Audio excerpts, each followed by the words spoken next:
Welcome to our Excel full course. Now, Excel is way more than just a spreadsheet. It's your power tool for transforming raw data into smart, actionable insights that drive better business decisions.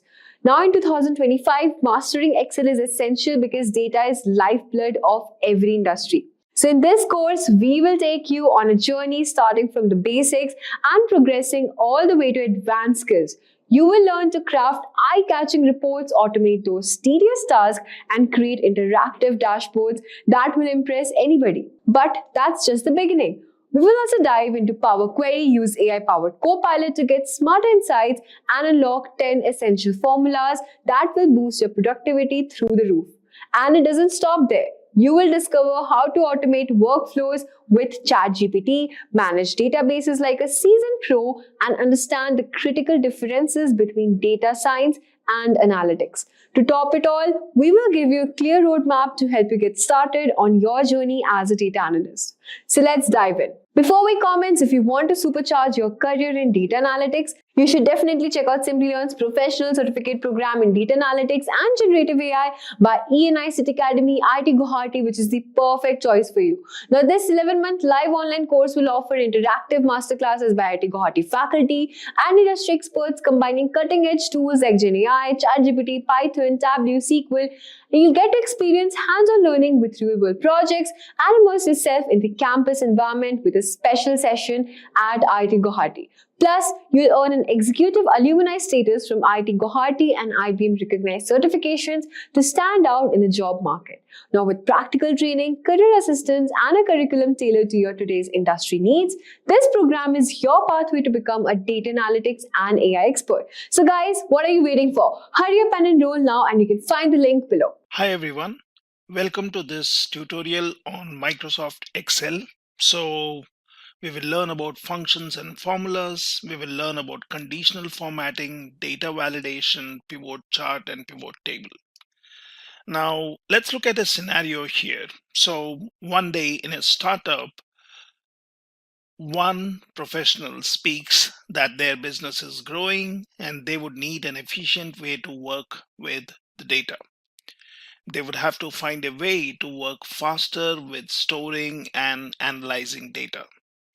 Now, to that, another colleague responds, well, we can make use of Microsoft Excel to do this job. The question is, will Excel be able to cater to their business needs? Now, the colleague responds, well, we can make use of Excel in several ways, and it also is a cost-efficient option. Now, in that case, the colleague who posed the question says, let's go ahead with Excel and let's train our employees in Excel. And the suggestion is welcomed, which would make the job easier for them. And they would basically decide on using Excel. So they decide on taking a training right away and basically starting to learn Excel. Now, before we move to Excel, one of the questions is, why should we use Excel? So let's look at some of the points here. So Excel proves to be a great platform to perform various mathematical calculation on large data sets, which is one of the biggest requirements of various organizations these days. Various features in Excel like searching, sorting, filtering makes it easier for you to play with the data.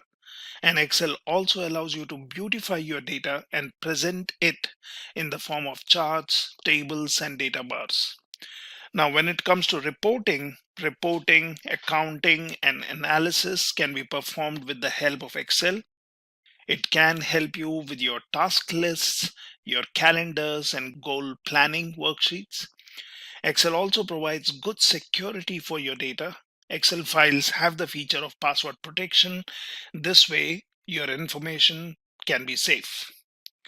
Now, when we talk about what is Excel and how it can be used, so Excel, or you might have heard as spreadsheet, can be basically used for a lot of different tasks than just storing the information in so-called tabular format. Now, Microsoft Excel is an application that is used for recording, analyzing, and visualizing data. It is in the form of a spreadsheet. Let's have a look at few of the functions formulas used in Excel. And before we do that, we can then in our search, say for example Excel, and just select your Excel app which is installed.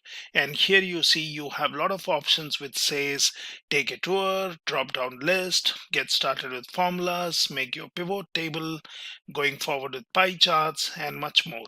So we can click on this one which says take a tour, and that basically pops up a window which says welcome to Excel. And if you have always wanted to be better at Excel, you have this which can help you. So let's click on create, and that takes us to the store window. Now that says instructions for screen readers, which basically talks about 10 different steps in which we can learn Excel and using the spreadsheet app. So there are more than 11 sheets which we see here at the bottom end, and each one gives us a simple example which we can work on. So for example, if I click on add, now that takes me to this page which says how do we add numbers. Now you might be provided data which we can upload by loading a file from our machine, or getting data from a web source, or even connecting to a database. So there are various options which we will see in some time.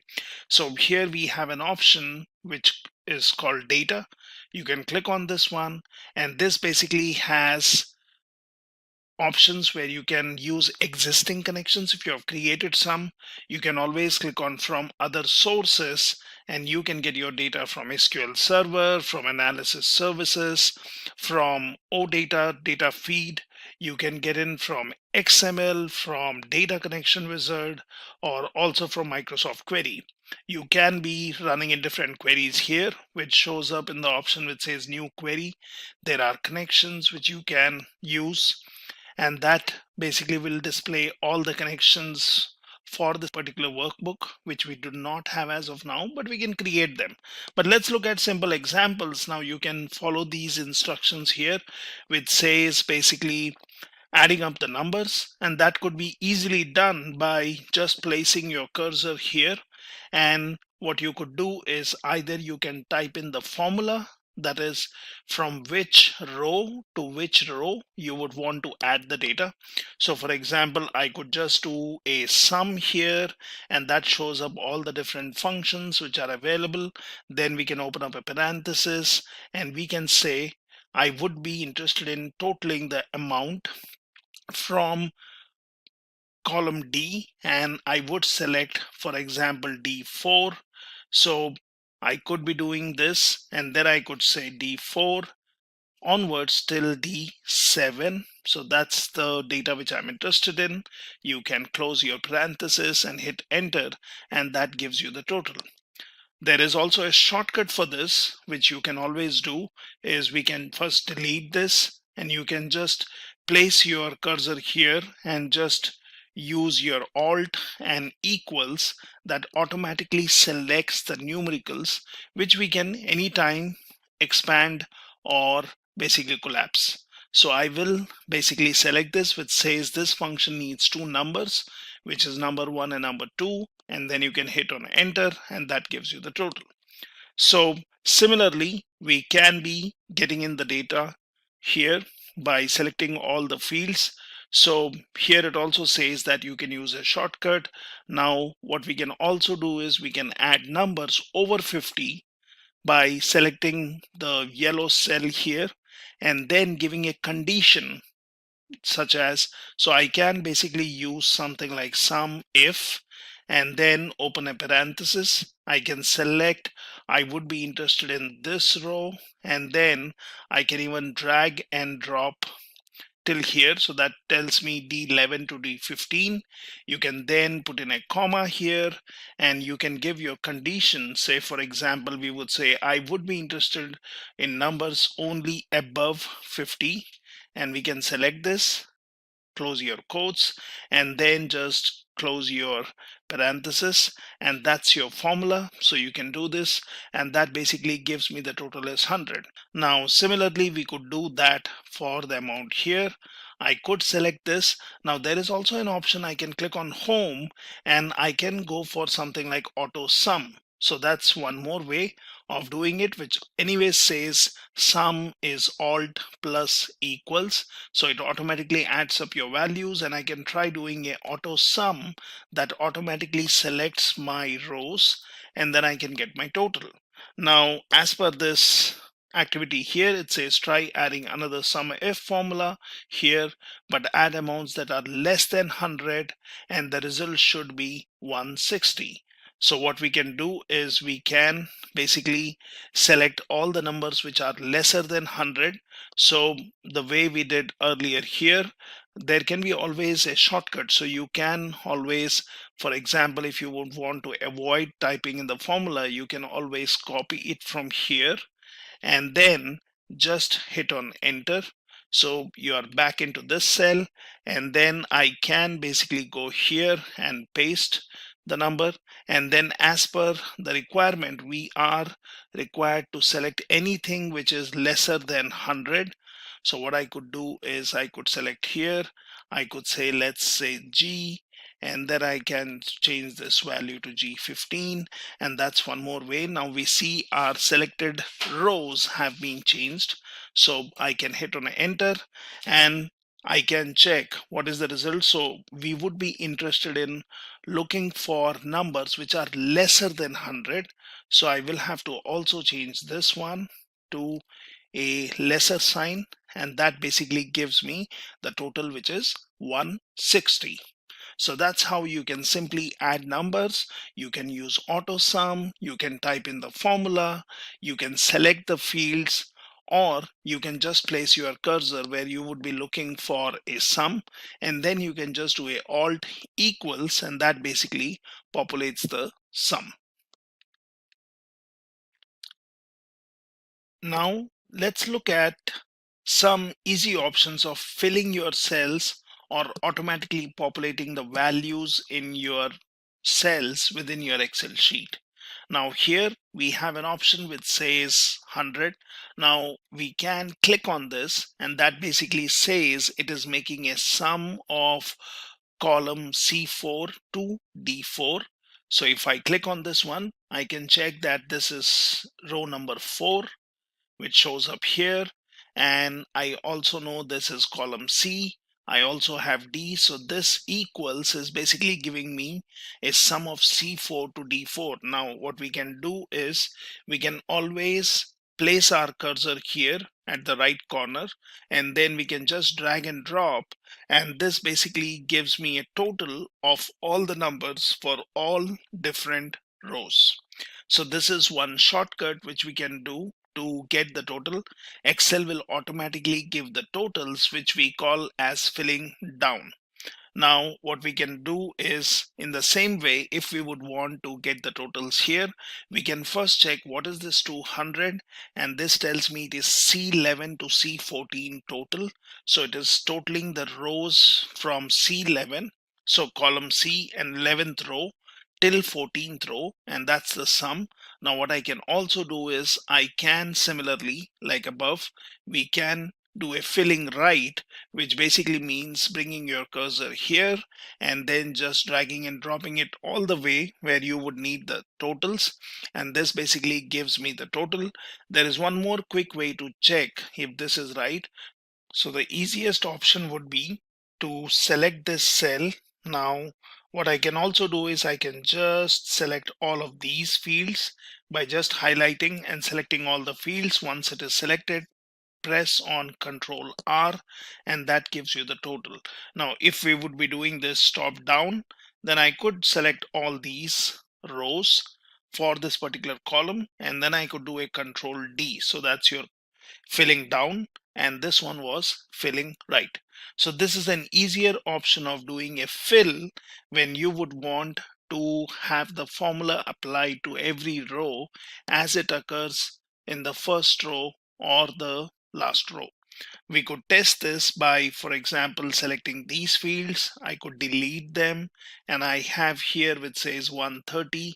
I could just place my cursor here and I could drag it all the way up, and that should also do the same magic which we were seeing from top down. So this is a simple way wherein you can fill up your cells, and you can also automatically propagate or move your computation to all the cells. Let's look at the split option, which basically helps us in splitting the data when we have some kind of pattern or when we have some kind of delimiters in our data in, say, one particular column, and we would want to derive the values out of it. So we can always use the splitting option. Now the easiest option would be, so for example, we have our email column which has the email IDs, and which we can clearly see has a first name dot last name. Now I see that there is a last name Smith filled up here, first name is empty. So what I can also do is I can just type in, say, Nancy here. Now that's the first name. I can again start typing the second name, and as soon as you do that, you would see a faded list of numbers, and that's your clue to hit enter. And once you do that, you would see all the first names have been filled in here. If you would want to maintain the case sensitiveness, you can just go ahead and delete these, and let's type in as it occurs. So let's say Nancy as the first name. Go down to the next cell and just type in Andy, and there is your grade list. So just hit on enter, and that basically fills up your first name. What we can also do is we can just select this particular field, and either we can type in Control E, which basically fills up all the options. Now I can just do a undo by typing in or clicking Control Z, and that's basically gone. What I can also do is I can select a particular field, and then I can go into home option, and under home you have an option here which says fill. So you can select this, and then you can do a flash fill, which is what we are doing here. So click on flash fill, and that automatically fills up the values. So in this way you can work within your spreadsheet, and you can be filling up the values where a delimiter by default is understood, and we can split the data. Now however, sometimes you might have some data which has a different kind of delimiter, and there is again a smarter way of splitting your data. So you can always scroll down here, and that says splitting a column based on delimiters. So we have some values in the data column, and these values in each row are separated by comma. So select this. Your data is already selected. Text to columns, delimited, comma is selected, and now click on next. So it basically says what is the destination. Let's select this one, and I can choose what would you want to have. So that shows me this would be my data preview. Now I can basically select this one. I can say finish and say okay. And now if you see, our data has been placed in the columns appropriately. So this is how you can split your data based on a delimiter and then organize your data in a better way. Now there are some advanced options which we can learn later, but this basically tells about using a formula. So this is something, if we have some name in one cell, and if you would want to split it into first name, your helper column, your middle name, last name, so that can also be done using formulas. And this basically tells how would you extract characters from your left cell and how would you place them in your right cell. So you can try this activity, which is a little more of advanced option. The benefit is that you can always use this, wherein if you do some kind of transformation using your formulas, if your original data gets updated, then the split data will also get updated. And that's the benefit of using formulas, where you can place values from one cell into multiple cells based on execution of your details in the formulas. How about using the transpose option? Now, you might have heard of situations where you would want to switch or turn your rows into columns and your columns into rows, and that's where transposing comes into picture. It might be useful when you have your data in your x and y axis, or as I would say, in rows and columns, and you would want to switch your rows to become the columns and columns to become your rows. So what we can do is, the simplest way is, you can select all your values. So here we basically have 6 columns and I would say 2 rows. Now I can select all of these and then I can select an empty field. For example, the one which is highlighted here. Well, you can always do a Control Alt V. That's a shortcut. What you can also do is, once you have selected all your fields, you can just copy them. So just do a Control C and then click on an empty cell, and then what you can do is you can do a special paste or paste special. So under your home you have the paste option, and here you can go for paste special. And once you do that, you need to select the transpose option over here and click on OK. And now you will see that the columns and the rows have been transposed. So your row name was item and that has become the column heading. You had row name as amount and that has become the column heading, and all your values have been transposed in this particular format. Now there is another way of doing that, and again that's using your formulas. So what you can do is you can transpose with a formula also, and that basically works when you have similar kind of data. So this has 6 columns and basically 2 rows. So you can basically do this. So you can select this, and earlier we were doing a copy, but now what we would want to do is we would want to just look at the row numbers, which tells me it is C33, C34, and it starts with C and ends in with your H column. So what we can do is, we know that we have 6 columns and 2 rows.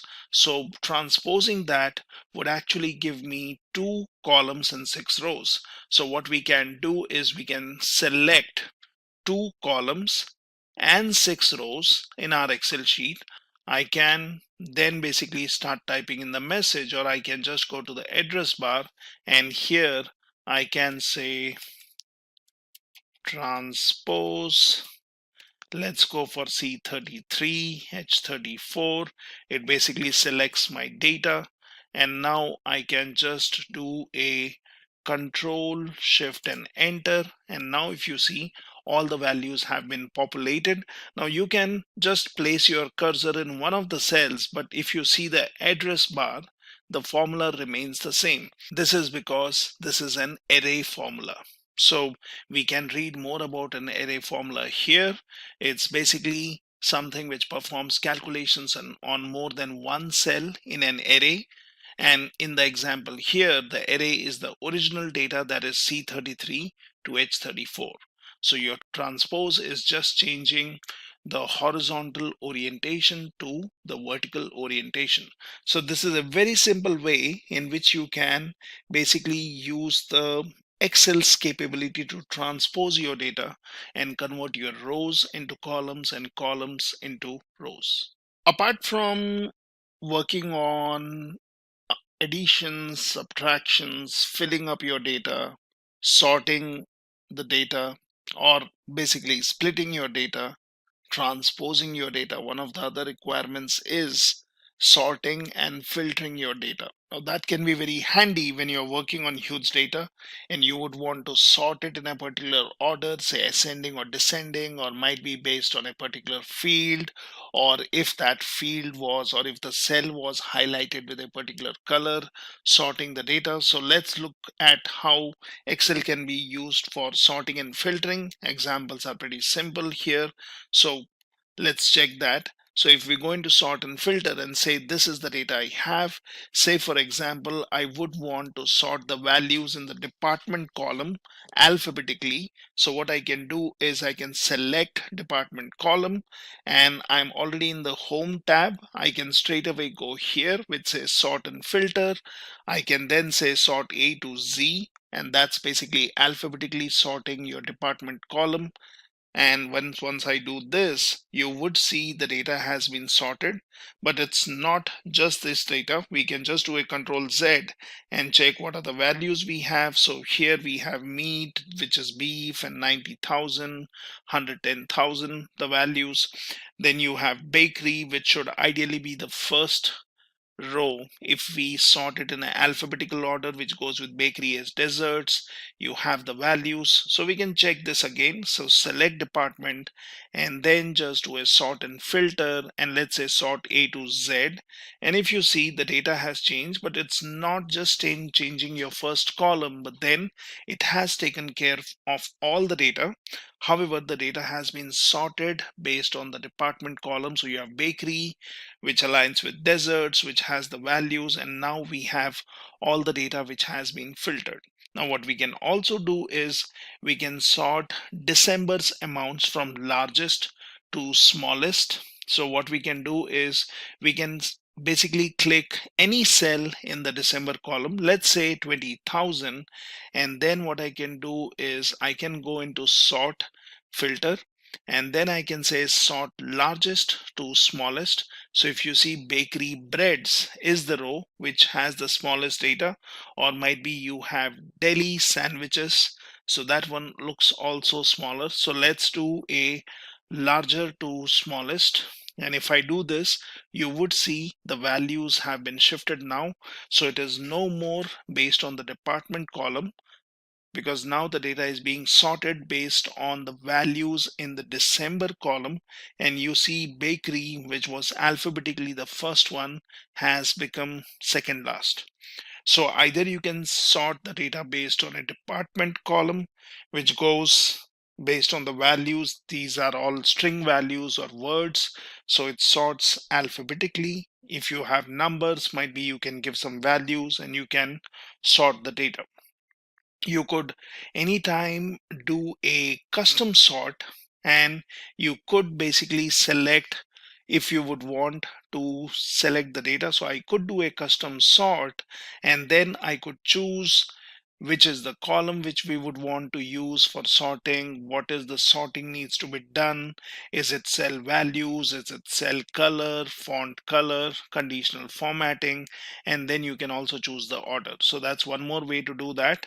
Now, if you scroll down, that also shows how you can sort by date or a color. So for example, if you would want to sort based on the expense date, so there are different options. So what I can do is I can select this date field. I can just do a right click. I can go into sort, and then I can choose. I would want to sort oldest to newest. So since I selected the date field, it basically has sorted all the data, and it has taken the expense date into consideration. Now there are these filters which you see on the row headings. We could have also used those. So I could have selected this, and that basically says or mentions which are the dates I would be interested in looking at. I also have sort by color here. I can do a sort oldest to newest or newest to oldest. So I could also use these filters which have been applied here. Now we have the data which is in color. So if I would want to basically select the color columns or color cells, I could select this. I can basically do a right click here, and when I go into sort, I could choose put selected color or cell color on the top, and that basically will make sure that my data is sorted, and it has also sorted that in a descending order. So in this way you can sort or basically filter your data. What we can also do is we can add filters. So sometimes we can go for formulas which we would want to use. What we can also do is we can basically select the filter which has been applied here. Now how does the filter come in there? So if I would select a particular row, I could select a particular row, and then I could decide if I would want to just add a filter to this one. And that's how the filter has come in. So we have the filter. What we can do is we can basically click on this drop down, and then you have something like number filters. So we can always go here. We can basically choose one of these. So we can basically choose above average. So I could select this, and then basically it shows me the values. We could also delete the filter by clicking on this one, and we could say, well, I'm not interested in this filter anymore. So I could clear the filter, and that shows me all the values. Or I could say that let's click on some other field, for example food. I can go in here, I can go into number filters, and then I could say, well, I'm interested in values which are below average, above average, might be greater than, and then I can choose what is the value. So for example, if we say I'm interested in food which is greater than $25, I could give a value here, I could say okay, and now I have applied the filter. Similarly, you can select this, and then you can just clear your filter and your data is back. So remember, no data is lost. It is just hidden, or basically based on the filter not shown. So that's good enough for us. And in this way, you can sort and filter the data. So for more details, obviously in all these sheets, you have the links which point to more information on the web, and you can always refer to these. So this is simple way in which you can sort and filter any amount of data which has been stored within your Excel within a particular sheet. Now that we have learned about add, fill, split, transpose, sorting, and filtering, it will also be good to learn how to work with tables, or basically converting your data into a tabular format and then doing some easy computations. So click on this tables option here. Now here we see there is some data which is in 5 columns and n number of rows. So I can basically select this data, and then what I can do is I can insert, choose the table option, and then it says my table has headers, and we'll be okay with that. I'll say okay, and now if you see, this is the table created. It basically has different filters which we have learned earlier how to use, and this is basically my table, which is a collection of cells which has some special features. So we can easily add rows to this table, we can add columns to this table, and we can even do some calculations. So for example, here I can click on this one, I can basically enter some field, and then I can hit on enter, and we see that this row has been inserted, wherein we can easily fill in values. For example, I would say chocolates. I could give some value here, say 25,000, might be 35,000, and then basically I can give in some values here. Now what you can also do is you can continue adding rows in this way, and say for example you would want more columns, so you can select this option here in the top bottom right corner. You can just drag it towards the right, and that basically has automatically created columns for my next months, wherein I can feed in the data. So this is a simpler way wherein you can keep adding more rows and columns to your data if that has been converted in a tabular format. Now let me just do a Control Z, that basically deletes the columns. Again, Control Z deletes the last row which we added, and I can stop here, or I can even remove my values by doing multiple Control Z and removing my rows. So this is how I converted my data into a table, and then I can easily work on this. What I can also do is I can do some calculations. So what we can do, we have a table here, we have a total field, and what we can do is we can just select one cell here. Now as we have learned earlier, we can do a alt and then equals, and that basically says what is this doing. So it says it is calculating the sum of the last 3 months, and if that's what you would want to do, just hit on enter, and it has automatically calculated the totals for all your rows for these 3 columns. So the sum formula is getting filled up. Now I can select any particular cell, and I can look in my address bar. So it has already given me the formula where it has started calculating the sum from the October column till the December column and has given me the calculated values of the columns. What we can also do is we can get total rows in the table. Now that's a simpler option. So what we can do is we can select any cell in this particular table, and then we see that there is a table tools design option showing up here.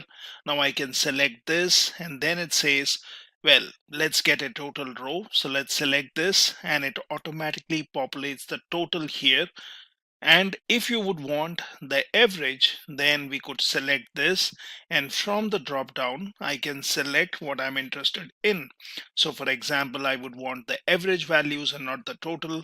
I could just select this, and that gives me the average of these values. So we can always do simpler computations here by converting our data into table format. Let's learn about one more efficient way of working with the data, and that's using your drop downs. So let's see how drop downs work here. Now, say for example, you have this data which has the values in the food column and department is empty. And say for example, you would want to enter the values in department. However, you would want to select that department should either have produce or meat and bakery. And these are the only three options which should be available for any user to fill in the values. How do we do that? So we can basically create a table by pressing Control D. So what I can do is under my department here, I can select one of the cells, and then I can do a Control T that basically converts this into a table. I can say OK, and my table is created. Now what I can do is once this part is done, we can select all the blank fields here where we would want this drop down to be applicable. Now under your data tab, you can go in and select data validation, and this has an option called data validation. Click on this, which basically says allow any value. So here I will select I would want to give a list of values, and then I can type in my values here, which I can say produce, say for example meat, and then say bakery. Now these are the values, so we can click on OK. And once we have done that, we basically have a drop down here next to apples, which will only show us the values which we can feed in under the department column. So I can go into every cell, and then I can basically choose what is the department which handles this, and then basically I can select one of these from the drop down. So this is an easier option of creating your drop down and then feeding in the values from the set of values which you have defined here on the right. So this is a simple example of using your drop downs, working with your tables, working with your sort and filter, transpose, split, filling up your data, adding in some data here. And similarly, you can use Excel for more than one use case using its inbuilt features to easily work with your data. Let's see how we can import data or bring in data into our Excel from your local machine or from an external web source. So what we can do is we can open up a blank Excel sheet and say, for example, you have been provided a text file or a CSV file and you would want to import that data into your Excel sheet. That can be easily done. So right now I've opened an Excel sheet. Now I can click on data, and here I have an option which says existing connections from other data sources.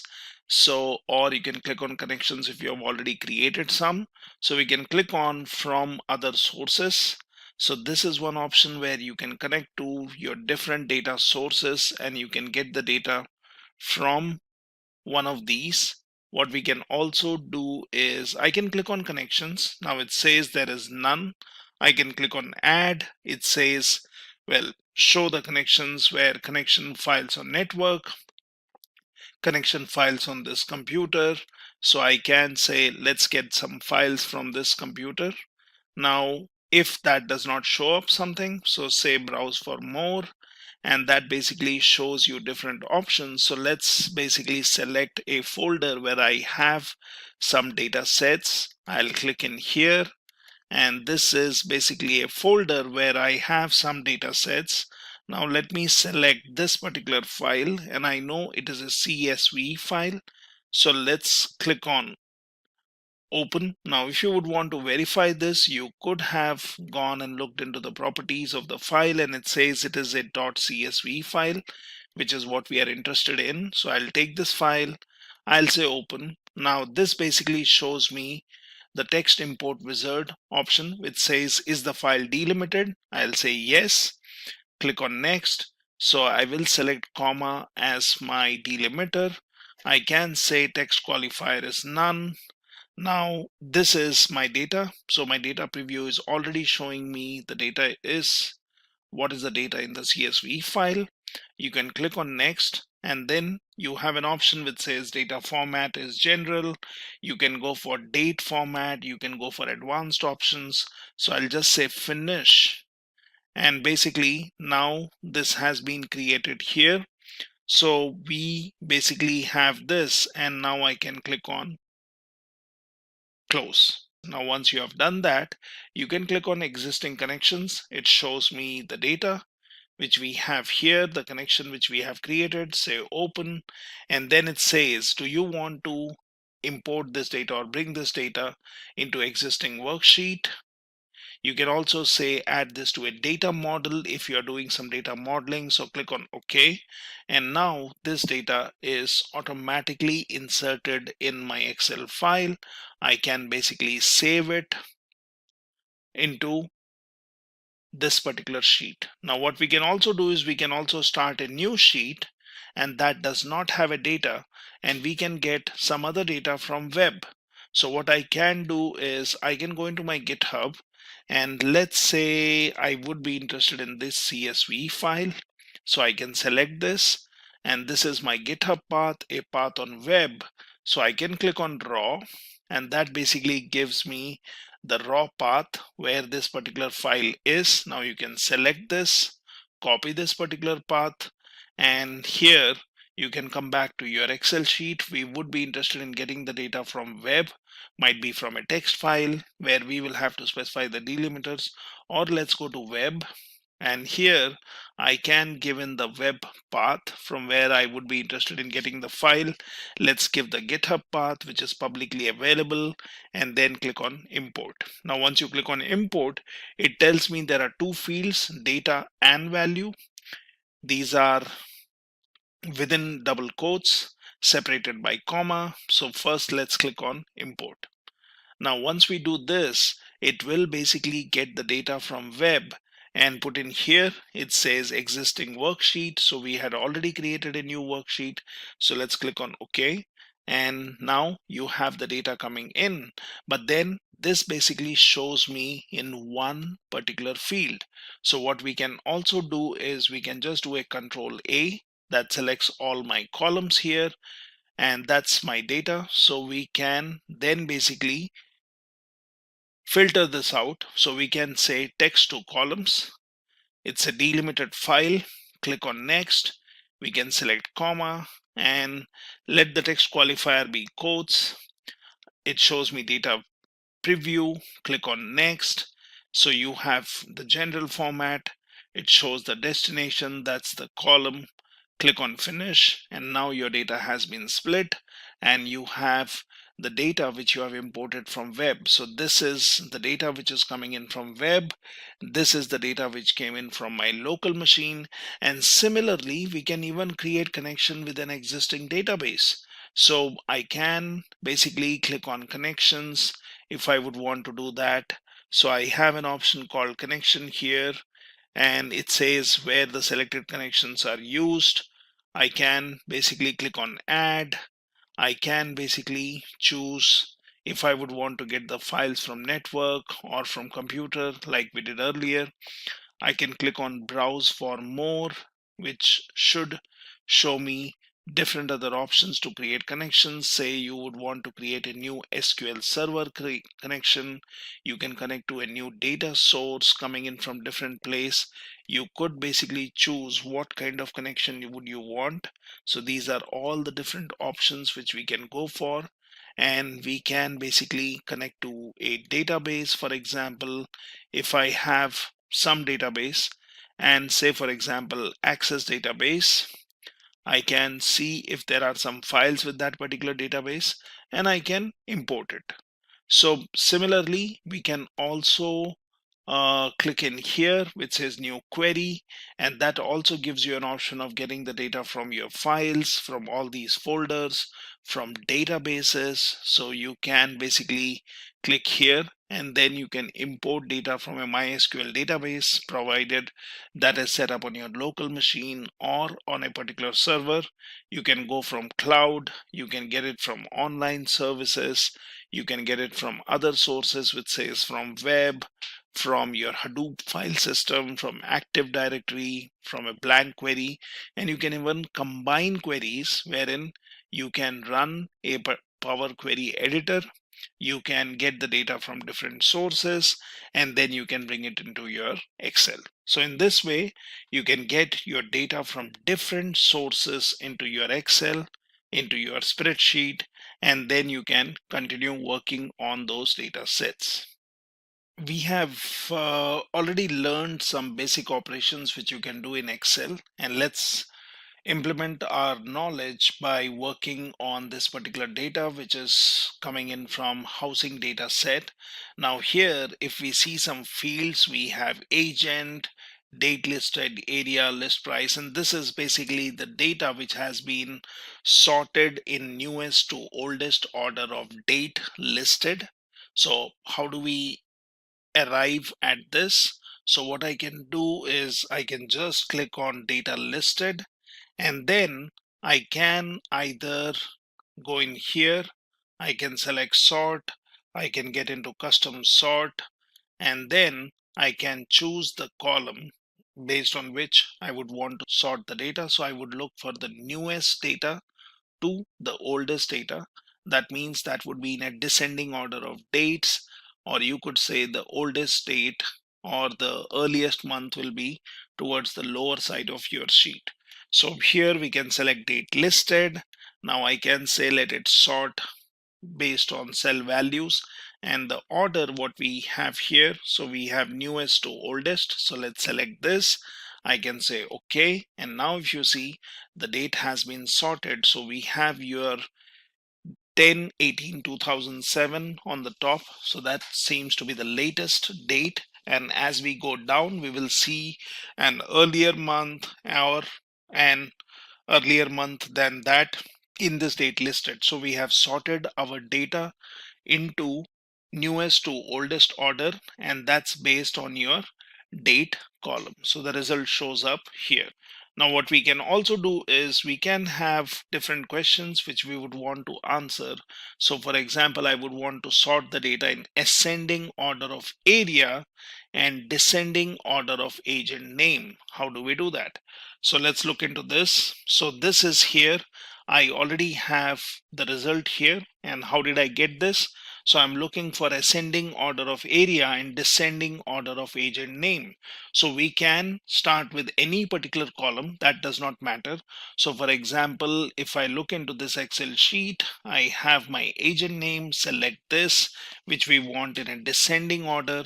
So we could either do a sort and then go for descending sort Z to A. We could also use the filter option here on the top right and we could do it, or I could just say sort Z to A, and then it has arranged the data based on the agent column being in descending order. Now I can go into area and then I can again do a sort, and I wanted my area column to be used for sorting the data in ascending to descending. And that basically not only changes the order of this particular column but for my complete data. So let's do that. And now if you see, we have the data which has been sorted. So we can see how many values we have here, and the area values which we see, and this is how you get your result. So I'll just do a Control Z and again, and I'm back to my original data, and this is the sorted result which we are seeing at. Similarly, we can answer other questions. For example, sort the data according to the following order of area. That is, we are saying county, central, and then your county. So we can basically choose in which particular way we would want to do it. So it is county, central, and then again county. So if I look into my sheet 3, so here I basically have my data which is having some South County, then you have your central, and then you have your North County. So we would want to sort the data to solve our problem, which is according to the following order. So first we go for area, then we go for South County, Central, and North County. So what we can do is we can basically have area field selected, and I would want to sort this particular data. So I have South County, Central, and North County. So I can basically go for custom sort, and then I can choose which is the value or column which I'm interested in. Let's go for area. We will go for something like cell values. Well, you can also try to explore conditional formatting icon if this is what you would want to use, or we can basically go for just cell values. And here we can say if I would be interested in first getting my values for South County. So for example, I can say custom list, and then I can basically give in the new list here. So I can say S dot county, and then I would want central, and then I would want North County. So let's select this as it exists. We can basically say add, and that's basically the order which we want. Say OK, and then say OK here. And now what we would want is we would want our data, so we can compare that with the values which we see here. It starts with Kelly. You have in the 12th row something like Lang, and that's what we are doing. So we can basically arrange the data in a particular order by choosing a custom list and then sorting your data. So that's one more simpler task what we have done, where we have sorted the data in the order where under our area column, we first wanted South County, then we wanted central data, and then we wanted North County. So this is how you can do it. Now, let's look into one more problem. So it says find all the houses in the central area, and we would want to basically apply a regular filter. Let's see how do we do that. So we can click on this, and here we have the data. So the problem statement is we would want to find all the houses in central area. Now how do we do that? We can do a sorting, but we would want to use the filter which you see here is implemented. So how do you do it? So you can select this area, and say for example I would want to apply filter. I can just go in here and I can say let's get a filter on my first row, and now I have filters applied. So we are interested in looking into the central area houses. Let's go in here.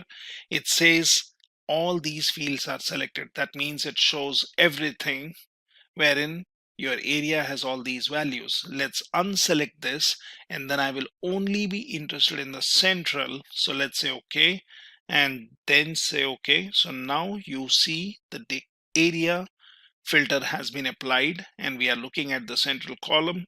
So what we have done is we have applied a simple filter, and we are looking at our data. At any point of time, if you do not want the filter, then what I can do is I can select this, and I can say, well, I'm interested in all the data. So I could do this, or you can clear the filters from area and you get your data back. So that's in one way you can filter out your data. So let's look at an example of sort and filter where we might have to filter the data based on two columns or multiple columns with different kind of values, where it could be and an or condition.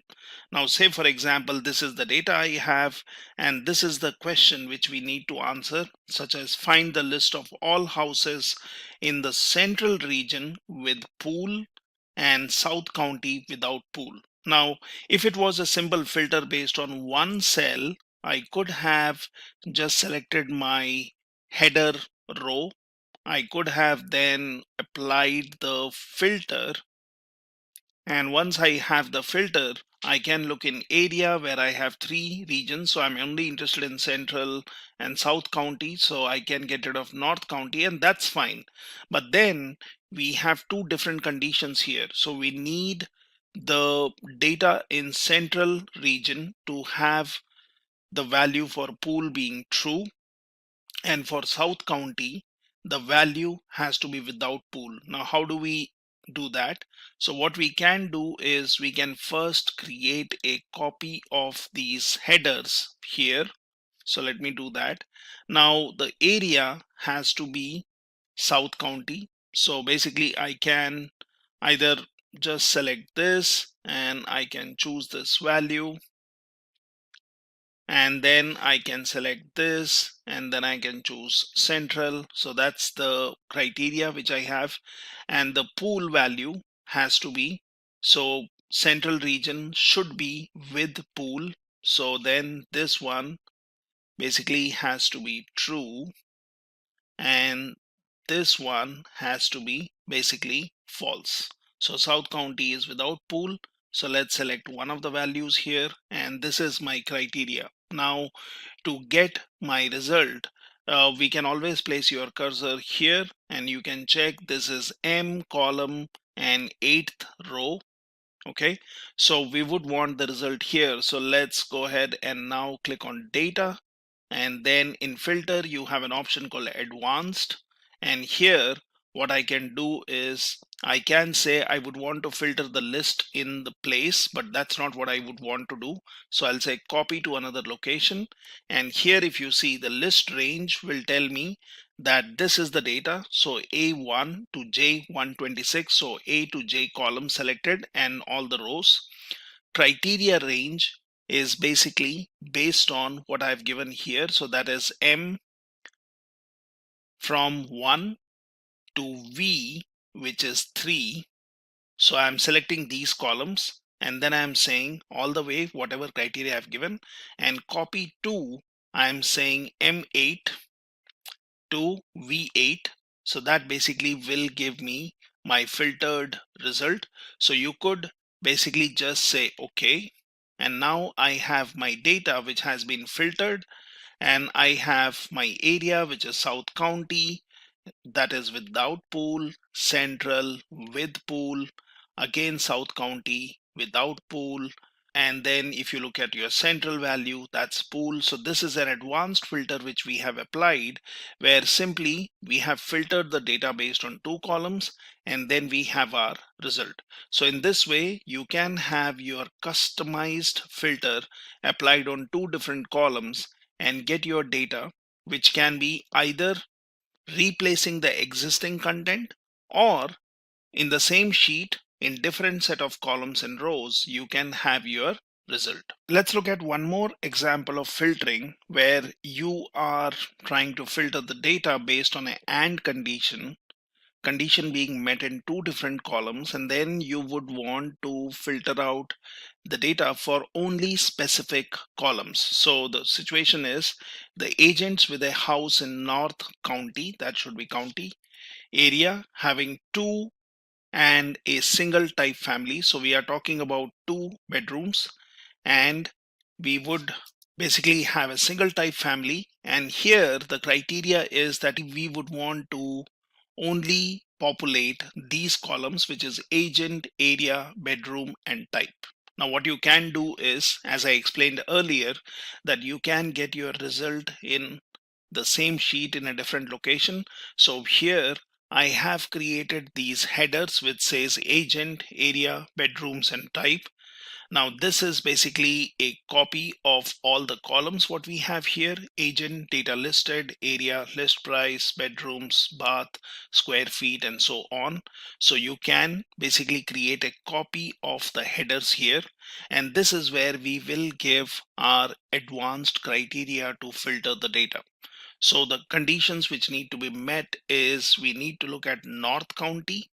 So for example, here in area, I can basically go ahead and select one of the values, North County. Now the criteria is having 2 bedrooms only. So let's say bedrooms, and let's say the value should be 2. And then basically I am saying a single type family. So when you would want the single type family, so here under type, I can give the criteria single type. So this is my AND condition. So we are saying North County area having 2 bedrooms and the type is single family. Now this is the criteria, which basically means if I select this one tells me that this is M1 row onwards till V2. So this is what we have, and we would want to filter based on this. So let's go ahead and then go for data filter advanced. And here in advanced, it says filter the list in place. Now that's not what we would want to do. So I'll say copy to another location. This basically selects the list range. So which is telling me A1 to J126. So that's the columns and rows selected. Criteria range is based on M1, V2, which we have given here. And copy to, I would say, for example, from M7 to P7. Now this is the area where this is the place where I want the result. Let's say OK. And now I get my data, which is based on the question which has been asked, that you would want the agents with a house in North County area having 2 bedrooms and single type family. So in this way, you can basically do advanced filtering, get your data and get it stored in the sheet anywhere at a different location. Well, I could have also done filtering in place, and that would have replaced the data which we have, but that's not what we want. We would want the filtered result in a different place. So this is how you can do some advanced filtering. We can also use Excel to filter out the data in one particular column, which might be conditional or say using some numerical filters. Now here, say for example, the problem statement is that you would want to display all the houses whose list price is between 45,000 to 600,000. Or say for example, we would want to filter out the data to something else. Say for example, let's say I would want to filter out the data between 300,000 and 400,000. So we can basically update this. Say for example, I'm saying I'm interested in 300,000 to 400,000, and that's the criteria to filter out the data. Now there are two different ways, or there are two easier ways to do it. One is I would want to look at the list price. So I can select this, I can go ahead and do a filter here, and in the list price, now this is where we would want to do the filtering. So it's pretty easy. You can click on this one and then you can go into number filters and you can choose between. Now that's one easier way of doing it. So I could basically select this. I could say I'm looking for value which is greater than or equal to 300,000 and then is less than or equal to 400,000. So if I just do this, I have applied my filter and I have my data which is filtered based on my criteria, right? So that's one easier way of doing it. Or let me do a Control Z. Now let the filter be there, which you can anyways use. But what we can also do is, as we have seen earlier methods, so get a set or get your column headers here, and then you are giving two columns here. Now the only difference between my this set of columns, which I have 1, 2, 3, 4, and then you have 7 and 10 columns. And if you see here, we have 4, 5, 6, 7, 8, 9, 10, 11, right? So whenever you want a AND condition, you will basically add the columns where I can give add condition. If it is the same column, if it was a different column, then it would be same number of columns, but AND conditions will lie in the same line and OR condition would lie in a different line. Now here I can give this value, so I am looking for listed price being between 300,000. So I am saying it should be greater than or equal to 300,000, and then I can say less than or equal to 400,000. Now that's my criteria. And then I need my result here, which is in M7. So what I can do is, once I've given my criteria, which I'll be using to filter, I can get into data, I can get into advanced, and then I can say copy to another location. So it is selecting my A1 to J126. Criteria range is based on M1 to W2. And then I would want my result from this particular column. So let's say OK. And now you have your data filtered out in a different location in the sheet, which has been filtered based on your AND condition. So you can filter out the data in this way, or you could just apply a filter on a column and give the conditions. Now let's solve one more interesting problem. And here we would want to use Excel, where we would have an and an or condition. So say for example, this is the data given to you, and the question is that you would want to find all the houses in North County. Again, that's a spelling mistake, but then they are North County area with a list price greater than 300,000 and having 3 or 4 bedrooms. So the bedroom has conditional, so it has or 3 and 4, and then basically you have list price which is greater than 300,000. Now I could have obviously selected the columns and then basically gone for a filter. So I can just do a filtering here, and then I'm looking for list price being greater than 300,000, so which we can always give a number filter, and I can say greater than, and then I can say greater than or equal. So I can say greater than, and then I can give 3,000, 30, 300,000, and that's basically the filter which we would want. And here I would want to select the bedrooms, which should be just either 3 or 4. So if for example here I go in here and I unselect this and then I say 3 and 4, right? So I am getting my data which is greater than 300,000, and it should have the bedroom values which will be either 3 or 4 selected. Now that's one way of doing it. Let's do a Control Z and get it back to as we were, or you can even just say clear filter, so you get your data back as it was. So what we can do is we can here give the criteria. So for example, I have my list price. Now this is what I would want as a condition. So let's say greater than 300,000, and bedrooms should be 3, and then I can say greater than 300,000, and then I can say 4. So this one basically gives me a situation where your list price has to be greater than 300,000 and bedroom should be either 3 or 4. So we have given our filtering criteria. Now to get the result, what we can do is we can go into data, we can go into advanced, and we can say copy to another location. So our list range is selected, which is columns A to J, row number 1 to 126.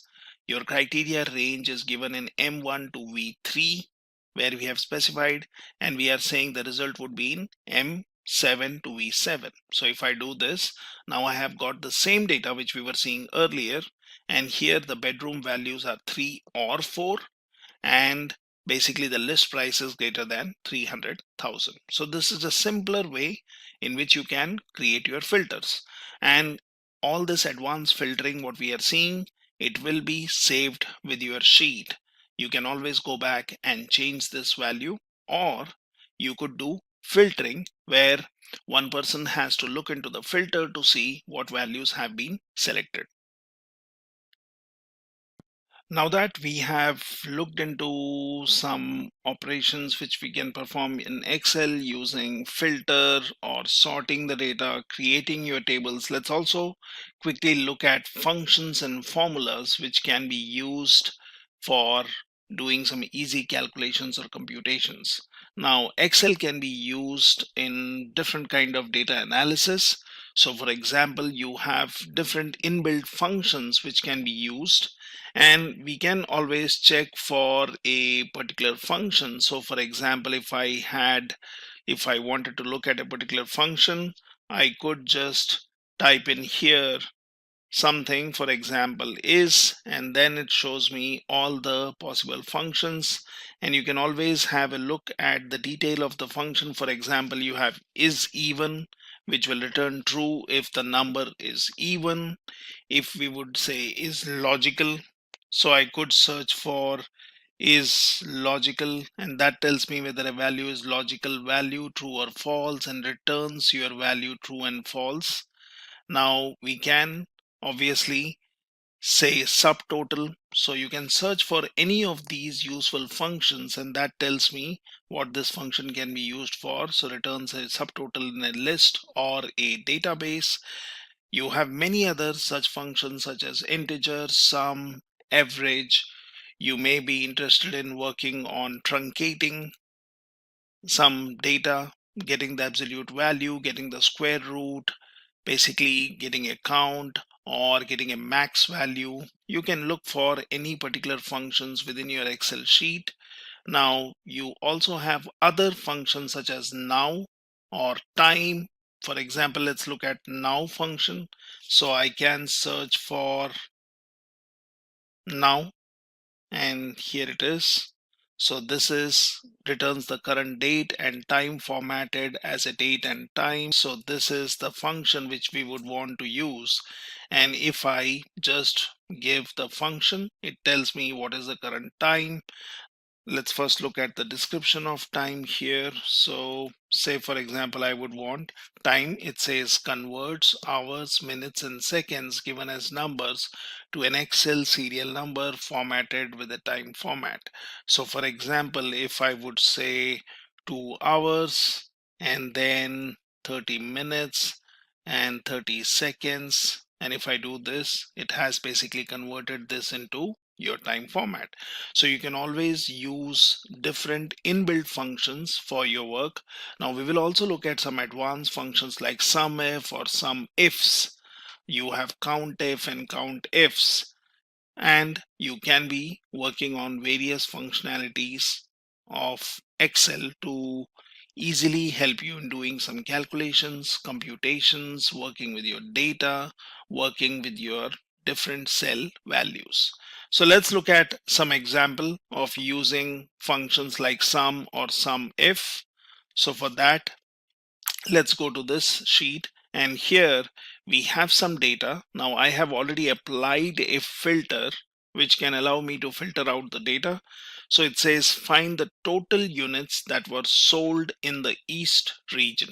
Now we know that in region we have East, and I have multiple regions. I could basically be saying unselect all and select only East and say OK, and that basically gives me the units which were sold. And if I placed my cursor here, and then if I did a auto sum, so it would basically give me the function which is being used, so something like subtotal, and it is basically working on your rows which is E2 to E44. And here we can just do this, so that gives me the total. But this is fine, you could do that, but it would be good if we know how do we use a function like SUMIF to do that. So here I'm seeing this is the subtotal where I'm looking at the values, and basically what I have done is I have filtered out the region, and then basically I'm getting a count. But this does not give me clearly how a sum was calculated from all the values which were listed. What we can also do is let's do a Control Z and let's get it back. So now we have our data, and we would want to get the total units that were sold in the East region. So what I can do is I can start typing in my formula, and for that I'll use an inbuilt function. So for example, I would be interested in going for SUMIF. Now it says SUMIF adds the cells specified by a given condition or criteria. When you talk about SUMIFs, this is when you could give set of conditions or multiple criteria. So let's look at SUMIF. Let's do this. Now obviously this gives me an error because the formula is not right. So we have to basically come in here and let's start with sum if. Now when I say sum if, it shows me there is a function with sum if which we would want to use. And here, once I open up the bracket, it tells me, okay, what is the range of data which you are interested in. So I'm interested in all the units that were sold in the East region. So we are interested in the region which is here. So I can basically be selecting this, and this tells me you are interested in the data here. So let's not take the header value. So let's say B2, and then we can go all the way to the end. So we can basically select this way. That's the data we have. Select this and hit enter. So now here it has selected B2 to B4, but we need to basically now give the criteria. So the criteria is either a value, or you can point it to a cell which has that particular value. So as per our problem statement, we are looking for the units which are sold in East region. So I can select the value East here, and then my SUMIF needs the range on which you want to calculate a sum. So let's select this, and now we are interested in finding out the sum of units. So that's basically this column, E column. So I can basically type in instead of selecting. So I can say E, and I'm interested in E2 to E44. So that basically selects the area or all the values. And now let's do this. So that basically gives me the sum is 691. Right now, this is the criteria where I have pointed it to a cell, and whatever value that cell has, well, I could have done something like this. So I could have selected East, giving the value, and then doing it. It still does the same thing, and in this way you have more clarity that you are using SUMIF. You are filtering the data, so you have given the rows, you are given the criteria, and then you have given the range on which you would want to sum up the values. Now similarly, if the question was what was the total revenue generated from binder, now we would want to find out what is the total revenue generated from binders. That means my filtering criteria will be binder, and then I want to find out the total revenue generated. So we have the revenue generated field also here, and we don't have any region to be filtered. We are just looking for binder. So let's again start doing the same thing. So we can go for sum if, we can open the bracket. Now it needs the range, so we are interested in revenue generated. Now that's the summation we want, and we would want to get the range of data. So here we can basically select D2 to D44. So that's the data selected. Now I would want to give the filtering criteria. So let's say binder, and then we need to give the range on which the sum needs to be calculated. So that's my revenue column, so that's G. So I can say G2 to G44, and that basically selects the column, and then you get your sum. So it tells me what is the total revenue generated from binder. Now I could be doing this for other things also. So say for example, if you would want to filter out something else, you could basically just drag and drop here, and then I could come here and change this to, say, instead of binder, I would be interested in, say, pencil, if that's the criteria you are interested in. Remember to change this so that you take all the values, and here we will change it to select the relevant rows, and then this is the data I'm getting. So I know that this is the revenue generated from pencil. This is the revenue generated from binder. Now this is a simple use case where we are using some if. What if we would want to use some ifs? So some ifs, let's have a look at how we get to some ifs. So some ifs is where you would want to work on doing some calculation, but then you would want multiple criterias to be met. So let's see how we get this.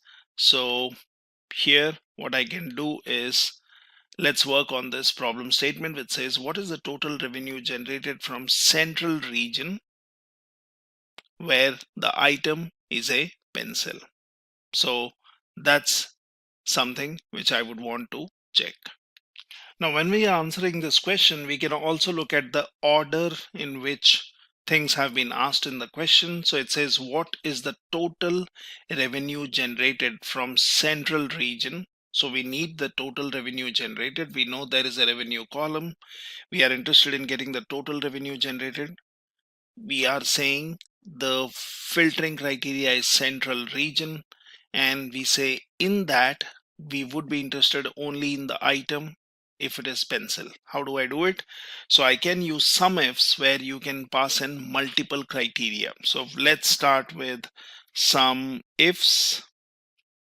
And when I start with some ifs, let's open up the bracket. So it says sum range, it says criteria range, then it gives one criteria, and you can give in any number of criterias. So for example, we are interested in total revenue generated. Now that's my G column. So let's follow in the same order. So let's say G2. So that's my first value. And then I know there are 44 rows here. So I can say G44. And you can obviously check if that has selected all the rows. Now that's my total revenue generated. So I would want the total revenue generated. So I'm saying setting this sum range. Then I need to give the criteria range. So it says from central region. So central region comes into column 2, that's B. So let's say B2 to B44. So that's my criteria range. Then you have to give your criteria, but we need to filter out the region being central. So let's select this. Now either I could point to a value in the cell, or I can just give the exact value here. We can also give a wildcard or matching pattern, so that also works. Now this one is fine.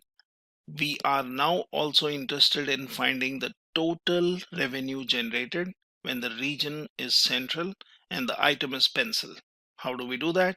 So for item, we know the column is D2. So let's select D2 to D44. So that basically selects all the rows in the D column, and we need to give the filtering criteria. So let's do a comma and then just given our value. So let's say pencil, and then let's close your bracket, and that basically gives you the result. So we need to just follow the order of our question, which says, what is the total revenue generated? So we are looking at the revenue column. We are selecting all the rows. Then it says from the central region. So we need to select the region column and give the filtering criteria as central, or point to a cell which contains that value. And then it says we would be interested only in item being pencil. So then you select the column which has all the items and provide your filtering criteria, that is pencil. So that's your easy calculation of using sum if, which we compare with sum if here. So sum if here was just having your criteria. So basically you are selecting your rows, giving your filtering criteria, and then your sum range. In sum ifs, we are giving multiple condition. Now same thing can be done here. It says how many units were sold by sales representative Jones, where the cost of each item was greater than 4. So how many units were sold by sales representative? So when we talk about how many units, that's your E column. So let's start with that. So let's say sum ifs, I would be interested in E column. And let's give the range. So it says sum range. So those are the number of units on which we would want to find the sum. Then it says you need to give the criteria range. So we say sales representative, where the name is Jones. So sales representative is in sales rep column C. So let's say C2 to C44. Now then we need to give our filtering criteria. So let's say Jones is the sales representative where we are interested, about whom we are interested in. And then the question says where the cost of each item. So cost of each item is what we are interested in. You have unit cost. So that's what we are interested in. So that would be F, and then say F2 to F44. And then you need to give your cost. So it says where each item is greater than 4. So let's select this and let's do this. So this tells me 301. Now, similarly, let's answer our third question, which says how many units did Jones sell excluding pencil item? So we would want to find out what was the total number of units that were sold, and that units or that should not include the pencil item. How do we start doing this? So let's start with sum ifs.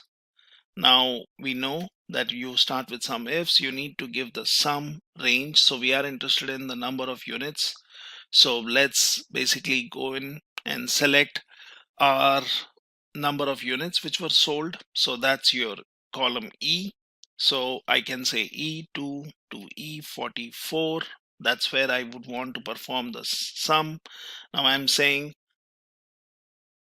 how many units that were sold, where we are talking about sales rep being Jones. So let's select the columns C and then give the range.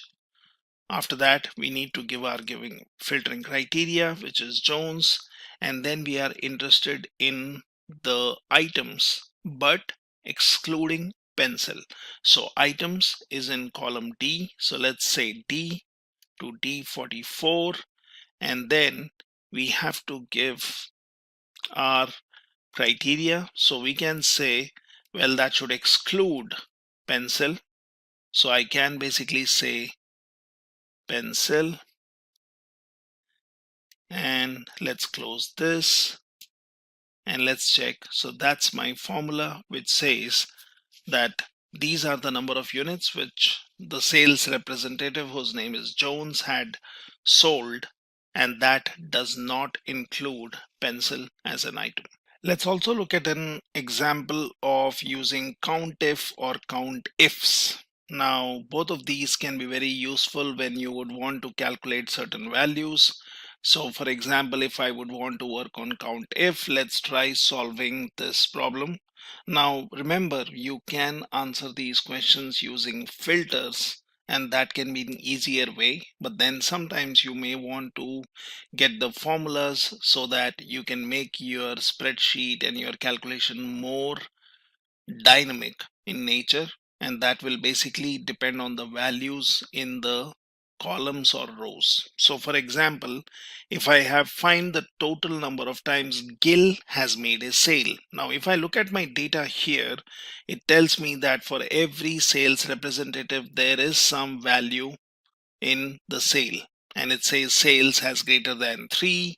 So for example, Jones, you have sales greater than 3, or you have Jardine, which is sales greater than 3, and so on. So what we are interested in is doing a quick count and finding out the total number of times Gil has made a sale. How do we do that? So we can use this count if function, and if I go into count if, it says counts the number of cells within a range that meet the given condition. Now what's our condition?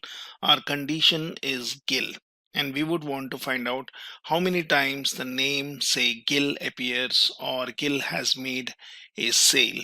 Now I could just say count if and then open up a bracket. I need to give a range. So let's say we are interested in looking at the range. So let's say we will choose sales rep. So I can say C, and then I can say C2 to C44. Now that's my range. Let's not give that in quotes. So you have to give a range. So let's do a count if that selects the data, and then we need to give the condition. So for example, let's here give the name, which is Gil, and then close this. So that basically tells me it is 5 times Gil appears here. We can check this. So I can go in here, I can add a filter, and then might be I would be interested in looking at only Gil, and that basically gives me 5, right? So we can always do that, and we can be using formulas like this. Now what about this question? So which basically says which sales representative made a sale more than 3 times. Now it might be looking little confusing when I say, for example, let me clear out this filter. Now we have sales greater than 3, and we would want to find out which sales representative made a sale more than 3 times. Now I could basically check for every sales representative here if they have made a sale more than 3 times, and what I can do is I can just say equals, I can start with count if, then I need my filtering criteria. So that's your range. So first thing is we will choose, for example, let's choose C2 to C44, and then we need to give an criteria. What is the criteria? We need basically a sales representative. So I can choose the value here in C2, and then I can close this, and then I can say the sale has to be greater than 3, and let's check.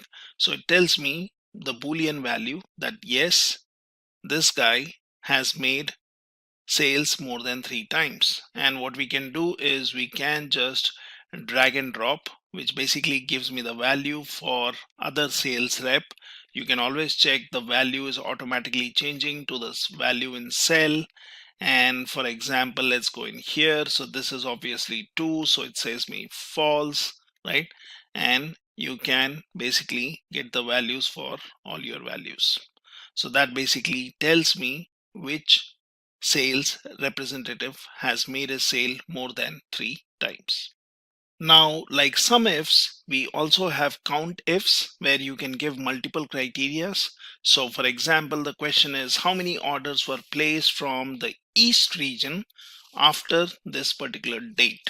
So we have a date criteria, we also have the region criteria, and we need to basically get the count of number of orders which were placed. Now I can in this case use count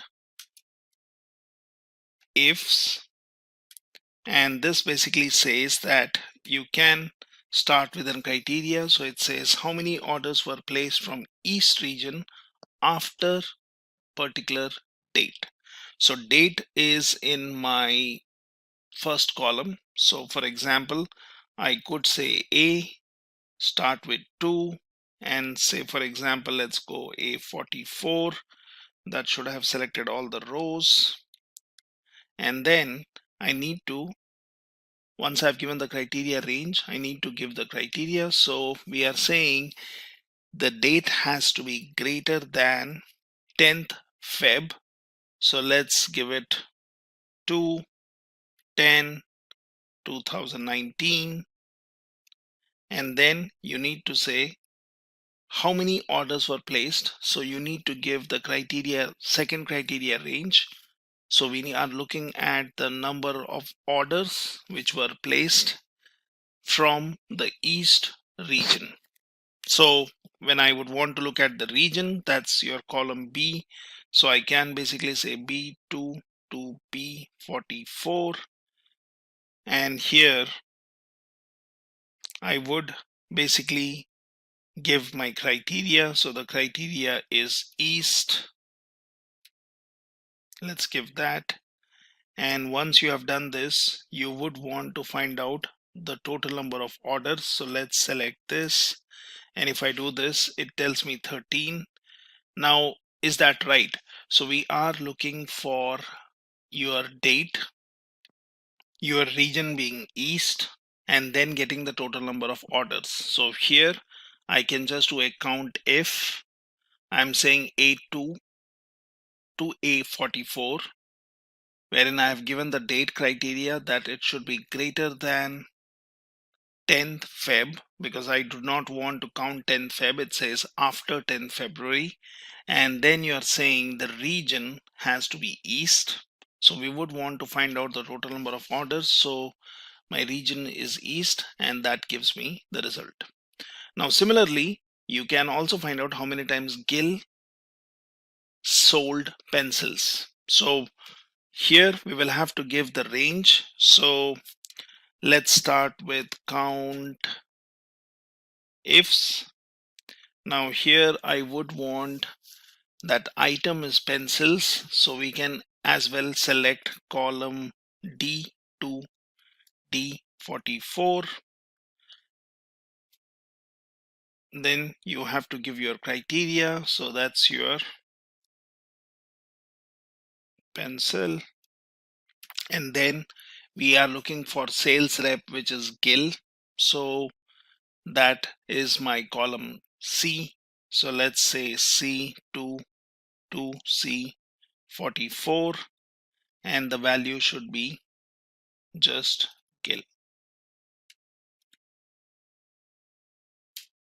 So it tells me it's twice where Gil has sold pencils. So we can obviously check this by going in here, choosing my filter, and then let's search for rep being just Gil.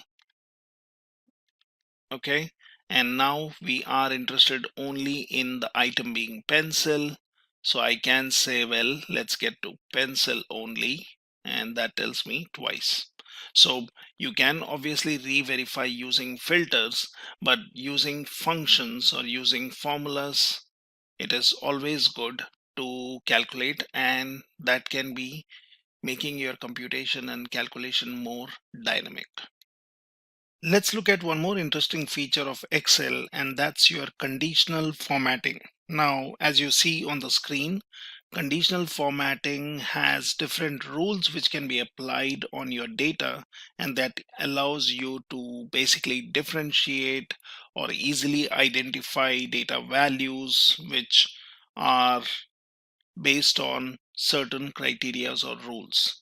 So when you talk about conditional formatting, you have different options, such as you can highlight cell rules, you can get top and bottom values, you can apply different rules, apply different color scales, and you can easily manage these rules.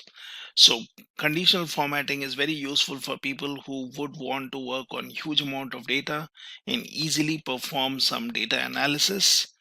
It's easy to use as it is shown here, and with your conditional formatting you can format cells based on a preset condition. You can perform conditional formatting to identify cells. You can highlight a few significant cells, and you can easily perform conditional formatting as shown on the left side. Now, how do we work with conditional formatting? Let's have a quick look. So say for example, we have our Excel sheet, and if you see here, I am highlighting the salesperson who have generated revenue greater than 10,000. So we can be looking at the values where the revenue generated by a particular salesperson is greater than 10,000. It has a particular color. And how do we get here? So for example, let's select this data, and what I could do is I could go into conditional formatting. Now I could basically highlight cell rules, and we could just say greater than. That's an easier way.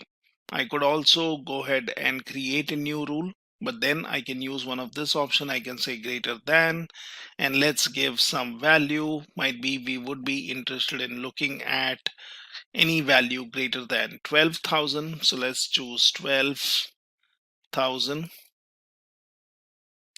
And here it says what color would you want to select. So for example, I would say something like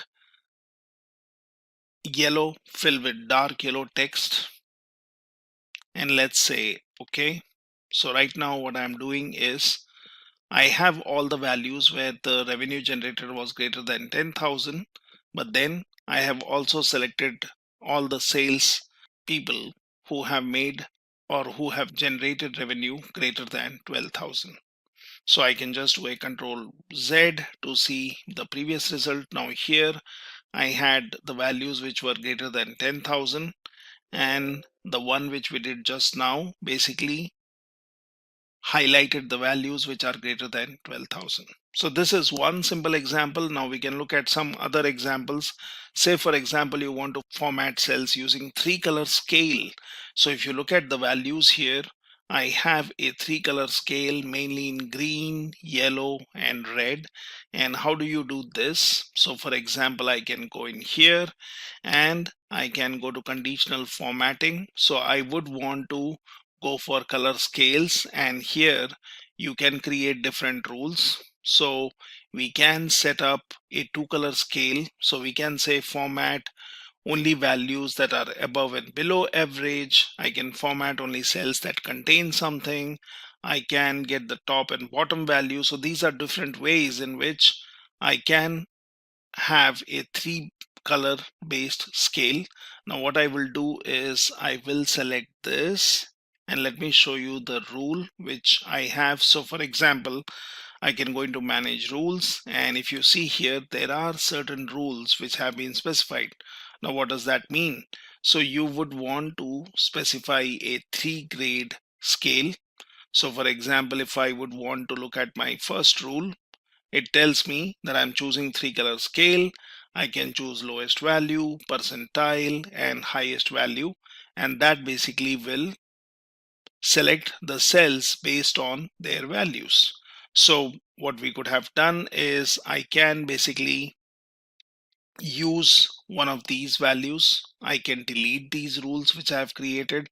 So for example, I have all these rules, but you should always carefully remember that the rules will be applied in the order shown.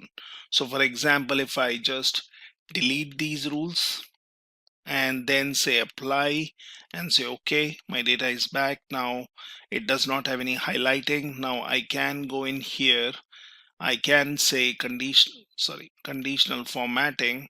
I could go for color scales, or I could basically go into new rule. So I would want the cells to be using 3-color scale. So let's choose 3-color scale. Now when you say 3-color scale, it says what will be the color of lowest value, and we could choose, might be any one of this. Let's choose red. I can say midpoint is percentile 50, and then the highest value is green, and if that looks good, let's say okay. And now if you see, the lowest values have been highlighted as red, you have mid values, and then you have the positive value. So this is a 3-color scale, and that easily helps me in identifying the data based on the cell values.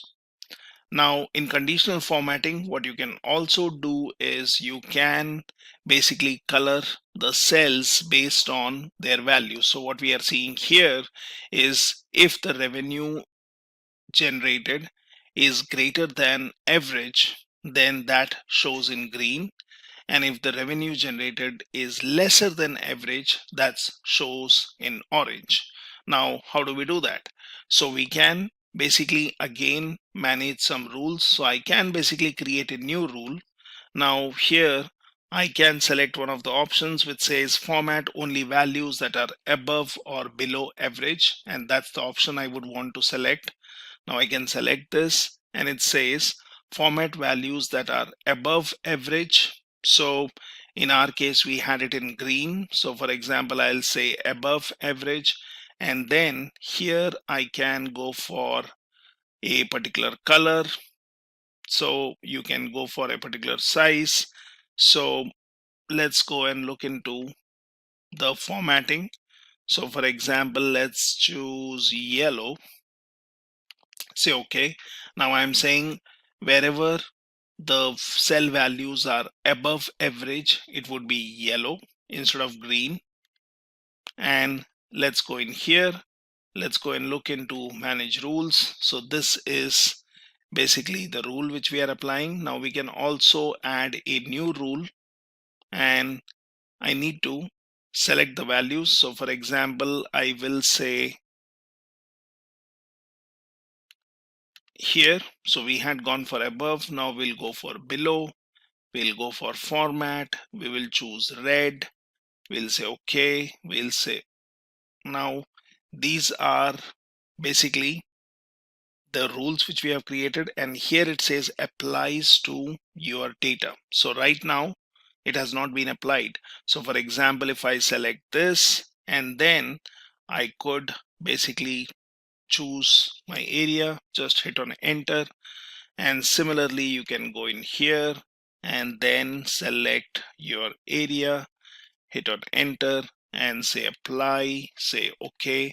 And now if you see, I have really chosen bright colors, but then I have said wherever my revenue generated is above average, it should be in yellow, and below average should be in red. So we wanted above average to be in green and below average to be in orange. So that's what we have here, right? So you can always color code your cell values based on some rules which you are setting up. Now similarly, you can also find the top 10 and bottom 10 values, and that's pretty easy. So you can just select this, and then you can go into conditional formatting. You can go for top and bottom values, top 10 items, bottom 10 items, or you can go in for more rules. So you can say format only top or bottom ranked values. So you have top 10. Now you can choose the color, and for example, I'll go for blue, and I'll say okay. So now if you see, my top 10 values are blue. Now similarly, I can add one more rule. So I can say new rule, and I can say let's go for top or bottom. Let's go for bottom. Let's go for format. Let's say orange. Say okay. Say okay, and that's it. So now you have your values which are top or bottom 10 values. So you are using conditional formatting where you are basically highlighting your cell values based on different colors, and here easy conditional formatting based on different rules helps us to do that. Now similarly, you can also have the values which is basically showing you how the values are increasing. So what we can do is we can select our columns. Either you could apply this to all the columns. Now here I have applied this only to Jan and April. Now I could apply this for June. So let's say June. So you can go for gradient fill, you can go for solid fill, you can obviously just select the color, and that takes care of the things. You can say, for example, select this, and now this is selected, but I would want to might be format this. So I can go in here, I can go into manage rules. Now that will tell me what rule has been applied in the order. So I can just do a edit rule, and that basically says this is a solid fill, which is color, you have no border, this is basically color is black. Now I can go for something like gradient fill, and I can say okay. And now if I say apply and okay, so this basically is like your first column. So you can use conditional formatting for various use cases, and you can highlight the values. So anyone who would look at the value would automatically notice which are the higher values, which are lower values. Might be here the revenue is getting generated or was getting generated but did not grow beyond a particular value, and so on. Now similarly, you can also go in for different options. Say for example, here we would want to see if the revenue was dropping, or if the revenue decreased, or say for example if the revenue was going up for this particular salesperson. So here we are looking at Carol. So in Jan, the revenue generation by sales was very high. Then in Feb, it was falling down. In March, it was kind of stable. Then in April, it went way below. So we can obviously work on this, wherein we can grade our cell values. So what we can do is we can go in for highlighting the cell values. Now you can go for color scales, you can go for icon sets, and this is where you can choose your different shapes. So you could choose one of these shapes. So for example, I would be interested in looking at the indicators like directional. I could go using this 3 arrows. I can go in for this color, I can choose directional, and then my values are automatically using directional. Now what we can also do is we can then go into manage rules, and that basically tells me what rules have been applied. So for example, the latest one is the icon set, which I have chosen. It shows the selected columns. I can obviously do a edit rule, and then I can choose. So I'm saying the format style is icon sets. I'm not using a data bar, I'm not using color scale. Now here I have chosen the style of icons, and then here you can basically give some values. So you have icon which is green when the value is greater than or equal to 67%. When I say hyphen or minus, it is less than 67. It's way below 33%, then you give this value.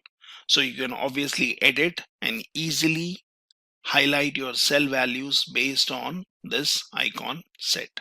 So I can apply this, and that's how I use conditional formatting. So conditional formatting can be very useful if you would want to use icon set, if you want to use your data bars, if you would want to highlight particular values, if you would want to color code based on some calculation, if you would want to use a 3-color or a 2-color scale, or if you would want to just find out values based on some simple calculation. So conditional formatting is used extensively by data analysts, or people who are working in business intelligence teams, or people who would want to use Excel to easily identify the data, easily identify the cells which contain particular value, or finding out less significant or more significant cells to then pull out values and carry out your computations, calculations, or analysis. So let's continue learning on using Excel for various things. Now we have learned on conditional formatting and seen how that can be very helpful. Let's learn one more feature of Excel, and that's basically your data validation. Now this can be very useful when you would want to work on validating the data which is being fed in the cells. So you could limit it to basically a number between a particular value. You could also add some messages to it if you would want, or you could even circle invalid data or clear validation circles. So data validation really helps us in validating the data which is being fed in to particular fields. Now, it's a feature in Excel which is mainly used to control what a user can fill in a cell. You can decide what type of values must be entered. You can also restrict user to enter only valid data, and if any invalid data is entered, an error message will be displayed. Now that's where you can use your data validations. So let's see how that can be done. So for data validation, let's see some exercises here. So for example, you have a name column and you would want to restrict that the name should accept only 15 characters. Now, how do you do that? So you can basically select the cells, or you can just select a particular cell and then we can later drag the property to other fields. Now here, once the cell is selected, so for example, let's try this out and let's see if that works. So for example, I will say Peter Johnson, okay, and that is basically 5 and 9 and 12 characters. So let's say junior, and if I do this, it says input length is greater than 15. Do you want to continue? If I say yes, right? So basically it is allowing me to add the value here, but then it has basically violated the rule. Now this is giving a message to the user that the username should be entered less than 15 characters. Now how do we do that? So for this, we can basically select the column and then we can search for data tab and get into data validation. So this is where you can create or select different kind of rules. So for example, I can go into data validation, I can go into settings, and I can say the text length, and that should be less than 15. Now this is the maximum I'm giving, and it says apply these changes to all other cells within the same settings. So I can do this, or I can just drag and drop. So I can basically apply this formula, and now you can in fact randomly check in any particular cell, is the rule applied. So it says text length less than 15. So we can basically control data validation in this particular column, and that will allow only 15 characters. It will pop up a message if the user really wants to go beyond the particular limit.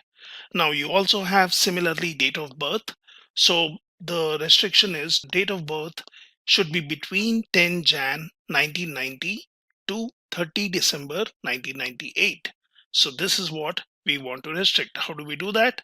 So we can select the field, we can click on data validation, and if you see here, I have selected date, and then date is between, and then obviously you can give a range, that is 10 Jan date 1990, 12/30, 1998. So that's the start and the end filter which has been applied.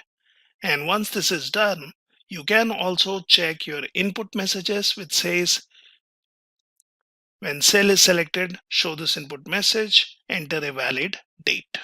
So if you see here on the left, there is a pop-up which is coming up which says enter a valid date. Now I can also say when user enters invalid data, show this error alert. So I can say stop. I can say invalid entered, and this is how I have set a rule. So for example, if I just do something like this, and that says invalid date entered, I can do a retry. It will take me back here, but unless and until I do not give the right format, the date will not be accepted. And again, the same thing applies to all the cells. Similarly, email. So we are saying the email should have at the rate present in the value provided. Now for this, we can use a formula and we can select, well, I would want to apply this rule to all these rows starting from C2 to C14. So let's get into data validation. Let's look in settings, and here we are choosing custom. Now within custom, I'm choosing what is the formula. So I'm saying is number, and then I'm saying find at the rate for the rows C2 to C14. So the only thing we are concerned about here is the value should have an email icon. You can input a particular message. You can say what has to be done for error alert. So for example, we can basically go in here and we can say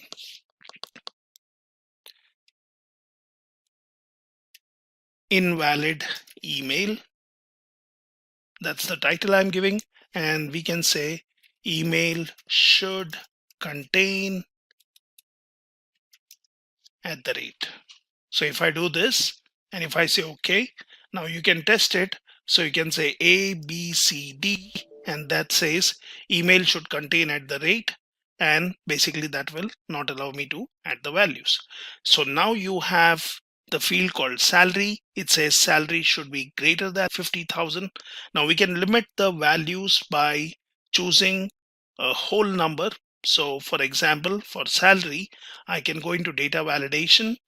I can go into settings. So here I can say something like decimal, or I can go for whole number. So both of the things are fine. It depends on what kind of values get into this particular field. So if I say whole number, and if I say it has to be greater than 50,000, so I'm saying the minimum is 50,000. Or I could have given a decimal and then I can say greater than, less than, equal, or anything, or even between. So I can select greater than and then I can just say OK. Now for rank, the rule is rank should be between 100 and 200. So again, we can use a whole number. So ranks will generally not be decimal. So this would be whole number. Salary can be a whole number or it could be decimals. So we have chosen decimal here, and in rank, if you click on data validation, I have chosen whole number. I've set data between 100 and 200. Input message, nothing. Error alert, nothing, but that depends. I can give this. So this is how you can just do a simple data validation and control the values which land in the cell. Okay, so now let's also understand how we can restrict the values in a particular cell, which might be based on a list of items. Now, for example, here, if you see, I have two columns. So one column basically has the values of city names, and then you have places within that particular city. So if I would want to implement a data validation based on this, so for example, if you see here city, and that basically shows me only the 4 values which can be entered. And if I go to place, then it tells me for Maharashtra, I can only enter Pune, Mumbai, Nasik. Now, how do I do this? So say, for example, you take an empty field and you want to restrict the values of city names. So I could select data validation. I could basically select list, And then it tells me you need to enter the list values, that is the source. So you click here, and then I can just select these fields.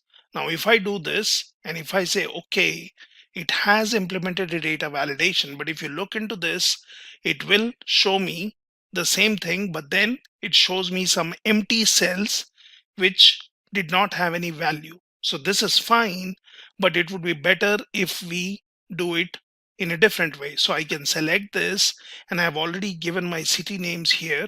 So I can just do a data validation, and here in the source, let me get rid of this. Now I can just have my cursor here. I can select these values, and then if I say OK, so now if you see, my city names have been restricted to these values. And that's how you can implement your data validation. So I have this data validation here, but I will get rid of this one by just doing a Control Z. Now I'll come here and say, for example, I would want to implement the same data validation. Now the easiest way would be in doing this for all my 4 cities. Now if you see here, I have data validation. I could choose Bangalore. And if you come and check here, there is no data validation, but we have implemented data validation here. Now, how is that done? So I could select this, or for example, I can go in here. I can select data validation. I can select list. And then here in the source, I will say for Bangalore, the values should be these. And then if I basically say, okay, now if we see, these are the values which are fed into Bangalore. So we could do this, or like what we have done here. So if you can check the data validation rule, I have used list, and then I have said indirect F2. So basically I'm giving in a formula which relates to the value which is in for the city Maharashtra. So we could do this, or in a simpler way, we could do this and then just drag and drop here. So we could check for Maharashtra, what are the values. Let's choose a different city. So for example, Kolkata, and here I will choose. Now, since we did a drag and drop, it has basically taken the values of Bangalore. So that's not right. So we select this, we go into data validation, and here I can either feed in the values, that is such as Bangalore. I could basically say something like this, Kolkata, and I could say okay. So now if you see, it shows me the places in Kolkata. Now here we have, let's choose a different city. So for example, let's go for Delhi, and here I can go to data validation and I can just say Delhi. So this is an easier way of doing it. Or if you remember the formula, then what you can do is you can just give in indirect and then basically give the value of the cell for which you would want to keep in the values. So this is how you can do list validation. So you can provide a list of values, and then you can restrict the values in a cell which should be belonging to a particular list. So this is how you do a simple data validation by restricting the data in the form of a list. Now let's learn about pivot charts and tables, which is one more very useful feature of Excel and which allows you to work with your data or perform data analysis. Now, pivot table is a summary of your data. It is used in cases where there are numerous rows and columns in your data set, and it allows you to group your data in several ways so that you can derive meaningful information from it. Now, the visual representation of a pivot table is termed as a pivot chart. Now, how do we do that? So let's see an example. Now, here is some data. Here you see we have some row labels, which basically gives me some category of items here. It also tells me the sum of sales, and basically it gives me per item what is the total sum of sales which were made. Now, how do I get this here? So for example, if I would want to delete this, and I would be interested in getting the total sales under each category of items. Now we know that we have different data here and it's huge. For example, on the row end, if I just do a control and right arrow, it tells me what's my right last column. And if I just do a control and down arrow, it tells me there are 9,994 rows. Now I can use this, and what I can do is I can basically work on insert and go to pivot table. Now this basically tells you need to choose the range. Now since I have chosen my first row and first column, it basically has selected the data, and that's fine. Now do you want the result in a new worksheet? I'll say existing worksheet, and I can choose a location. Now that basically needs me to select a field. Might be we can just select this field, and that should be good enough. So for example, if I close this or if I say OK, so this is basically an indication that my pivot table will be created. Now, what are the fields we are interested in? So as per the problem, we need to find out what are the total sales for each category. So let's go in here and let's select the field category. Now, as soon as you do that, it shows that the rows which are being selected are for this column category. And now we are interested in getting the sales. So we would want the sales per category. So let's select this. So you see sum of sales is selected. Now close this, and that's it. That's your data. So it shows you row labels. It tells you what are the different categories, and it also gives you sum of sales, which is per category. Now this is one easy example where we have solved the problem, where we have tried to find what were the total sales under each category of items. So for example, let's have another data set. So again, you can just check how many rows we have, and it is basically the same 9,994. And if I look in columns, it basically shows me profit is the last column. And here we would want to find out which category. So for example, let me get rid this, which subcategory of items sold the maximum under each category. So we have some categories here which says furniture, and it shows some subcategories, and then it shows me office supplies and then some subcategories, and same thing with technology. Now we know how we got this data, but this is different than what we were seeing here. So here we were just getting the categories, but we did not have any breakdown of subcategories within this particular category. And here you see there is a breakdown, and then basically you can also apply a filter which basically says what is the data you want, and if you are interested in finding out a particular value. Now how do we do this? So for example, let me get rid of this. Now we know how we can find out the category of items, but we would want to find out which subcategory of items sold the maximum under each category. So here we are not looking at sales, but we are looking at the quantity.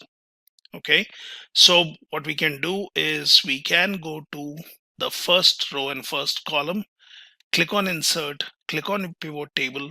Data is already selected. Let's choose existing worksheet. Let's choose a location in our worksheet where we would want to have this. So might be I can select this particular field and then just close this. So it says this is the existing worksheet. Say OK, and now you need to select your columns. So for example, if I would want the data for categories, so I can select this. Now I know that within category, these are the options which we have, and then there is a subcategory. So let's select that. And if you see here, now we have the data which will be filtered. So based on your category and subcategory, and then we will choose quantity. So it automatically understands that this is something on which summation can be done. So let's select this and close on this. Now if you see here, we have got our items where we can see the subcategories within a particular category. Now I can basically close this, and that just shows me high level categories here. So here I can again select a particular row and column. I can go for either a new pivot table. So we could basically select this. The row is already selected. Existing worksheet is what I want. So now I will select this particular place, say OK. Now we do the same thing like what we did earlier. So we will select category, subcategory, and quantity. So the data has already come in.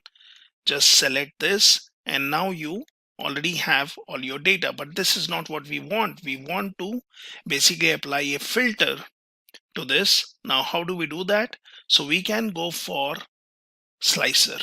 So I can go for insert slicer, and then it tells what are the subcategories which you are interested in. So for example, if I go for something like subcategory and say OK, so this tells me what are the categories you are interested in. So for example, we know that furniture has furnishings with the highest value. So I can select, say, furnishings, and then I was interested in office supplies. So within office supply, I can basically search for here binder. So I can just do a control and select binder. And then I can also know for technology, I can select phones. So I'll say control and select phones. And now if you see, the filter has been applied and we have these subcategories which are selected. So we have our data here. Now we don't need really this. So I can just delete this, and I have my data which shows me furniture being the main category, and that has only furnishings, office supply having binders, and technology having phones, and that basically is a filter applied on the result of your pivot. So this is how we are seeing which subcategory of items were sold maximum for each category. So this is how you can easily use pivot tables, and you can do some analysis. Let's look at some more examples. Now, let's see if you have to answer this question, which says which were the top 3 states for each region that made the highest average profit. Now, how do we calculate that? So for example, this is the data we have, and as I've instructed earlier, you can select the first row and first column. You can click on insert, go into pivot table, and that basically selects all your data. We will choose the result should be in this existing worksheet. So select this, click here, and then basically let's select this cell, and I will say OK. So now my pivot table will be here. So we are interested in finding out top 3 states within each region which have made the highest profit, or which have made the highest average profit. So for that, first we will select region. So when we select region, it shows here region, and within region you will then select state. So within every region you have multiple states, so that's what we are selecting. And then we are interested in looking at the profit, so let's select profit, and that automatically shows up here. So we can now say close this. So basically we have all the data, but we are looking at the sum of profit, but that's not what we want. We are looking for top 3 states from each region that made the highest average profit. Now, how do we change that? So here we have sum of profit. So I can do a right click, and basically I can say summarize values by average. So now I'm getting the average here, and that basically tells per region I have the average profit. But first is let's sort this data. So let's go into sort more options, and here I have average of profit. Or for example, as I said, you can select region, say OK, and now it is basically having the regions and then you have your state value. So again, we can do a sorting here, and I can say, let's go for more sort options. I'll say descending. The state values should be based on average profit.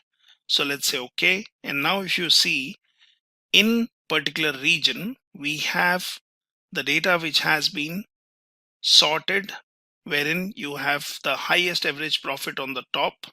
Now what we can also do is we can basically then go for filtering. We can say top 10, but I'm not interested in top 10. So I could reduce this to top 3. And this is the items, average of profit, say okay.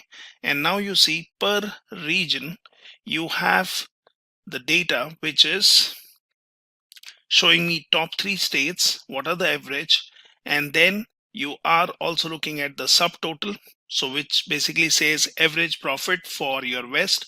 Now if you would want to arrange this, your west and south and east and central, in a particular alphabetical order, if you would want to sort it, you can always do a sorting, and you can choose sort Z to A if that's what you would want to do, or you can go for sorting, more sort options, and you want to sort the region, which is as of now based on descending Z to A. Let's make it ascending, say okay. And now you see the data has been filtered, so it says per region. Now you can always select this and you can say, what is this? So this is basically your average of profit. Now we are looking at each region and the states, the top 3 states as we wanted within a region, and what is the average. Now we have one more question. What is the percentage contribution of each subcategory of products under each category to the total sales? So we know there are different products, there are different categories, and all the categories contribute to the total sales. So we would want to find out what is the percentage contribution of each subcategory of products under each category. So we not only want the category percentage, but we would also want what is the contribution of each subcategory to each category to the total sales. How do we do that? So for that, we need to again just place our cursor here or select the first row and first column, click on your insert, click on your pivot table, and now the data is already selected, existing worksheet. Place your cursor here, and then let's select this cell, say okay. Now your pivot table fields are here, so we are interested in category. So let's select category, and then within a category we will have subcategories, and we are interested in the sales data, wherein it is already going to give us the sum of sales, but we would want this in the form of percentage rather than just the sum. Now we can click here value field settings, and it says if you would want to summarize this, it says show value as, and what are the values you would want. So you can straight away go ahead here and say percentage of grand total. So we could do that because we know we will get a sum of sales and grand total. Now I could basically say percentage of grand total, say okay, and then just close this. So once you have closed this, you see already the data is in percentage. So now we have our data with subcategories, but we also want the data to be sorted, might be in a descending order, which tells which subcategory is contributing more than others. We can select how many subcategories we are interested in. So we can basically select one of the subcategory cells, right click. Now you have option filter and you have sorting. So we can say more sort options. Now here I will say descending, and you want the descending to be sum of sales, which is already showing as percentage. Click on OK, and now you see for each category it shows the percentage contribution towards the sales. It shows the subcategories contribution to a particular category and also to total sales. So technically speaking, if you look at all these values which are subcategories, and if you would total them, that would be your total grand total. So this is how we can solve a simple problem like this. What is the percentage contribution of each subcategory of products under each category to the total sales? The next question is, which customer made the lowest profit in the home office segment in each state? Now here we know that we are looking for home office segment. We are looking for customer which made the lowest profit. We are also looking for the state as the main criteria. So in each state, we would look for home office segment, and within that we would look for customer which has made the lowest profit. That means the lowest value of the profit. So how do we do this? So let's get into selecting our row and column. We will go into insert. I'll say pivot table. I'll say existing worksheet, and let me get my result here. So let's say okay. Now that gives me the pivot table. So the first thing is we are looking at per state, and I would be interested in home office segment, or I could first start with segment. Now here we have segment, and in segment I can basically select home office. So I can just do a uncheck and select home office only, and now I can select state. So that will be my subcategory within segment, and then within state we would want to find out the customer. So let's get the customer name, and we are interested in finding out the lowest profit. So let's select profit, and here we have sum of profit. So the fields are selected. Close this, and now you have your data which basically shows me the names of customers which made the profit, but it's not sorted. So we can sort this, and we have state entries also, so that's fine. So what I can do is here I can basically say sorting, go to more sort options. I can say I want to do a descending, or I want to do an ascending based on sum of profit. So let's do that. Now you see the topmost value is the lowest value per state within home office segment. Now what we also want is we just want one value per state. So how do we do that? So we can just go for filtering, go for top 10 values. I'm interested in bottom value, and in that also I'm looking for only the lowest value. So let's select 1, say okay, and now you see we have data for home office segment per state, customer who has made the lowest profit. So we have easily answered this question using our pivot table. Now say for example we have a question which says find the sales made in each quarter of 2016 for all the regions. So the data has to be divided quarterly, and use order year as a slicer. We can do that by selecting what data we would want to slice, and then we would want to create a pivot chart also. So for example, how do we do that? So for example, I will get rid of this, I will get rid of this, my pivot chart, which we can recreate. So find the sales made in each quarter of 2016 for all the regions. So this is what we want. Now how do we do this? So for example, let's select this. We will do a insert pivot table. We will basically say existing worksheet, and then I can select this particular cell. I'll say okay, and now I am interested in data quarterly. So first let's select our field here. So we should basically have, if all our fields are selected, say for example if I say order date, now you see we have quarters and years which are selected.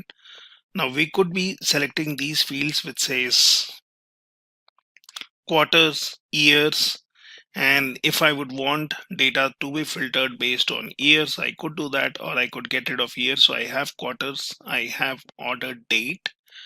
So that's being already selected. Now, what else we need? We need to find out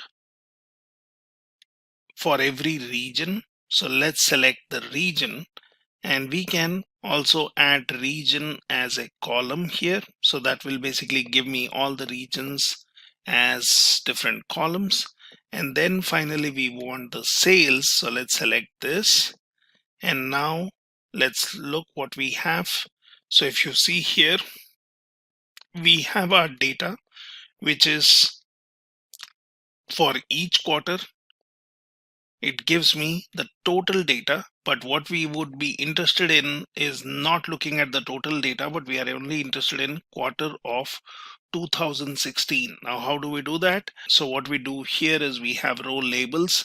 So let's click on this. So we have date filters, and then in date filters, we can go for between, and then we will say 2016, and the value has to be 1. And then let's select this, and let's change this to 2016, and this is 12th month, and then we can say 31. So we are saying the date has to be 2016, and it basically says not a valid date. So let's select a particular date and see. So the month has to be here. So let's change this, and let's make it date and say OK. And now we have our data, which is for 2016. So for example, I could basically select this, and here I could be looking at what are the filters we have. So it says clear filter from order data. So we have applied the filter on order date, and these are your date filters, which is basically date 16. Oh, this is wrong. So this one has to be changed to 2016. So select this, and now we have our data for 2016. So we have found the sales made in each quarter of 2016 for all the regions, the grand total for a particular quarter if we are looking at the value, or for individual months in a particular quarter. And we have sliced the data. Now we could have also introduced a slicer by selecting which field we would want to implement. So for example, if I would select a particular field and then I could click on slicer, I could choose I would want to slice the date based on order date, and then could have done it. Or we have just given the date for 2016. Now we just need to plot a graph for this, and that's very easy. So you just need to select the complete pivot data, and here you have the chart options. So let's go for line chart, and that basically shows me the line chart. So we can select this, we can just drag and drop it here, and then we can basically check if that is showing us the data. So if you see here, this is line chart where it has divided the regions in different colors. So we have all the regions. We could filter out in pivot chart a particular region.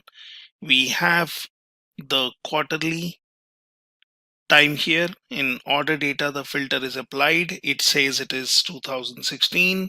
In quarters, it tells me it is 16.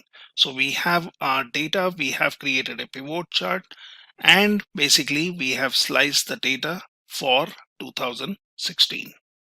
Let's answer one more question, and that's finding the profit made in each year for all the categories of products in East and West regions only. And then we would want to create a histogram for the same pivot table. So histogram usually gives us the frequencies.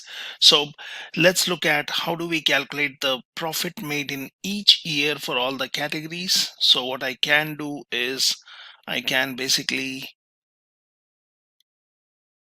select my row ID here, and now I'll do a pivot table. So the data is already selected. I'll choose existing worksheet. Let's select this particular cell, say OK.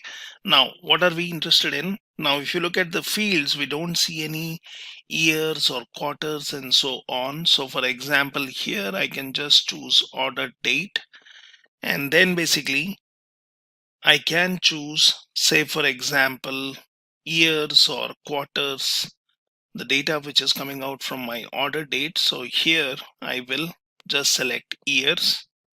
Now then I have my order date. So we are interested in the years, orders, and we are interested in, let's look at our column or the question what we had here. So we have years, find the profit made in each year. So let's select profit. So that basically says sum of profit. But then I'm also interested in for all the categories of products. So what I can do is here I have my field which is category, and that I'll add to the columns. So that shows me what are the different categories, and this looks fine. Now I'm also interested in east and west regions, so that is basically in the region. So either we could add a slicer or we could do a filtering here by adding the filters. So first is I'll click on region, and here it says select all. I'm only interested in east and west, so let's select this, take this, put it here, let's say OK, and now we have the data which has been filtered based on the region. So here we have region, so you can always look at the filter, it is east and west, and we have our year data per year. We have different categories. You can always look at what are these column labels. So this is my different categories, and this is the profit per category, and then you have your grand total. So we have already our data. Now let's say close this. So we have our data for all these years, different categories, the profits made per year. And if I would want, I could go into an year and I could look into different months. So that also is showing up. And now we would want to basically plot a histogram with this data.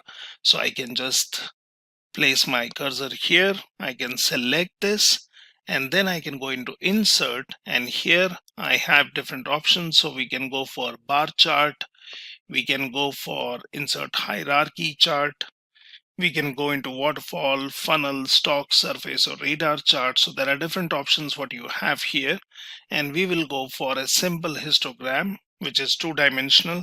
Let's select this, and here you see you can obviously select different regions. You have your years which shows up, you have your order date, and then you have your categories which can be chosen for your histogram or for your bar chart. And that basically is how you use your pivot table. You use some calculations, and then you can plot your needed graph to visualize the data and understand it in a better way. Welcome to Simplilearn. In this video, we are focusing on ChatGPT and its groundbreaking role in data analytics. In a world where data is the new gold, understanding and analyzing this wealth of information is crucial. But as the volume of data grows exponentially, traditional analysis methods are being pushed to their limits. Enter ChatGPT, a revolutionary AI developed by OpenAI that's transforming how we approach data analytics. But what makes ChatGPT stand out in the crowded field of data analytics tools? How can it not only streamline complex processes, but also uncover insights that were previously hidden in plain sight? Stay tuned as we unravel the capabilities of ChatGPT, share real-world applications, and show you how it's being used by analysts and businesses alike to make smarter, data-driven decisions. And whether you are a data scientist, a business professional, or just a tech enthusiast, curious about the future of AI in data analytics, this video is for you.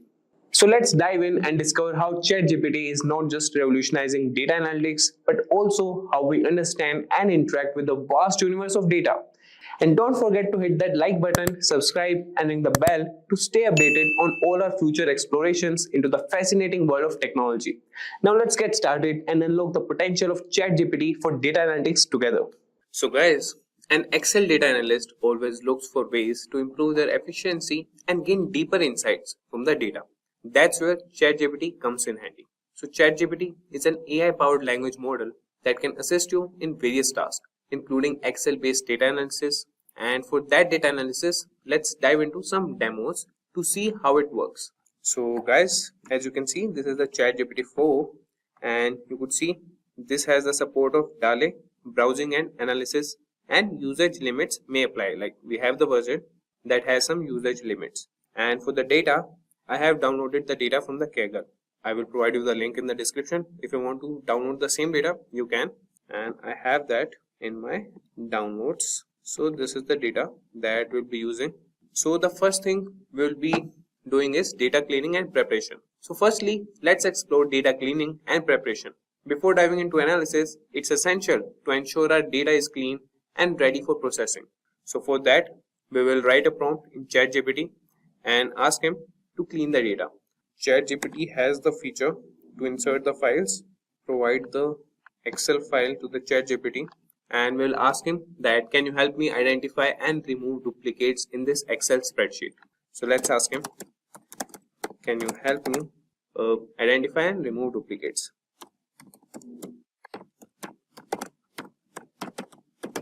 Duplicates from this Excel spreadsheet, from the provided Excel spreadsheet. So you could see that ChatGPT has started generating the response, and he is telling us that he can definitely help us with that, and he is analyzing that.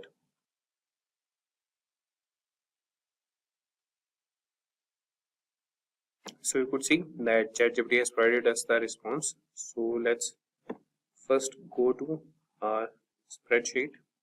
So this is the spreadsheet: order number, quantity ordered, price of each quantity, and order lines. So you could see that first ChatGPT has encountered an error, and that is with the character encoding mismatch. And then he has loaded the spreadsheet successfully with the second attempt, and you could see that he has provided like the smaller or the briefer version of the spreadsheet. That is, the dataset consists of sales data with columns such as order number, quantity order, price each, order line, sales, order date, status. So he's asking us, could you specify how you would like to identify duplicates? For example, should we consider a row a duplicate if all its values match another row exactly, or are there specifically columns we should focus on to determine duplicates? So we should, or here we'll be focusing on the column section. So here we want to identify column section.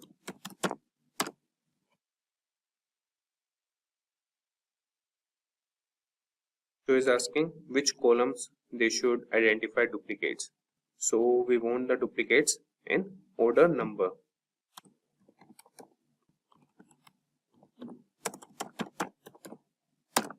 So the ChatGPT has started analyzing the spreadsheet.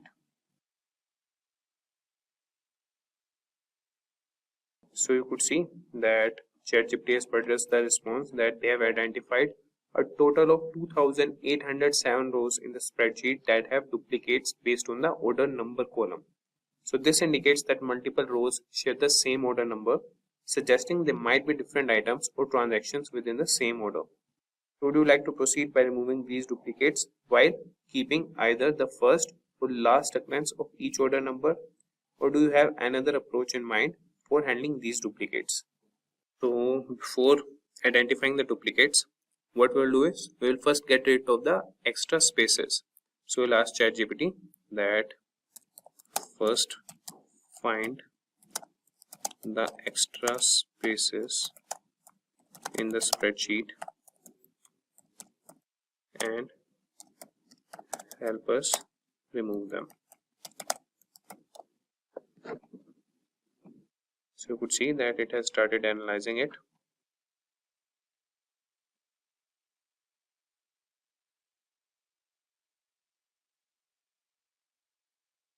So he is asking us that would you like to proceed with any further cleaning or data manipulation?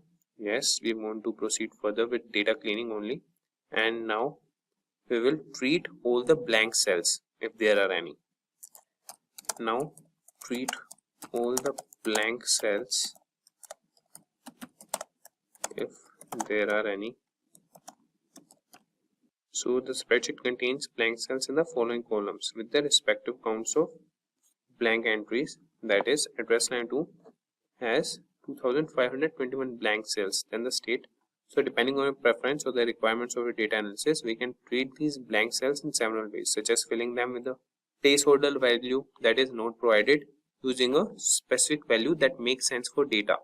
That is, example, a default state or territory, but potentially leaving them as if blanks carry meaningful information in the context of your data. So what we will do, we will provide a placeholder, instead, that is not provided or not applicable. Okay.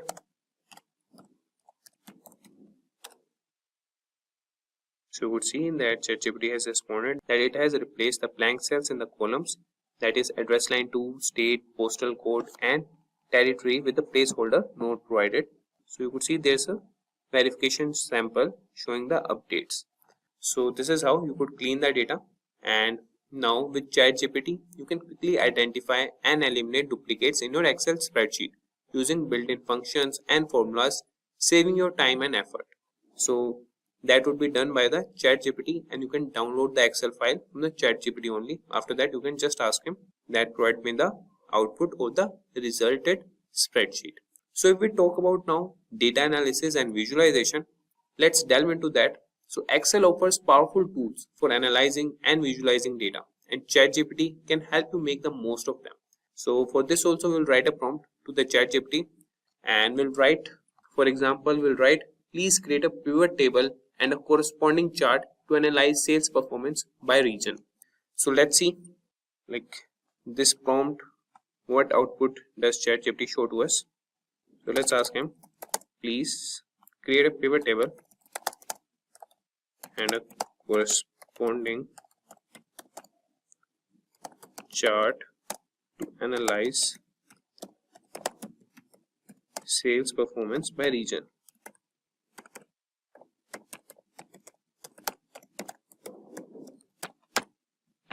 So you could see that ChatGPT has started analyzing the data and the spreadsheet, and you could see that the pivot table below shows the sales performance by region or the territory.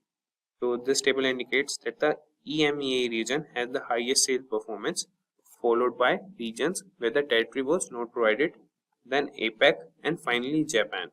So now let's create a chart to visually represent this sales performance by region. You could see that it has provided a chart, that is a bar chart illustrating the sales performance by territory. So you could see the guys that it has provided us the analysis, and ChatGPT can guide you through the process of creating pivot tables, charts and other visualizations in Excel, enabling you to gain valuable insights from your data with ease. So let's move to advanced analysis and automation. So lastly, we will explore advanced analysis and automation. So Excel capabilities extend beyond basic functions, and ChatGPT can help you leverage its full potential. And for this also, we'll write a prompt to the ChatGPT that can you assist me in building a forecasting model to predict future sales based on historical data present in the spreadsheet.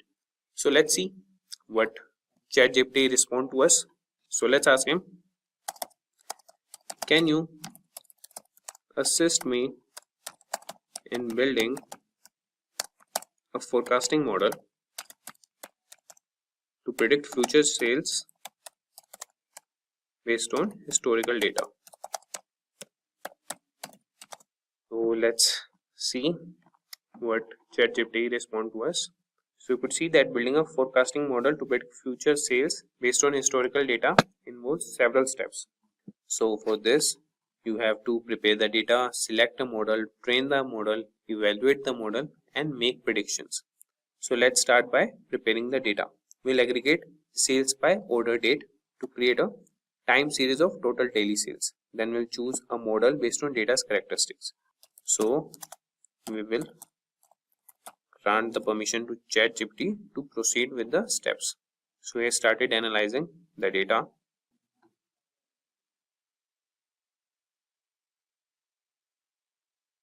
So you could see that the data has been prepared into a time series of total daily sales. And before choosing a forecasting model, it's helpful to visualize the sales time series to understand its characteristics such as trend and seasonality. So ChatGPT has plotted a daily sales data, and then he has given the visual trends and the possible seasonal patterns. And the next steps would include testing for stationarity, model selection and parameter tuning, model training, and then forecasting. So you could follow all these steps with the help of ChatGPT and could create a forecasting model. If you want, we can move to the next step. So you could provide a prompt to the ChatGPT that move to or proceed with next step.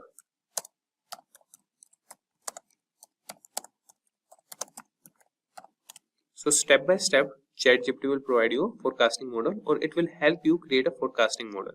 As you can see, it has started analyzing it. So the augmented Dickey-Fuller, that is ADF test, gives up a p-value of approximately 0.0033.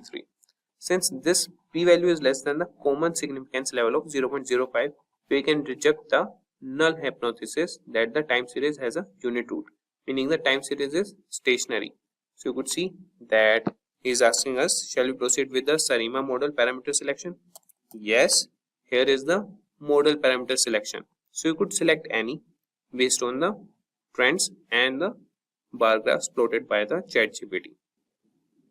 So you could see, guys, that the ChatGPT has analyzed the spreadsheet and provided the response that the grid search for the optimal SARIMA parameters based on the lower ACLI information criterion suggests the best fit model uses the parameter 011 and for ARIMA and 01112, that is for the seasonal component. So you could see that it has provided the model and the parameters. Now it's asking us, shall we move on to forecasting future sales with this model? Yes, proceed with that. So you could see that with ChatGPT's assistance, you can build complex forecasting models in Excel, allowing you to make informed decisions and plan for the future effectively. So ChatGPT is a valuable tool for Excel users and data analysis, offering assistance in data cleaning, analysis, visualization, and automation. And by integrating ChatGPT in your Excel workflows, you can enhance your productivity and uncover new insights from your data.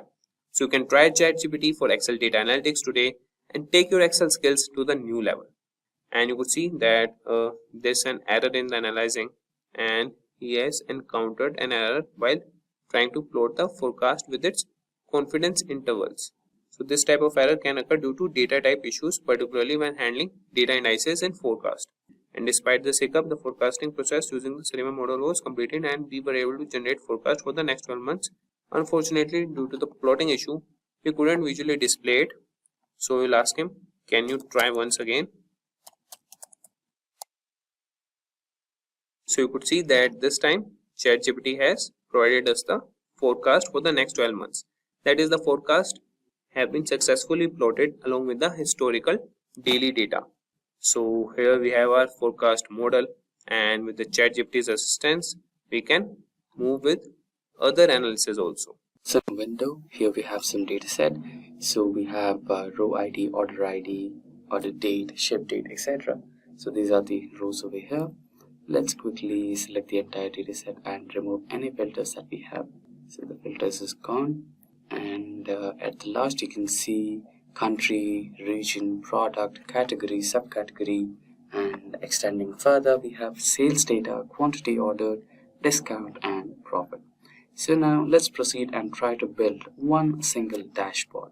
Okay, now imagine yourself in a situation where you're working for this particular store or a company which sells products, and you have a team meeting with leadership, and you are supposed to be hunting for simplicities in complexities, and you need to present an interactive dashboard which gives a visual representation of what exactly is happening with the company, the sales, the quantity ordered, profit, etc. right?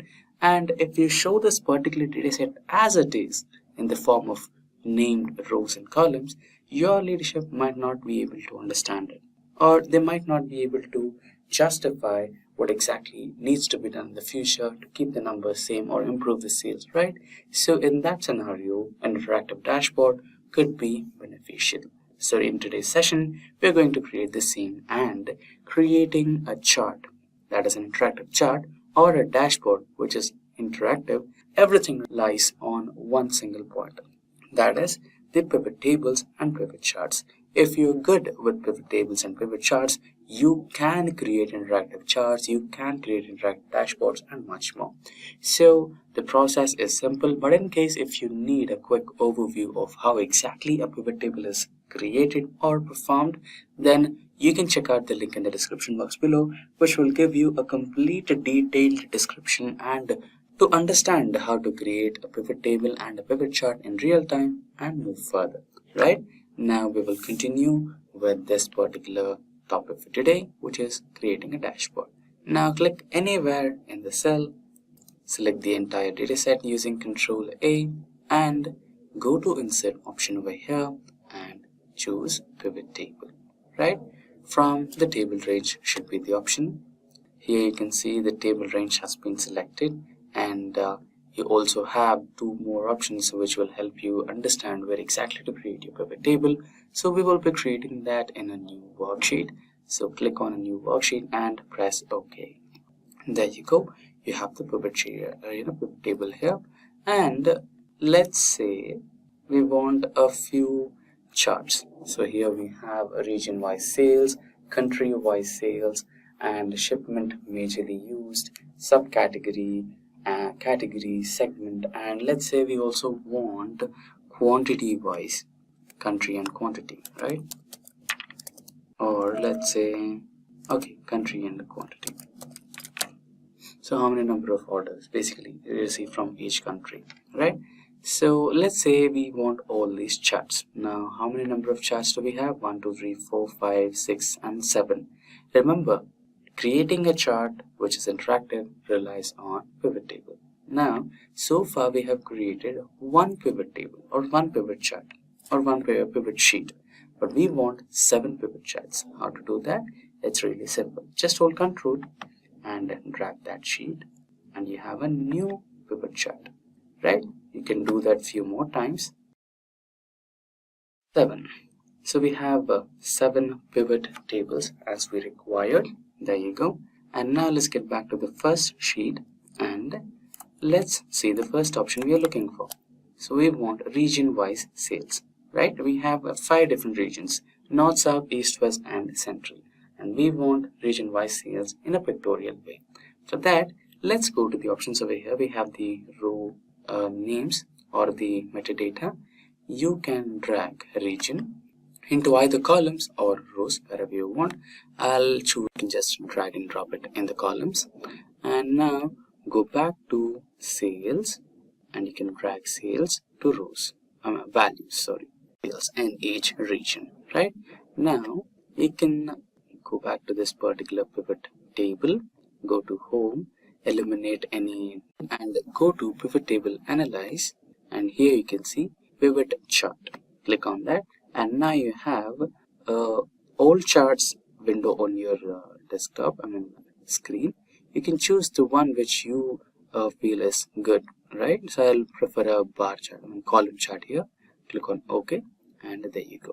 Now you can edit this particular data set and chart, and you can also remove any of the things you don't want. So for example, I don't want legends, so I'll remove legends, and this is what I have here. You can also edit from a few more things, right? Now I can simply copy this particular chart and go to the dashboard. So let's create a new sheet and name it as dashboard. Margin center. You can add a color. So now here you can paste the first chart. Now you can rename this chart title. So you can rename this as region wise sales. So therefore you have the first chart over here. You can also increase or decrease the size of the chart by just dragging the corner points. And let's go to the second pivot table. We have the second pivot table right here. What was our second request? So the second request was country wise, right? Now close this, choose the country and drag it to columns or rows. Let's go with rows this time, and sales. So go to pivot table, analyze, pivot table chart, and here you can choose a pie chart since you're going with the country wise, and click OK. Now you have the pie chart over here. You can rename that as country wise. You can copy this and paste it onto the dashboard. In case you want to keep the size of the pie chart and the column chart in the same width and height, you can do that. Just go to format. Here you can 5.6 and it can be 9.9, and similarly you can go with 5.6. This can be 9.9, just so that you can accommodate a few more charts in the dashboard. You can align them. There you go. Right now our next request is subcategory shipment. So go to shipment. So this is the fifth sheet, so we need to go to the third spreadsheet where we have the pivot table. So close the format shape, and we have shipment here, ship mode. So select the ship mode, drag it to rows or columns, sales to here, and we have or you can count it, right? You can change it to count. Okay, so you have standard class with the highest number of sales happening. So many sales which are happening in your store, choose the standard class of shipment, right? So very least people choose first class or same day shipment, which is highly expensive, and standard shipment will take minimum pricing, and most of the customers have chosen that. Now you can choose the same data here. Go to pivot table, analyze, and here we have pivot charts, and out of this you can select any one. Let's say if you want to go with the tree map, or if you want to go with the bar, or any one, you can go with that. So let's go with the bar graph. Press OK, and here you create it. Now rename this particular chart as ship mode. Now you can copy the same chart and paste it onto the dashboard. You can close that. If you go to format, you can do the same setting, 5.9 and 9.9, 5.6 and 9.9. There you go. You have everything lined up. And this space that we have over here, we can add a few more things which will come under slicers and filters. So we'll have to wait for that until we can finish the rest of the charts. Now we will go to the fourth sheet. So what was the fourth request? Let's check our list here. So subcategory wise sales. Now we can check the categories, subcategories over here. Yeah, we have the subcategory. Select that and drag to rows or columns, and sales to values. Okay, and there you go. And if you want to sort, you can also sort by right clicking and sort it to minimum and smallest to largest to smallest. There you go. So the highest number of sales are happening through mobile phones. Next comes the bookcases, next come copiers, etc., etc. Now select this and go to pivot table, analyze, pivot chart, and you can choose any one of those. We can go bar chart or the column chart, and you can also rename this as subcategory wise. You can copy it, paste it on the dashboard, and you can also make few arrangements if you want. You can resize it, 5.6, and this will be 9.9. The next request is about the category-wise sales and segment. So we have the category here, drag it to rows, and sales here. You can keep it the way it is, or you can go to pivot analyze, and here go to charts, choose the one you want, and proceed. Copy it and go to dashboard. You can paste it over here. There you go. Country wise and segment quantity. So now you have country over here. Drag a country to rows and sales to columns, or you can, let's go with sales. Since this is a sales dashboard, this should be beneficial. Now we have, we can also sort it again, sort to largest to smallest, and we have France with the highest number of sales. Now you can copy that or go to pivot table analyze, and here pivot chart. You can go with pie chart. You can rename it as country wise. So there you go, and copy this, paste it on the dashboard. I think we already did a country wise sales, so I think we can proceed with the next type of chart, which is segment wise. Let's go to the same sheet where we created the country wise sales and close the format, delete the chart. Instead of country, we can select segment. So which segment has the highest number of sales?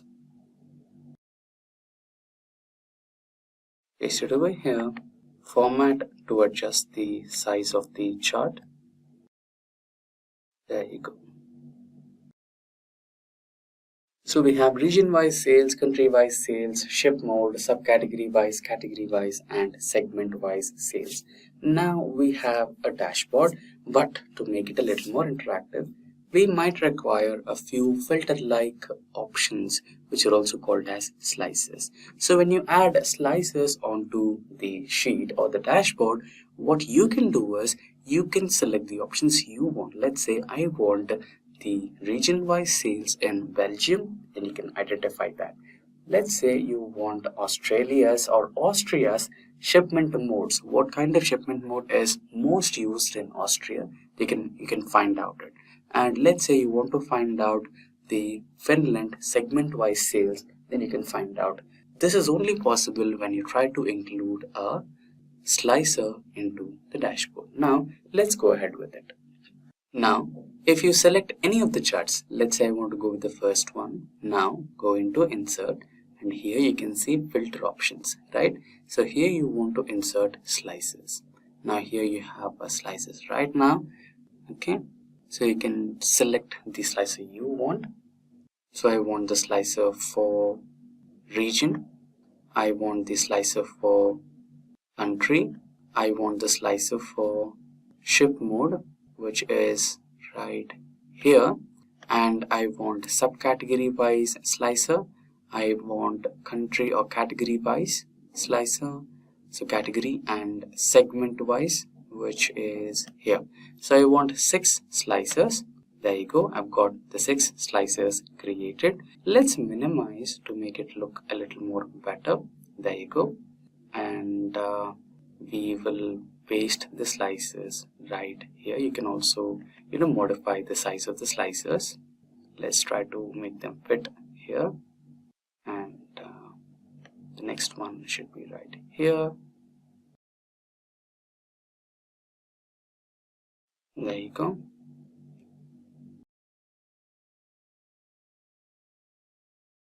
Now let's drag this here.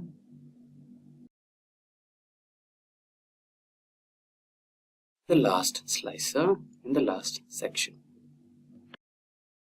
There you go. Now we have a dashboard, but is it interactive? I guess not. So how to make it completely interactive? So you might have a doubt. Let's say I want to click on machines. Now only one out of the 6 charts is reacting. Let's say I want to click on papers. it is giving me the data for phones and etc.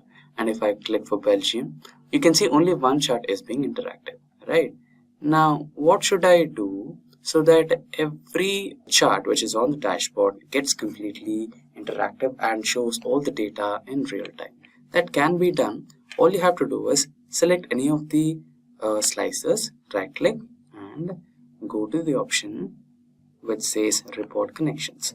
So select all the pivot table which are present in your chart right now: sheet 1, sheet 2, sheet 3, sheet 4, sheet 5, sheet 6 and sheet 7. Press OK. Now all the charts are interconnected with each other. And now if you click on any one of the options, so let's say I want the data for Austria country, and every data changes. Correct? Report connections. You need to do that with all the slices. Press OK. There you go. Now, if you select Finland, Denmark, Austria, you can see the charts are changing, right? Every chart is now interactive. So that's exactly how you create an interactive dashboard. Now you might be having a doubt. Okay, it's working for the existing data, but what if I add some new data? So here we have data until 2022, and this is the new data until 2023. Now, if I add this particular data to the end of this particular data set, right here, and remove the row headers, and go back to dashboard, go to pivot chart. On data dashboard, we need to go to data, and here click on refresh all. Then you will get the updated data set, and now you have the updated results as well. And with that, we have come to an end of this session on sales dashboard in Excel, or real-time interactive dashboard using Excel. Today, we are going to talk about descriptive statistics in Microsoft Excel, and I will walk you through a step-by-step guide on how to perform this in Excel. But before we dive into that, let's first take a quick look at what descriptive statistics really means. Descriptive statistics is all about summarizing and describing the key features of a dataset. It helps you get a quick snapshot of your data by calculating things like mean, median, mode, standard deviation, range, and more. These are essential to understanding patterns and trends in your data without having to look at every single value. It's the first step in analyzing data before jumping into more complex statistics. Now that we have a basic understanding of what descriptive statistics is, let's get into Excel and see how we can easily calculate these statistics using the built-in tools. I am in MS Excel and I have a sample of data in my Excel to perform the descriptive statistics over. There is an amazing feature in Excel that many people are not aware about. Is a data analysis tool pack. If you have not come across this word, the data analysis tool pack in Excel is an add-in that provides advanced data analysis tools for statistical and engineering calculations. It simplifies the complex data analysis task by offering the built-in features to perform various statistical tests and data processing without needing to write formulas manually. So we need to ensure first if we have activated the tool pack correctly. So for that, go to File, then Options, and then Add-ins. Inside Add-ins, at the bottom we have Manage, and where you make sure you have selected the Excel add-ins. And then click on Go. And then in the checkbox, make sure you have chosen the Analysis Tool Pack option, and then click on the OK button. Now when you see the topmost bar in the data bar has a data analysis button, now we are all set to perform the descriptive statistics. To perform this, I will click on this data analysis button, and from there I will choose the descriptive statistics option and select OK. Now in the input range here, we need to enter the range of cells containing your data. For that, I will click on this upper arrow and highlight the cells containing my data and press enter. The next option is grouped by, depicts how your data is arranged in your sheet. If it is arranged in columns, Just like mine, you can obviously choose columns, and if it is arranged row-wise, then you go for rows. If you have labels on the first row of your data, you can tick on the checkbox here, labels in the first row. I don't have that, so I will skip this. Then if you go for the output options, this is where you want your descriptive statistics result to be returned. The first option, that is output range, is where you can specify a particular cell in this sheet only where your result to be returned. Second option is new worksheet that will answer your descriptive statistics in a completely new worksheet. The third option is new workbook, will enter the result all together in a different Excel file. I want to enter my data in the same sheet here. So I'll go for output range and I'll choose somewhere here and I will press enter. Underneath I have various options available. I will tick all of them. And don't worry, I will explain each in more detail. So go for OK. And here you go. You have got the whole descriptive statistics over here, mean, standard deviation, and more. But before we do, unlock your career in data analytics with Simplilearn's Data Analyst certification course. This comprehensive program in collaboration with IBM covers everything from SQL, Python, and R to data visualization tools like Tableau and Power BI. You will work on the real-world projects, attend live sessions with industry experts, and earn certifications from both Simplilearn and IBM. Start your journey with hands-on learning, master the latest tools, and boost your career with industry-recognized credentials. Enroll now and take the first step towards becoming a skilled data analyst. Check for the course link in the description box below and pin comments. Now moving on, the first value we got is the mean. Basically, it is the average of all the data values. The mean is actually the sum of all the data points divided by the number of the data points available in the sheet. It tells you the central value of the data. You can separately calculate it in Excel using the function average. Now moving on, we have the second one, which is standard error. It is nothing but the measure of the variability of sample means in a sampling distribution of means. If you want to calculate the standard error separately in Excel with the formula standard deviation divided by the square root of count. Now moving on, we have median. In short, it is the middle value when data is sorted. If I elaborate it, then the median is the middle value in a data set when it's ordered from smallest to the largest. If the number of data points is odd, it's the middle number. If it is even, it is the average of the two middle numbers. Separately, you can perform this in Excel by using the function median. Now we have mode. It is basically the most frequent value. Rather, it refers to the value that appears most frequently in a data set. We can perform it separately in Excel using the function mode. Next we have a standard deviation. The standard deviation measures the spread or dispersion of your data.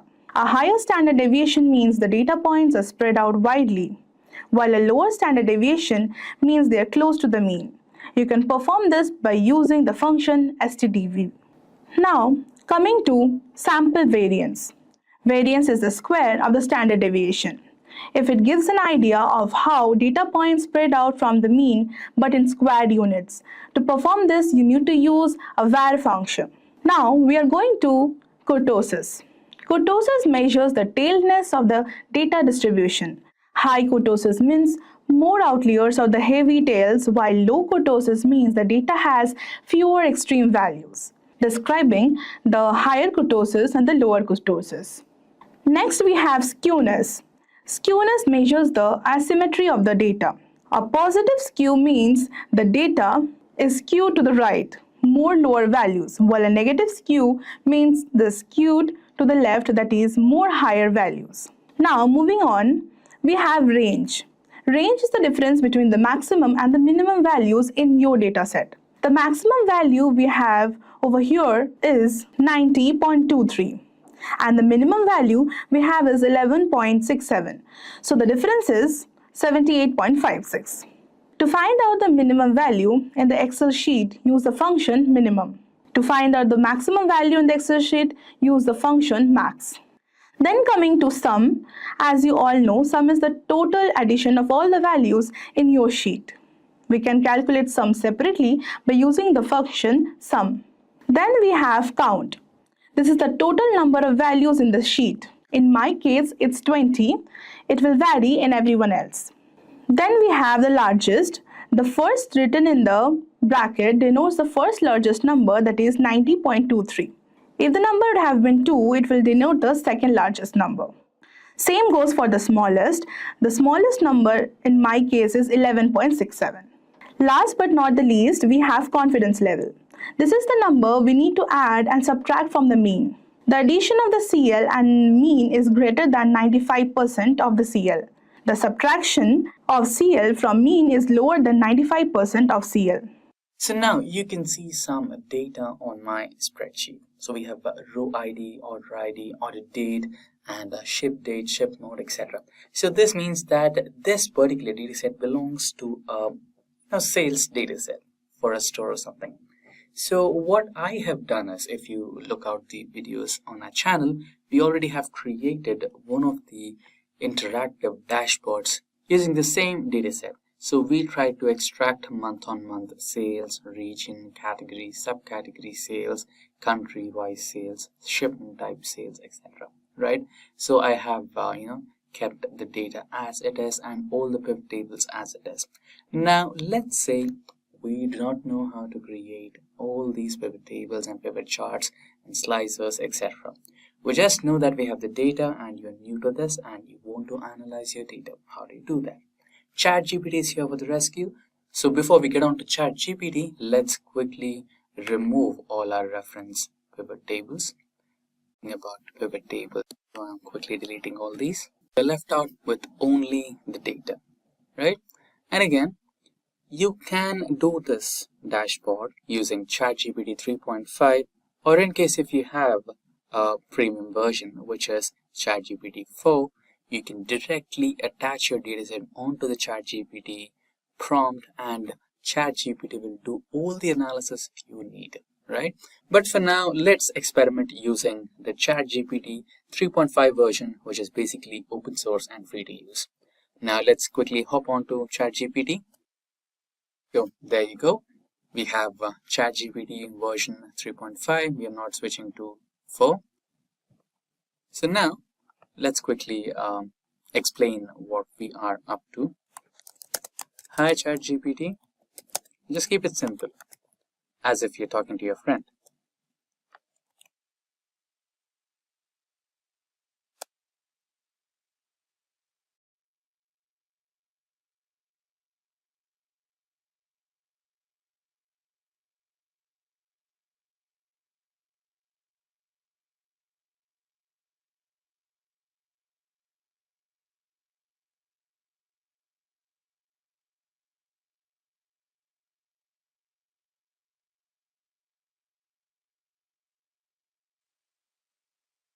The data set belongs to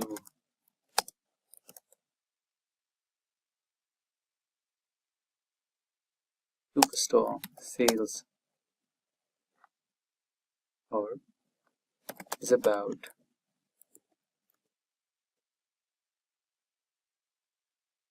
the data set is about a Superstore sales report.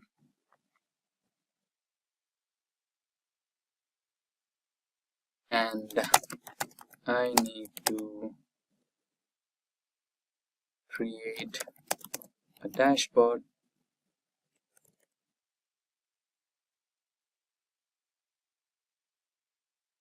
for month-on-month sale.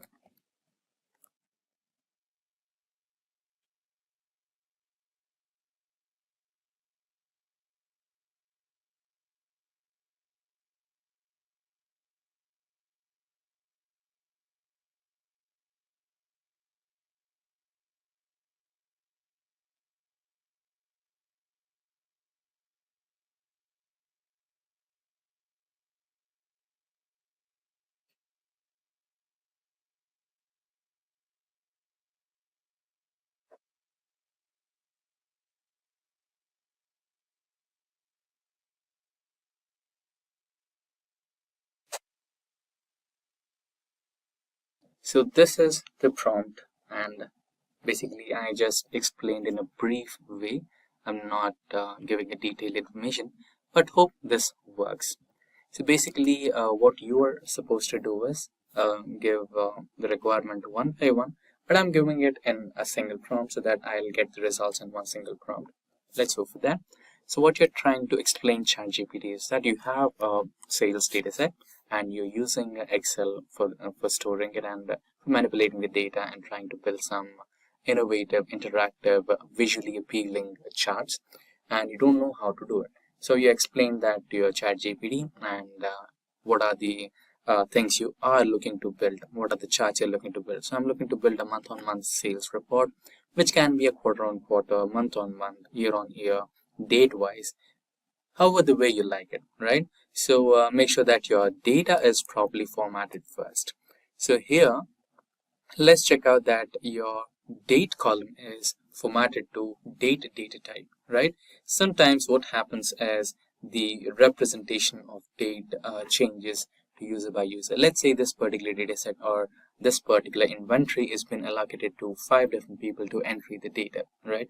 Somebody might use this type of, here you have, let's create a new sheet and try to, let me elaborate what I'm trying to explain.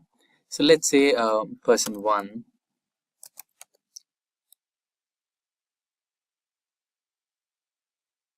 person 3. So let's say I use this type of formatting, 15th December 2025, something like that, and somebody else uses 15/12/2025, and another one uses 15 December 2025. And also sometimes few people also intend or may follow a date pattern which looks something like this: December the 31st, 2025, right? And it's not wrong. So many people will have different conventions of writing their dates.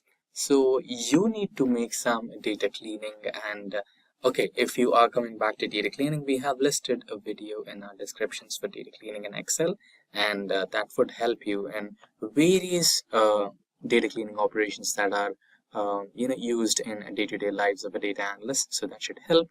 So basically what you are looking for is, so instead of general, go back to the data types, and here you can check out the data type options, and you can either give a short date, long date, or in the case you want to go for some additional formatting, you can also go to more formatting, and here you can check out the custom formatting options. Here you can give a customized option. For now, I want to go with date, and the date I want to go with is this particular one, which gives me date, month, and yeah, click on that, and you should be good to go, right? So make sure that all the dates in your spreadsheet are following one single date pattern, so that when it comes to month on month, quarter on quarter, and year by sales, that will help you a lot. Okay, it will just give you a filtered option. It will give you year on year first, then quarter on quarter next, and if you expand the option of quarter on quarter, you will have month on month, and if you expand the month, then you will have date wise.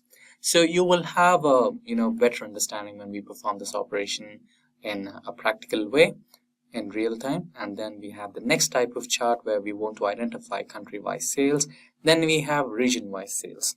So let's say I have one country here. Let's say I want sales from France, and I want to know what are the sales happening in central region of France, north region of France. So you'll have region-wise sales there, and category-wise, which category is giving you the maximum profits or the maximum sales, and inside the category, which is that subcategory or which product is that which is giving you the highest number of sales. You can identify that, and based on that, you can plan a business. You can get up with a business strategy there. And shipment modes. So which type of shipment mode which should you invest in much so that you can offer better services to your customers. So everything counts. So this is what I want to extract from my data set. So this is my requirement. You have explained this to your ChatGPT through the prompt, and just enter. Now ChatGPT should help you break down the requirements, and ChatGPT should help you how to, it'll tell you how to do the process. So here it will tell you the line chart. So basically it's a rule that month-on-month sales or quarter-on-quarter sales, basically wherever the time is involved, the line chart is the best to represent your numbers. So now it basically tells you how to represent your charts in what type of chart to be selected. That's good. But now can you help me create the first chart in Excel?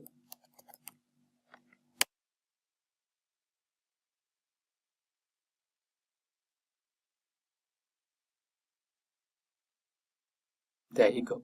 So it tells you how to create it.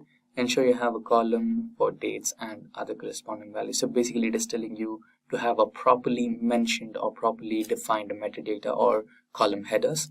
Then select the data, go to the insert tab, choose the line chart.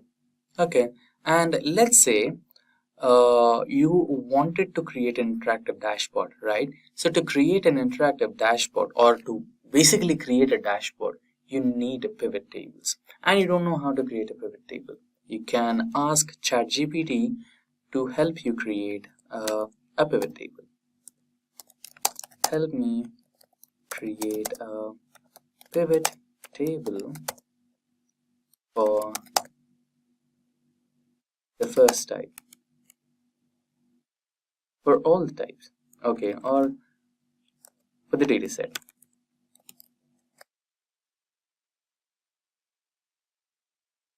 Certainly. So it will mention you the steps to follow to create a pivot table. There you go. So what's the first step? Highlight the range of cells that contain your data set, including headers. And go back to Excel, and you can just click on any cell and Control A. All your data set has been selected, or these days you can just select one of the cells and go to Insert menu and Pivot Table.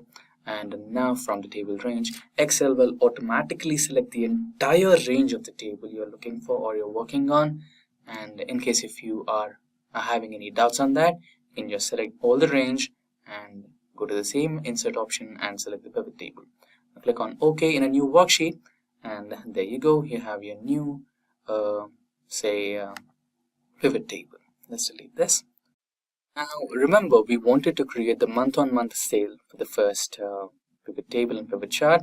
So, and remember about the date formatting. So we'll be looking on that. Now we will drag order date onto rows here, and you can see here. So this is what I was talking about. So Excel has automatically segmented your dates. We have about 10,000 rows in this particular data set, and it has segregated all the 10,000 rows into 4 different years: 2020, 21, 22, and 23. And if you expand the selection of year, it has segregated again into quarter 1, 2, 3, and 4. Right? And if you expand quarter 1, you have month-on-month sales in quarter 1, month-on-month sales in quarter 2, and month-on-month sales in quarter 3, and so on. Right? So this is why I was requesting you to have a proper data formatting for all your dates, right? Which could be really helpful when you want to extract the quarter-on-quarter sales and date-wise sales and year-wise sales, right? So now we wanted to find out month-on-month sales, right? Or year-on-year sales. So where is the sales? Yeah, here we have the sales parameter. Just drag that onto the values, and there you go. Now format this into the currency type. So the currency is dollars, American dollars, and you can eliminate the leading zeros here if you don't want them. There you go. Now you have the whole number here. You can also do the same for this.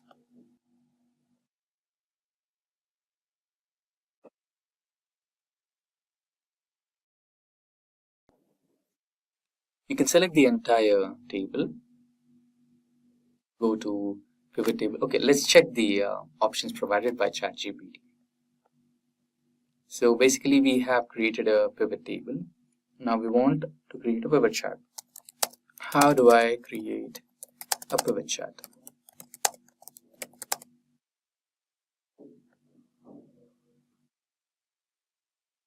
So again, it's making really clear statements and really clear steps.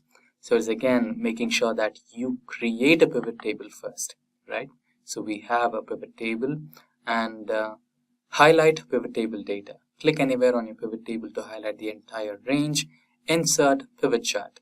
With the pivot table selected, go to the Insert tab on the ribbon, and then click on Pivot Chart and open the Insert Chart dialog box. Choose the type you want and customize the chart. Select the chart. So customizing the chart, we'll look onto it.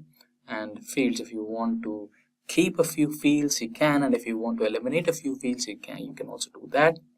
Refresh data. Let's say, why refresh data? See, ChatGPT is so brilliant, right? So let's say I have the sales data until 2023, and now we're in 2024. Let's say we update 2024 onto this particular spreadsheet, and now we have that particular data in the original spreadsheet, but that is missing here. In that scenario, what you can do is just go to data, and here you will find the refresh all option. Once you click on this, you can find the 2024 data updated here. For now, we have not added yet, but in case if it's added, all you can do is just refresh your sheet and everything will change. So brilliant suggestion from ChatGPT, and save and share in case if you want to share. So let's follow the same steps. Select any cell in the pivot table, select all the sheets, go to Insert tab, and here recommended charts, or go to the charts option and select the chart that you are looking for. So we are dealing with time, so I would go with the line chart. Just click OK. But in case if you want to create an interactive dashboard, just go to Pivot Table Analyze, and here you have the pivot charts. And again, it will give you the same option. Just select the line chart here and press OK. So you have your line chart over here. So again, if you are editing this, so you can remove the legends if you want, remove anything else, or you can customize that. Okay, there you go. And if you want to edit the name of the chart, you can also do that. So I will do this as MOM sales report. Okay, accordingly I'll change the sheet name.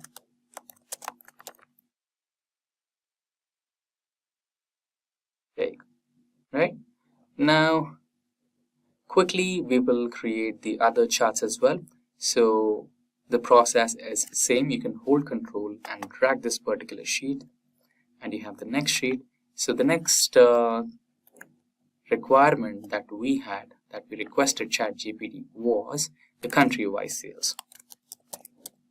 So everything will remain the same. What changes is, okay, let's close this, and here instead of order data, we will have, okay, let's remove this from rows and quarters, months, right? Country. So we will drag country into rows, and there you go. Now we have countries.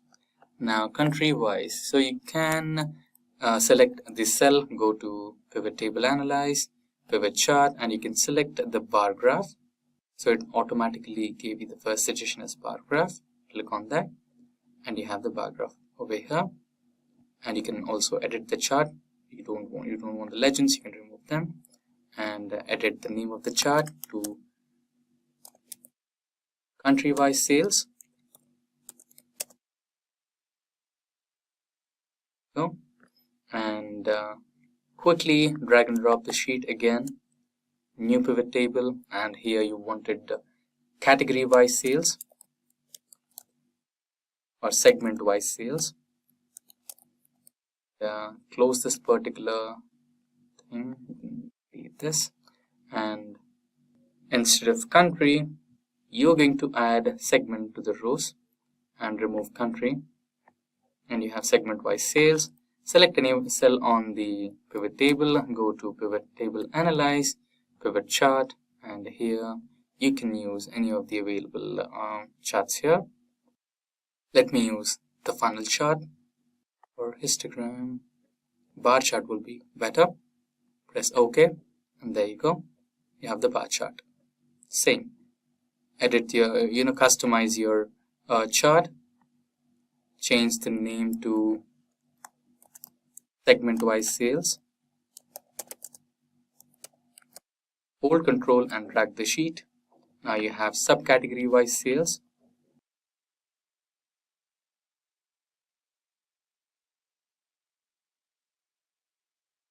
Instead of segment, you will be selecting the subcategory. You can remove segment. And you can see the chart also changed here. And again, you can do the category-wise sales. So this was segment-wise sales. You can quickly change the segment to category. And you have it. We quickly go back to, so we have done the category-wise, subcategory-wise, region-wise is remaining, and shipment modes.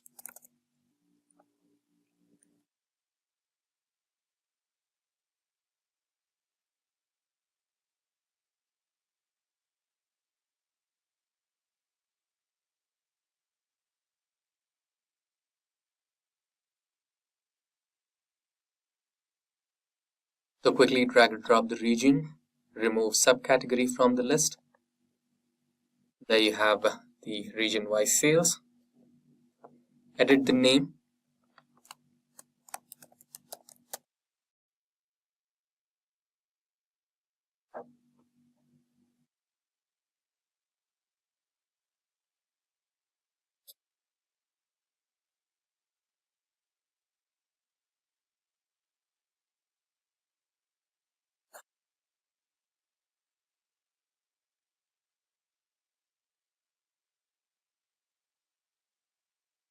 And the last one, which is about the shipment modes.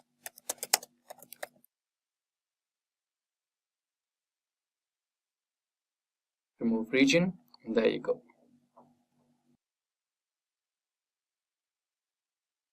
Now you can create a new dashboard over here and name it as dashboard. You can do some customization to your dashboard, like selecting these cells.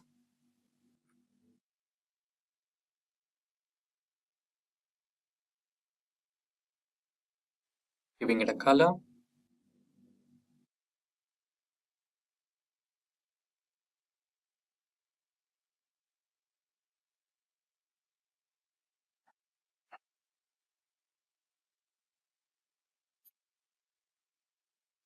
There you go. Now you can quickly copy and paste all these charts to the dashboard. Starting from the month-on-month sales. Copy.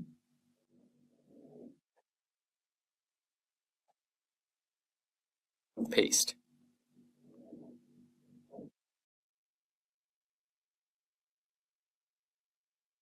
So I'll quickly do all the pastings as soon as possible.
There you go. You can also manage the size of these charts so that everything fits onto one sheet. So for now, let's try to unpin this so that we have a little better visual appearance.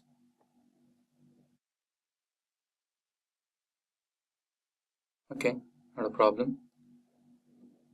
And now we need some filter, right? So something which can make it a little more interactive. That's when you add slices. And let's say you don't know how to add slices. Back to ChatGPT and ask ChatGPT, how do I add slices to my dashboard?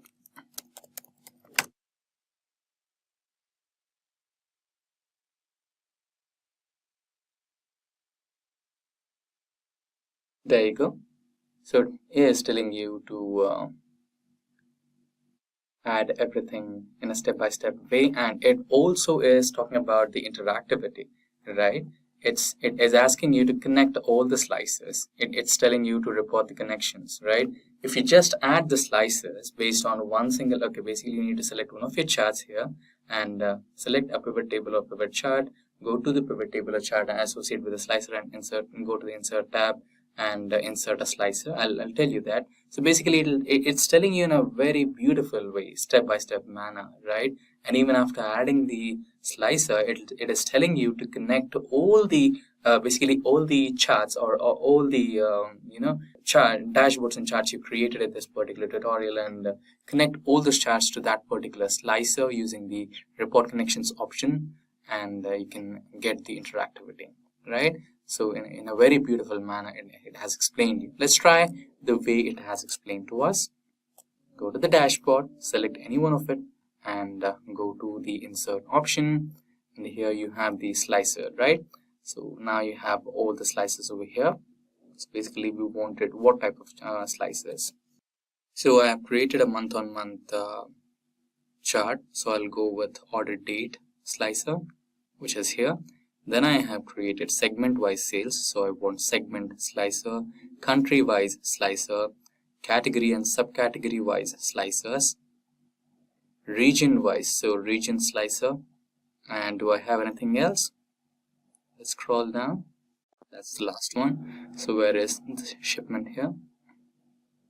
Yeah, ship mode. Country, region, category, subcategory, segment, order dates, and ship mode. So I will have multiple slices in one go, right? Now you have to arrange your slices in such a way that they are interactive and they look like they are sorted in one place. So let me do that quickly. We have some space left here in the bottom place of the dashboard. You can also keep your slices there.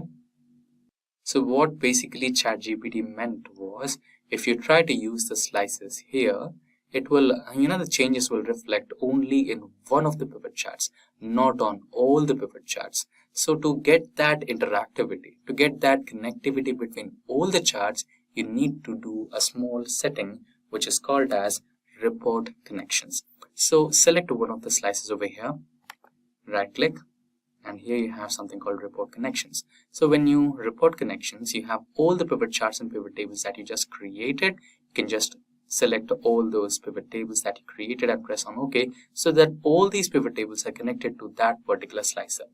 You can just expand this and check if all the pivot tables are selected. Press OK.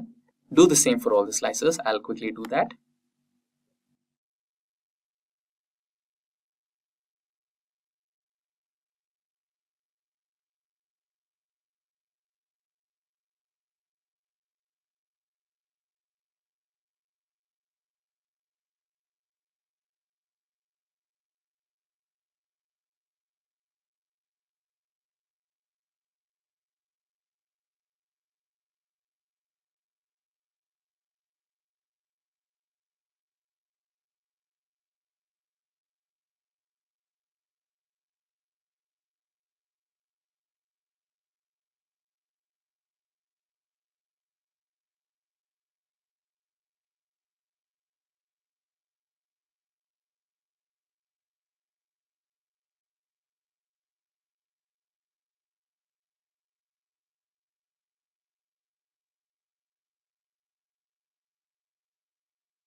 So there you go. We have interconnected all the charts. Now, let's say I want to find out the sales that happened in the latest year. Just go to the filters, select any of the dates, 2023, and you have the data. And if you want to select any particular country, then you can also do that. I want to go with United Kingdom, and in United Kingdom we have all the data here. Let's say I want to check out only for the phones. There you go. Now you have an interactive dashboard which will tell you the sales that happened on the date of 16th of November 2023 in the region United Kingdom for phones, right? And segment is home or office, shipment mode was standard class, and major sales that happen are from North region, and the category is from technology, right? And that's how you create an interactive dashboard using ChatGPT in Excel. So each and every step has been mentioned very clearly by ChatGPT, and you have all the data in one place. So let's quickly remove all the filters. And there you have the entire dashboard. If you are new to Excel or looking to improve your skills, learning these functions can really help. Excel isn't just making spreadsheets, it's a powerful tool for analyzing data and managing projects. In this guide, we will cover some basic but important Excel functions like sum, average, if, count, and SUMIF. You'll see how these functions do and learn and how to use them with practical examples. This knowledge will help you with daily tasks and make you more confident in using Excel. So let's explore these functions together and see how they can make handling data easier and more efficient. Let's get going and make the most of your data with Excel. Why learn basic Excel functions and formulas? Functions and formulas are crucial for mastering Excel. By learning even a few essential ones, you can outpace many around you. They are fundamental for daily Excel tasks. To deepen your knowledge or explore advanced functions, consider exploring a comprehensive database of all existing Excel functions. Microsoft consistently updates Excel, introducing new functions like XLOOKUP in Microsoft 365, enhancing your data management capabilities. So now let's move on to the demo part. Okay, so first we will understand the sum function in Excel. As we know, the sum function in Excel is used to add up the numbers. It provides a quick way to calculate the total of several values, whether they are typed into a function directly included within a range of cells. So these are the cells. So you just have to type the numbers in this cell and give the function over here, and it will give you the desired result. Let's check how. So first we will understand the sum function. I'll just write it over here. So the first step is like open your Excel file in your computer and select any column or row. So like here I'm selecting the column. For instance, you might just put them in cells A1 till A5. So in the A1 part I've mentioned sum for your understanding. So we'll start with A2. We'll type all the values over here. So just type any values like I'm typing 40. Then we have 78, then 35, and then we have 67. From A2 till A5, we have typed the values. And using the formula in the formula bar, it will add all the numbers from cell A2 till A5, and it will display in this particular cell. So just select the cell where you want your answer to be shown, and just insert the formula over here. The formula for sum function is equal to sum A1 till A5. So we just go back to this bar and just select this particular cell. And here in this bar, just type the formula A1 till A5. But then here we have A2. So we're just going to change it to A2 till A5. All right. And just press enter. So here you get the value 220. Which is the sum of all the values which we have mentioned over here. So it was pretty simple, right? Now let us understand the if function in Excel. Okay. So the if function in Excel is used to perform logical tests and return values based on the results of these tests. This function checks whether a condition is true or false and then returns one value for a true result and another for a false result. It is extremely useful for decision-making process within your dataset. Let us now understand what are the steps to use this if function. So just input your data and put any numeric values in the cells from B2 till B5, okay? So 56, 90, 36, 23, and here I want my result to be shown. So I'll just insert the formula here in the function bar. So, okay, just check out the formula for if function, which is equal to if A1 if greater than 800, above 300, 300 or below. So let's see how it works. We're just gonna enter the formula. Okay. So this will tell Excel to check if the value of B2 is greater than 300. If true, it will display above 300. And if false, it will display 300 or below. Let's check it out. Okay. So there's a mistake. I'm gonna paste the formula here again. So in place of A1, we will mention B2. We'll just type B2 over here. If greater than 300, above 300 or 300 below. Just press enter. So we'll just enter the formula over here and in place of A1, we will provide B2, alright? So we just type here B2.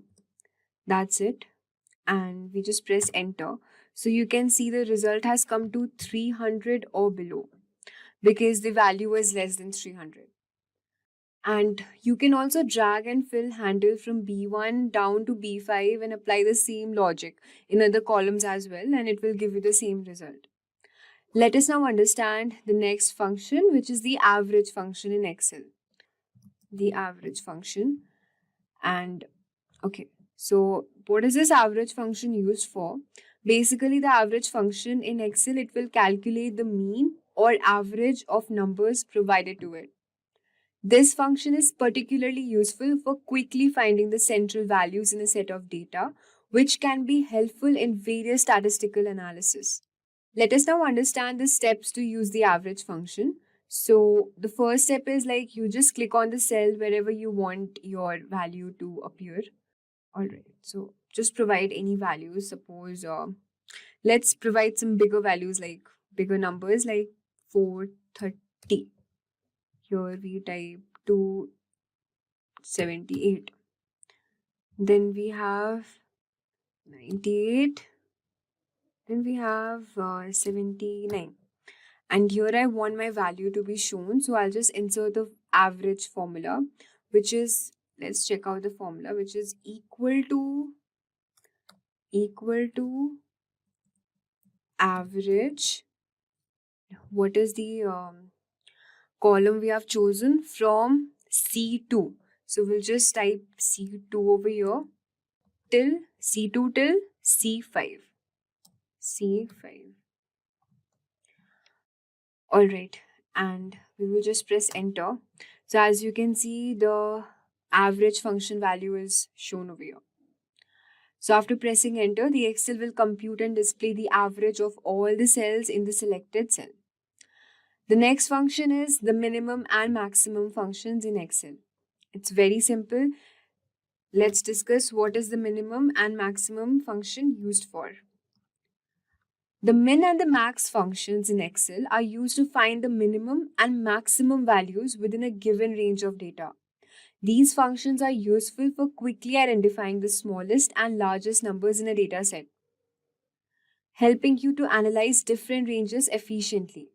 So let us now understand what are the steps to use this formula.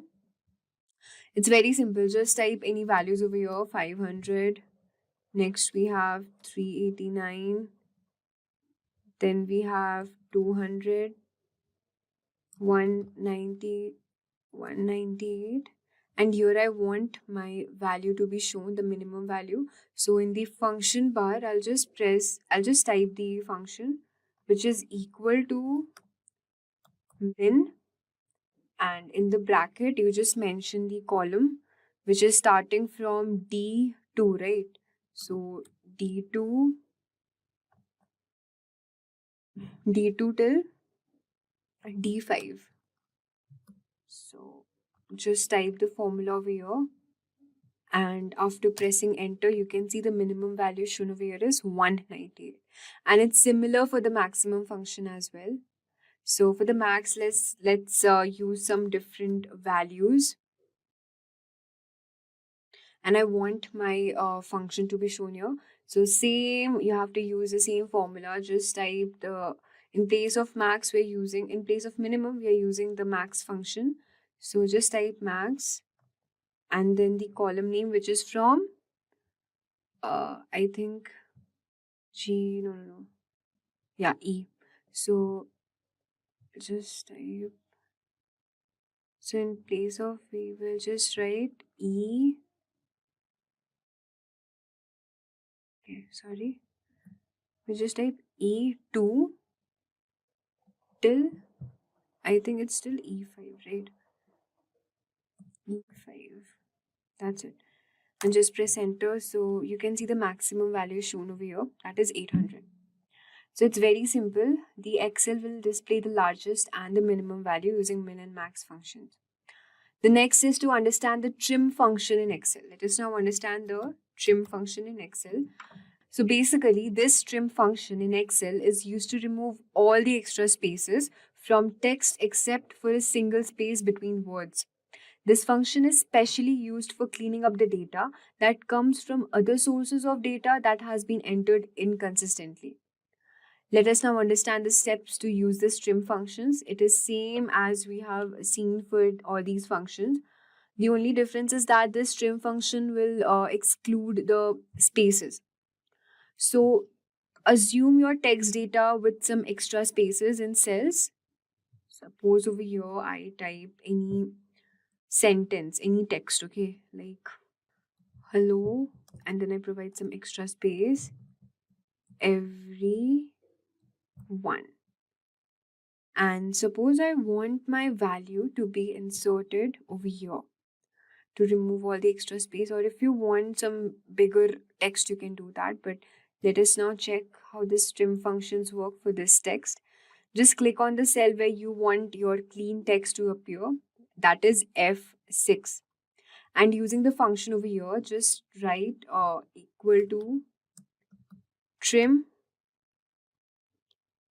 and then in place of, you just have to mention over here, which is F2, which is F2. Just press enter. Now you can see that I've provided some extra spaces over here, but here using the trim function, it will remove all the extra space and just make it in a clean manner.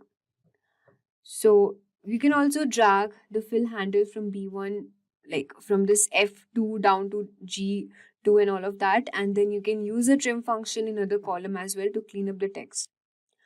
The second function is the concatenate function. So let's discuss the concatenate function over here.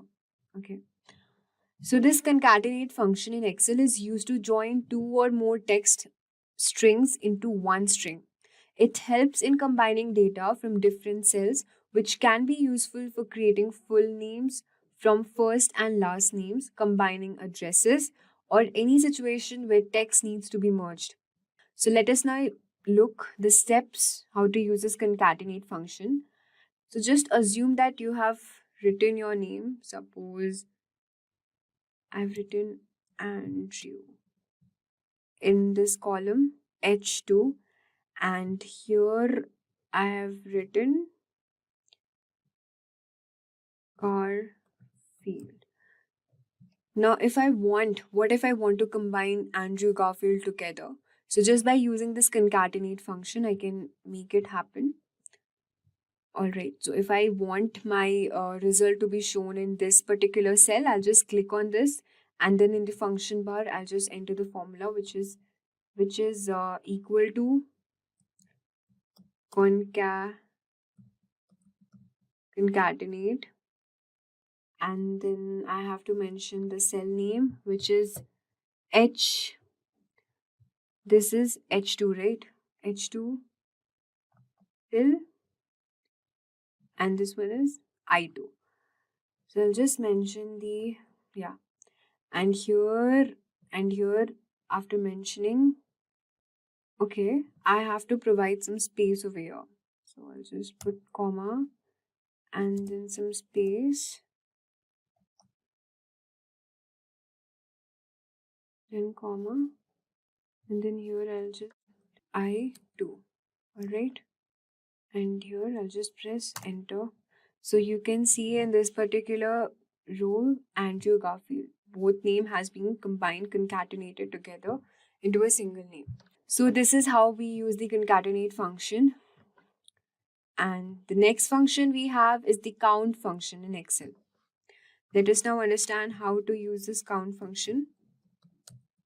Okay, the count function in Excel is used to specifically count the number of cells that contain numbers in a range. It's a crucial function for quickly assessing the numbers density in a dataset, especially when dealing with mixed data types.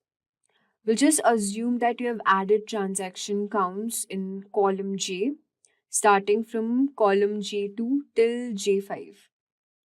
So the transaction counts are as follows: 7, 89, 90, 100 till J5. And then click on the cell where you want your count to appear, say J6. And then you just go to the formula bar and just enter the formula over there, which is equal to count bracket. This should be J2 till J5.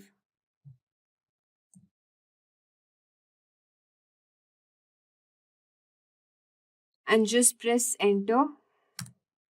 And you can see the Excel will display the number of cells that contain numbers in column J, which is 1, 2, 3, 4. Okay, so this was all for count, concatenate, trim, max, min, average, if, and sum functions. Next we have is the count A function. Let us now understand what is this count A function used for and how is it different from count function. So this count A function in Excel counts the number of cells in a range that are not empty. It is useful for determining the size of data sets that include various types of data, such as numbers, text, or even logical values. So it will just count the number of non-empty cells in a specific column. Just click on the cell where you want the count to appear. Okay, let me just tell you the difference between count and count function is that the count function generally used to count a range of cells containing numbers or dates, excluding blank. Whereas this count A function will count everything, including numbers, dates, text, or a range containing a mixture of these items, but does not count blank cells. So suppose if I enter 56 and I leave it blank, and then I enter 98, and then again I leave it, okay, and then just enter 56, and I want my formula to be shown over here. So I'll just go in this formula bar and just enter equal to count A, and then from K column, this is K column, right? K2 till K5. Okay, and I just press enter. So as you can see, it's showing 3. 1, 2, 3. It will not count the extra space or the empty cell we have left behind. And also one more thing, that we can also type text over here. It's not necessary to type only the numbers. You can also type the text. For example, I type apple. Here I type banana. Okay. Here is the function. Just press enter, it will count 3, which is 1, 2, and 3. So this count A function is used both for text as well as the dates as well as the numeric values, but the count function is only used for the numeric values and a date. It will not count the text over here. Now let us understand the COUNTIF function in Excel. We have now understood count and COUNTIF function and what is the difference between both of these functions.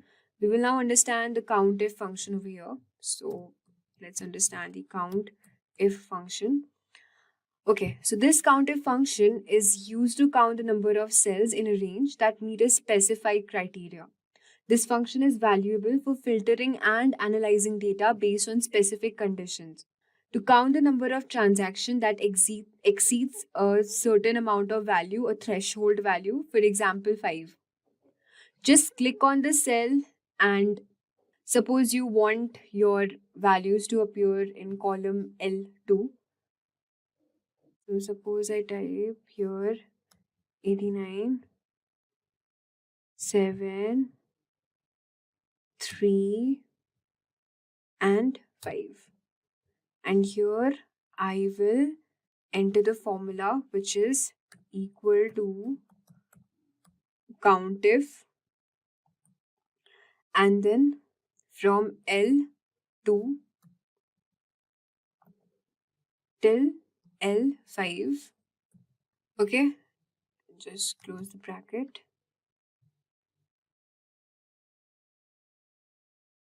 And here you just also have to input the threshold value. Suppose I take the threshold value as let's say 3 or let's say 5. Okay, let's take it 5.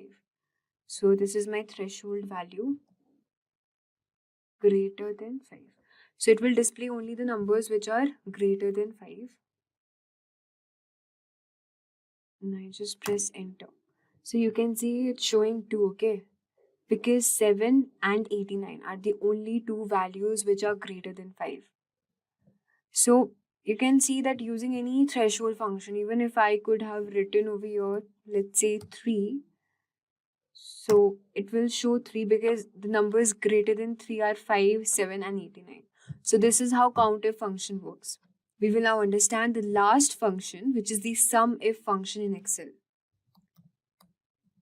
So what is the SUMIF function used for? Basically, the SUMIF function in Excel allows you to add up values in a range based on specified criteria. This function is extremely useful for performing conditional sums, where you can want to show the sum numbers that meet certain condition.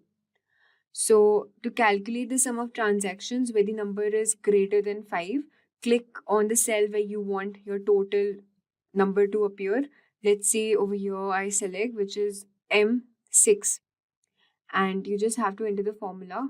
Before that, just write any number values like 7, 5, 3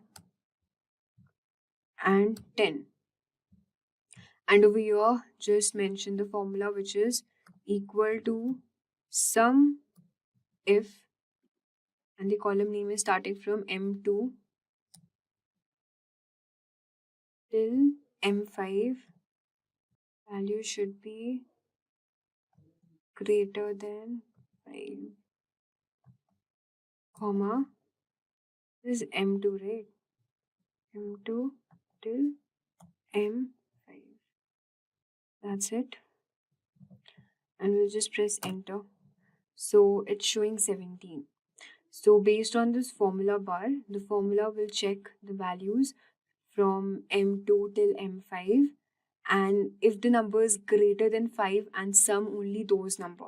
So as I've mentioned the value 5, so it will only calculate, it will only sum numbers which are greater than 5, which are 10 and 7, which is equal to 17. So this is how the SUMIF function is used. We have come to the end of our video, and this was all for the top 10 most important basic Excel functions. In today's video, we are diving into Power Pivot in Excel. So if not aware, Power Pivot is a powerful tool in Excel that allows you to import and analyze large data sets from multiple sources. For example, if you have any separate data sets for sales transactions and product details, the Power Pivot enables you to link them together using a common identifier like the product ID, create custom calculations with DAX like the total or average sales, and quickly generate interactive reports like the pivot tables. Basically, it simplifies the complex data analysis, making it easier to work with the large amounts of data without relying on traditional formulas, and help users create meaningful insights in a more efficient and error-free way. By the end of this video, you will be equipped with everything you need to master Power Pivot. In this video, we will cover activating the Power Pivot as an Excel add-in, creating relationships between tables, calculating the profit, total profit, and more, and wrapping it up with KPIs to filter data like a pro. This video is packed with exciting and super informative tips to level up your Excel game. So, I am inside Excel, and before going to the pivot table, I have a list of data over here. I have basically three tables: the salaries, transaction, and the employee. And we can see that some columns is common, like the employee level over here, and in the salary sheet, and the level column in the employee sheet. They are the same. So let's get started with installing Power Pivot. For that, we need to go to File and then Options, and here in the add-ins, as I have already activated it, so it is in my active application add-ins. You will find it over here in the inactivate application add-ins if you have not activated, and you can just click over here, and in manage Excel add-ins you can go for COM add-ins, as it is a type of COM add-in, and then click on OK. So I am inside Excel, and before going to the pivot table, I have a list of data over here. I have basically three tables: the salaries, transactions, and the employee table. And we can see that we have some columns in common, like the employee level in the salaries table, and in the employee table we have a level section. These are basically the same. So let's get started with installing Power Pivot. For that, go to File and then Options.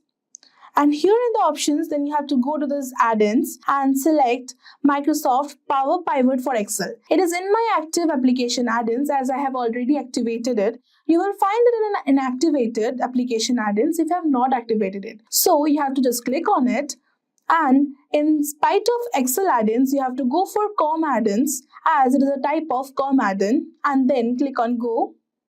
And when you click on Go, you will have a drop down over here. In that drop down, you have to select Microsoft Power Pivot for Excel and just click on OK. And there up in this section, you can see this Power Pivot just got available. And now we can close the file and open a new Excel file where we will do the calculations and analysis. A blank workbook. So we need to cross this. And in the new Excel file, you can click on Power Pivot and then click on Manage, and this will take you to the Power Pivot in Excel sheet. Right now we don't have any data, so let's import data from the external sources. So let's go to external data from other sources, and you just need to scroll down and you will find the Excel file over here, and then click on Next. And when you click on Next, you will get this Excel file path. Basically, you need to locate the place where you have already saved your Excel file. So click on Browse, and as I have already kept in it my downloads, I will just open this. I will tick this box as use first row as column headers and click on Next. And now you will see the three available tables over here, and I want to import all the three and hit on Finish. After it is being initiated, you can close this. And when you close this, now we can see everything is uploaded over here. We have employees, salaries, and transaction. Now that we have whole data over here, you can do the diagram view and see. Let's go back to data view and try to delete this. Delete. Yeah. Now we can go to this diagram view and let's build some relationships. We can now basically connect staff ID over here with that staff ID of the transaction table. So you can just click over here and attach to this. So it has created a relationship. Same goes for the employee level. The employee level under this salaries table and this level under this employee table will connect this. So it got connected. So now that we have basically added connection, it's no longer just 3 tables, but one large data model. Now we will go back to this data view and we can basically add columns if we want. As we have the selling price and the cost price, we will find out the profit. And add a column, you need to write here just equals. You have to just click the selling price minus this cost price and just click enter over here. This is basically our profit, and now we will rename this as profit. Now we have the staff ID. What if we want to know their names as well, not only their staff IDs? Now basically we will write over here equals related, and you will get a suggestion over here as related, and then if you click on enter you will get all these options. Now basically I want this employee name to be written, and click enter and close this parenthesis, and finally click enter and see you have got the names. Now what about measures?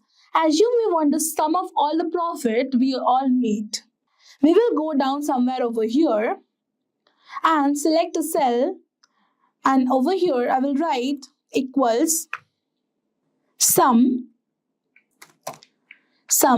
and click on enter, and then choose profits, and I will close this parenthesis and put on enter.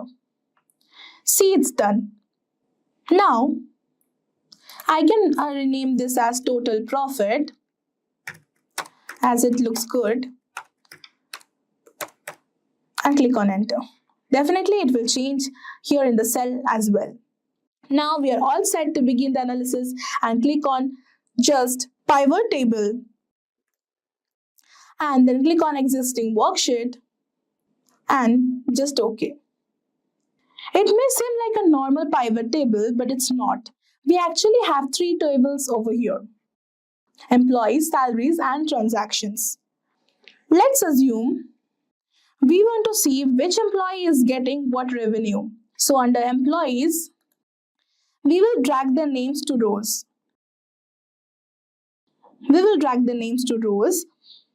And we want the revenue that will be under the transaction table, selling price, and I will drag you 2 values. Then if you want to see the level they belong to, under salaries, we can often go to employee level and add it to the columns. Now it looks good.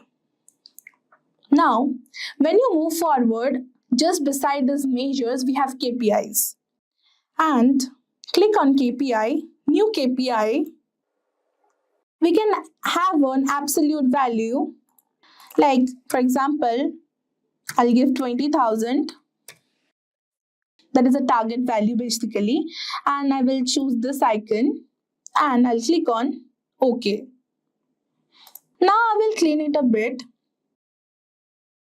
Okay, I will only have profit and values under it. So under the transaction, we will go to this total profit. I'll click on status and see I have got this. Anna and John is basically not doing well. They have basically failed to achieve the target, and the whole team may be not doing very good. This Alex and Sam, they are basically having a not so good one, but yeah, they have passed it, and Jones too. So, Microsoft 365 Copilot is one of the latest AI products launched by Microsoft. So the Microsoft 365 Copilot will be your AI assistant for all your Office suites from Microsoft. So it can help you ease up your process of making PowerPoint presentations. It can help you write down the notes on Microsoft Word and many more. But today, we will be using this particular 365 Copilot for our data analytics using Excel. So let me remind you, this particular AI tool works with the versions of Microsoft Office 365 and later, right? Now, there should be a new feature added upon to your Excel on the top right corner of your home button. But again, if it's not, it's completely alright. You can use your Microsoft home button where you can find the Microsoft 365 Copilot.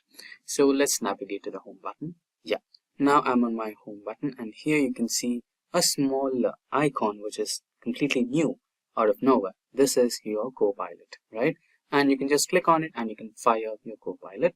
And today's point of discussion is about Copilot with Microsoft Excel. So when you are starting Excel, there are some prerequisites when you're working with Copilot. So currently it is in the preview mode, so it is capable of using some dataset which is in the tabular format. I have converted this into a tabular format. It's really simple. Control A to select all the cells and then Control T to convert this table. In fact, the option my dataset has headers, and okay, so your dataset will be converted into a table.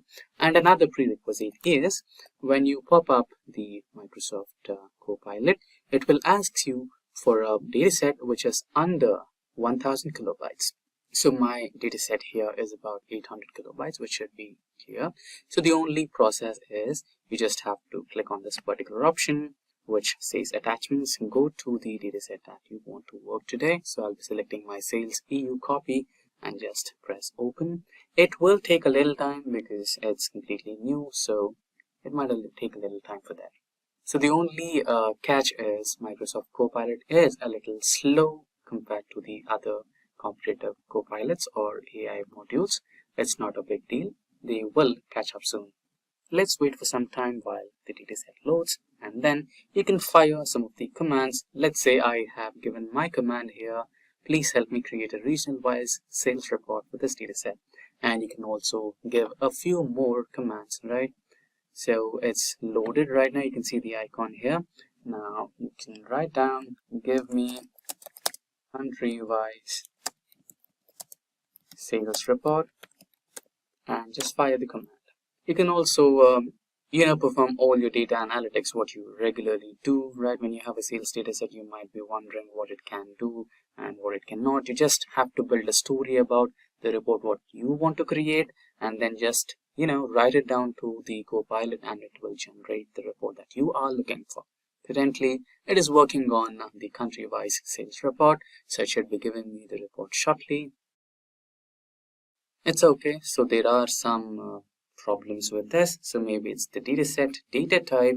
So here we have country and the data is general.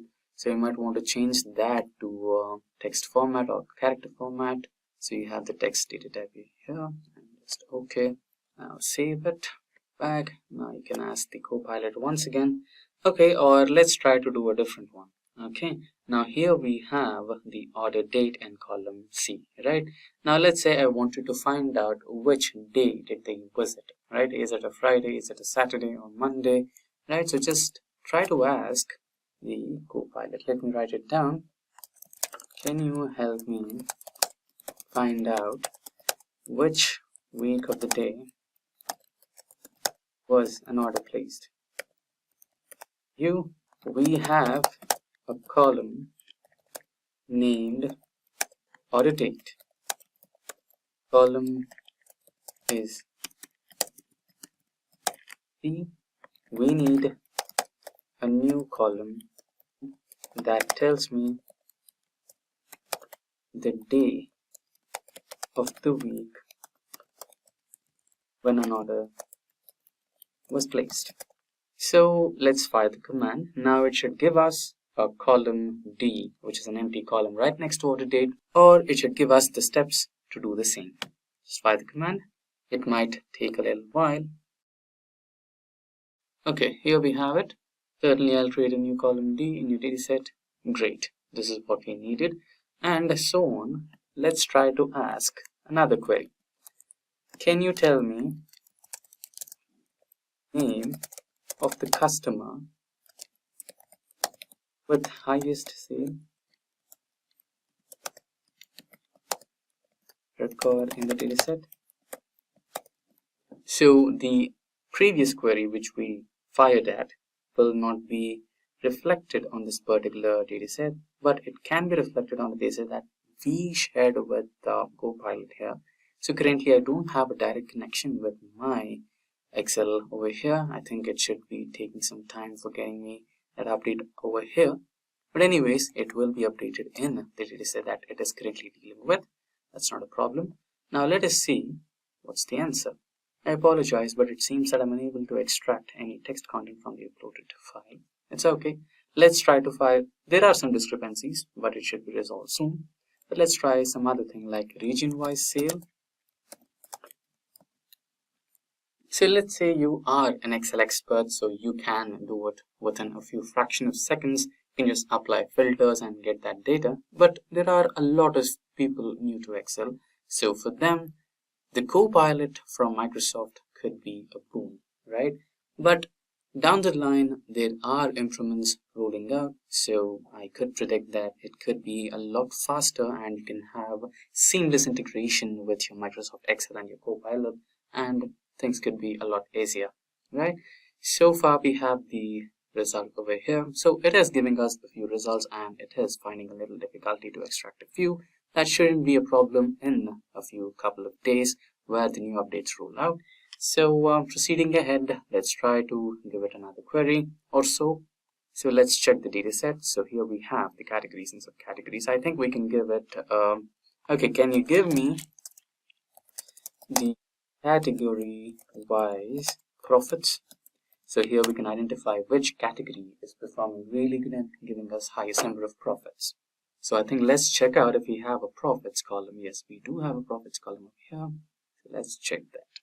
Brilliant, right? So it's giving us distilled reports in one prompt. So that should be helpful for any of the data analysts which are aspiring, right? And which don't have any idea about how Excel really works. Okay, it seems that I'm able to extract text content from uploaded files. Okay, let's try to copy this and write it down as, okay, is it category? Okay, let's copy this as well. I think it's about the case, right? Category, subcategory. Okay, let's fire subcategory. Category sales report.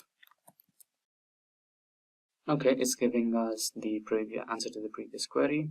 Okay, I think this should help. It's unable to extract a lot of answers so far currently. There should be some discrepancy, but down the line it should be fixed. Unable to extract any text content from the uploaded file. Okay, so basically that's how you can work with your Copilot in Microsoft 365 Excel. So there are some discrepancies so far, so it should be fixed down the line. So that's how you can use Copilot in Excel for your data analytics. And with that, we have come to an end of this session on Microsoft 365 Copilot for Excel. And if you have any queries regarding any of the topics covered in this session, or if you require any of the resources that we used in the session, like the dataset that we used, which is in tabular format and under 1000 kilobytes, please do let us know in the comment section below, and our team of experts will be happy to resolve all your queries and the earliest. Let us know your experience working with Copilot in Excel, and we can learn a thing or two from you as well. Today, we will learn how to use Microsoft Power Query. That said, if these are the type of videos you'd like to watch, then hit that like and subscribe buttons and the bell icon to get notified. Now, without further delay, let's get started with the topic, which is how to use Microsoft Power Query. So, imagine you have a lot of data. It can be an Excel file, it can be a PDF, SQL database, cloud, or anything. If it is data, it's your data, right? So you have a lot of data. Now, you have the source of the data. After that, I'm absolutely sure that the data is not clean enough to perform some analysis. So you go through another step where you have to clean your data from unwanted rows and columns, which doesn't make sense or might have some invalid data, right? So you need to make sure that your data is completely accurate and has some standards for your analysis, right? So that's the next step, which is clean and transform. After the clean and transform step, you have the next step, which is load that particular data to your platform. It could be Excel, it could be some data visualization tool like Tableau, Power BI, etc. Right? And after that, you generate some meaningful information of that. You create some pivot tables, pivot charts, and line graphs, etc. Right? So which makes some sense out of that data. You'll understand what exactly is happening with your business, how many leads or how many traffic orders, what's right, and which is the best performing product, which is the worst performing product, and you need to take some decisions on your business which can make some impact on your overall profit or revenue, right? So imagine if you want to do this for an year. If you get 1 year's data and you do it in a day or two, it's fine. And if it's on a monthly basis, you get month on month data and you want to do it, okay, it could not be worse. You can spend 1 or 2 days and it's fine. But what if it's week on week? You start to think, right? What if it's a daily task? It's a mundane task, right? You have to do all these steps step by step repetitively, and it doesn't make you interested anymore in that particular type of job. And the major point of this is you end up spending more time on cleaning the data, transforming, loading it. And the worst part, you don't get proper time, specific time which you want to actually dedicate to plan out something and bring up strategies to improve your business, right? So what if you could automate this, right? What if there is someone who could perform all these steps for you in the way you want, and you can actually have some time to produce some pivot tables, pivot charts, and then understand what exactly is happening with your business and find out some critical points where you can improvise and bring up some good revenue. What if there was someone who can perform all these steps for you, clean your data, transform it the way you want, load it to your platform, and help you create your pivot charts and pivot tables, and actually save you a lot of time where you can spend all that time understanding your critical points where you need attention, you can fix them and plan some strategies out to bring out some good revenue, right? That exact someone who can do all these steps for you and automate your data cleaning, data transformation, and loading tasks for you is exactly the Microsoft Power Query. So you can use Microsoft Power Query either in Microsoft Excel or Microsoft Power BI, right? Now let's kind of generate some data. So this data will be generated using ChatGPT, and we will not generate data which is not small, like for a week on week analysis or a day by day analysis. We will create data for years. So we will take 5 consecutive years starting from 2020 to 2024, and we will have some data generated using ChatGPT, and we will automate that data and try to get some analysis done, right? Let's jump on to ChatGPT. So before we go to ChatGPT, I have a prompt written here. So this particular prompt will guide or explain ChatGPT what exactly you want, right? So you're giving some, like the Excel data right over here, we have order date, order ID, ship mode, and customer name, customer ID, everything, right? So we have the sales, quantity, discount, profit, etc. So in the same format or a similar format, if not the same format, we are explaining ChatGPT that we need these columns, the order ID, order date, delivery date, etc. And we want all these files in a downloadable Excel file links, right?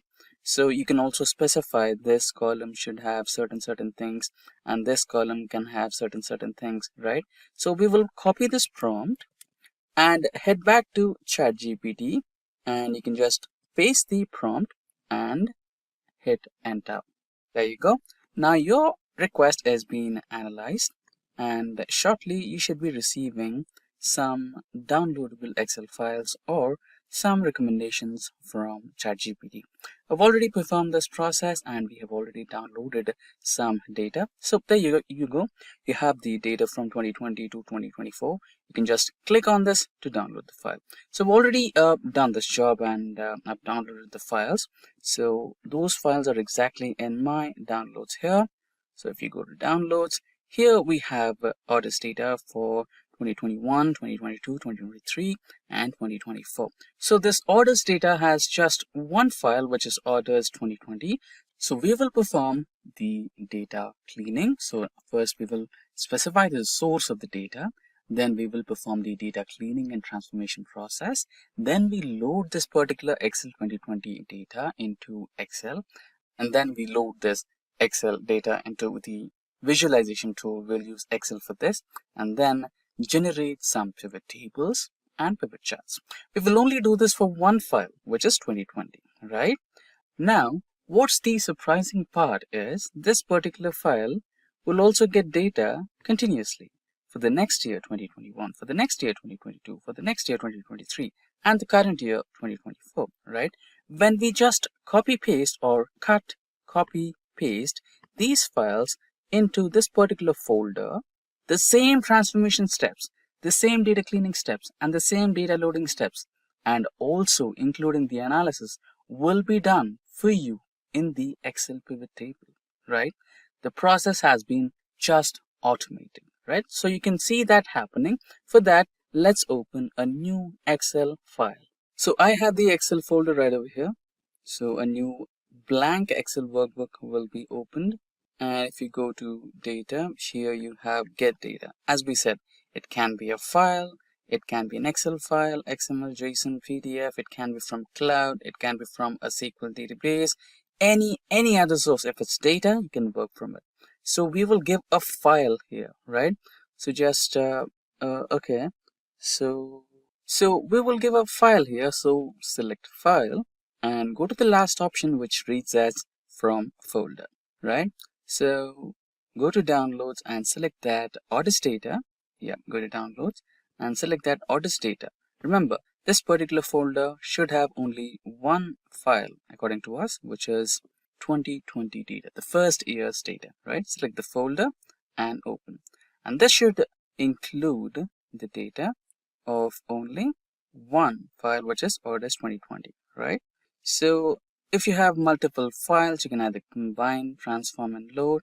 If you have just one file, you can just go with the transformation option over here, or you can load if you are comfortable with what you have. So I feel there are some minor changes which I would like to make to my data. So I would go with the transform option. Now, the Power Query window will shortly open. Now with the Power Query window opened, you can select the orders 2022 Excel folder and it will be loaded. Now let's try to click on the content button over here, which should load our data. Now you can go with the first file. So here's the preview as we expected. We have the order ID, order date, delivery date, etc. Let's press on OK. So the data has been successfully loaded, right? Now we have the first column as source name, which we will not be needing anymore. And you can just remove that. Order ID is fine. Order date is fine. Is it? No, right? So you can just select both the columns and change the data type, right? So here you have the option of change the data type, where you will change the data type from a whole number to date, so that you get a date, right? So you have that. The first transformation step, changing data type, has been recorded here. So this is like Excel VBX or macro, which will save all the steps and will apply to all the upcoming files, right? You have to change the type of delivery date as well. So we will be finding the how many days it took to deliver, or if the delivery got delayed, right? So we can test that. And here, if you see, yes, we requested customer ID and customer name. So we got customer ID along with the name. So we don't want that. We want that in two separate columns. We can do that. So you can just select the entire column, go to the split column option over here, select by delimiter. So I think it all automatically recognized that for us. But there is one loophole. We have a space delimiter space option. So just press OK, and they should be helping us with the customer ID. So let's rename the customer ID to just customer ID, and this to customer name space name, right? And that's done. Here we have product, which is fine, quantity is fine, traffic is fine, leads is fine, orders, and here comes the money part. So we have revenue, cost to company. So we don't know the profit yet, right? So to calculate the profit, what you need to do is subtract revenue from cost to the company, and automatically you will get your profit. So in some instances, you might get a negative value.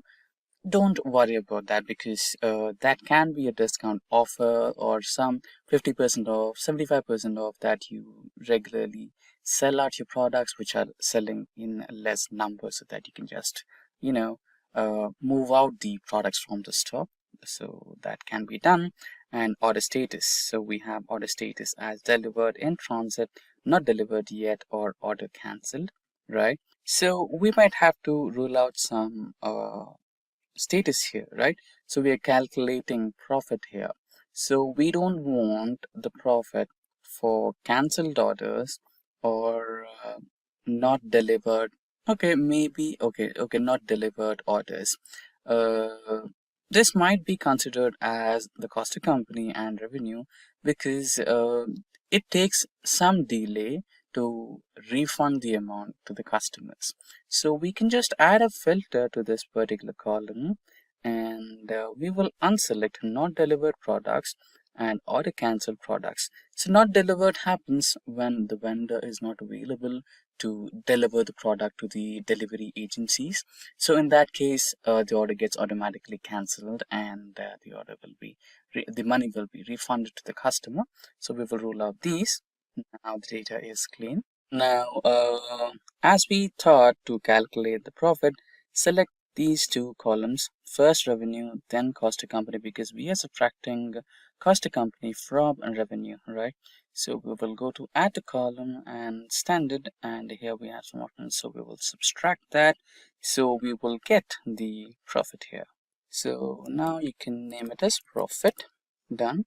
So we just move that column to the money part of this particular data set. So profit, cost to company, and revenue are the money parts. So we will change data type from just values to currency, right? So then that should be converted into the dollars format. Now the first one, we don't need this source name, so you can just rule out this. You can just remove this column, and there you go. Now you have a clean data. You have the order ID, order date, delivery date. Yeah, we forgot the another part of this particular data set, transformation, where we wanted to find out the number of days it took to deliver the product. Okay, I think we changed order ID, so we don't want this. So the first, okay, let's change this to the whole number as it was. Okay, so order ID, fine. Now we wanted to find out the number of days it took to deliver the product. So we will select the delivery date first, and then the order date second. Go to add column, and we will select subtract in days, and we should have that. Now let's change the subtraction name to days to deliver. And you can move this column, right? Select the whole column and hold it, drag it, and you can move this column along with the dates part of this data set, where we have the ordered date and delivered date, right over here. And you will find how many days it took to deliver a certain product. Now let's recheck once. Order ID, order date, delivery date, days to deliver, customer ID, customer name, what product did he or she order, and what quantity, and the traffic which we received to the website, the number of leads we got out of those traffic numbers, the number of orders we got out of those leads, and what's the revenue we got out of those orders, and what was the cost of the company, and what is the profit that we made out of that order, right? And we also have the order status. Remember, we only considered remember, we only considered two types, right? We considered in transit and delivered statuses only. We ruled out cancelled orders and not delivered orders so that we have accurate results of our profit made and revenue made out of this, right? Now I'm completely satisfied with my transformation and the cleaning of my dataset. Now let's go to home, and here we have the option of close and load. So we will go with that, and this particular dataset should be loaded to the data visualization where we have selected Excel, right? So we have the orders data for 2020, correct? Okay, let's not add date here because after all we will have some more data for 2021, 2, 3 and 4, right? So let it be the way it is. And if you just check the filter here, we have only 1 year. And if you just check the filter here, you will have only 1 year. And if you just check the filter here, you will have only 1 year, 2020. And if you go to the delivery date, which let's say if you have an order placed on December 31st and it got delivered on January 5th or something, so you'll have a little bit of a part of 2021 data, which is completely all right, not to be worried about. So the main important thing is order date. So we want the order dates of 2020. So that is loaded here, right? Now you can just select the whole data set over here, and you can add or insert some pivot tables here, right, from the selected range. And let's go with the default option, which creates a new sheet and everything in a new location. Right here you have it. Now let's say you wanted to make out some insights from this data set. Let's delete the other sheet which we don't want, and let's name it as pivot. Now the products will be loaded to the columns, and profit will be loaded to values. So you have a data set over here, sum of profit from beds, chairs, cupboards, sofa, teapot. So here you have the pivot table which has sum of profit, bed, chair, cupboard, sofa, teapot and grand total. Sum of profits made from these and these. Now select this entire data and go to the insert option here. Go to the pivot chart, and here automatically here you can see that it is suggesting or recommending us to go for the bar chart, which is a lot more better. Just select OK, and you have your pivot chart over here, right? And see the grand total here, 224811.4.15. Now this is only for 1 year of data. Now what we will do is go back to the downloads folder, select the remaining years, which is 2021, 2, 3 and 4, add that to the file location. So let's quickly go to our folder here and go to downloads, select the folders. I'm going to cut them from here, go to orders data and paste them here, right?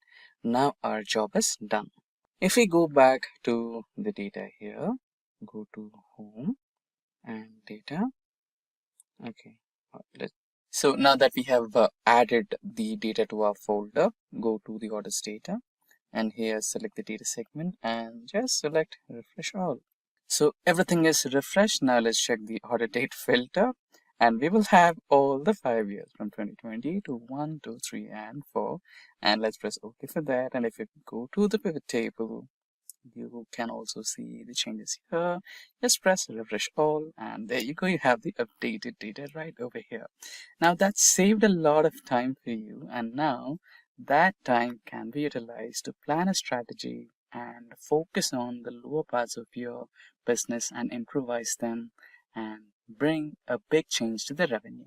And with that, we have come to an end of this session on how to use Microsoft Power Query. Today, we are going to talk about ANOVA in Microsoft Excel, and I will walk you through a step-by-step guide on how to perform this in Excel.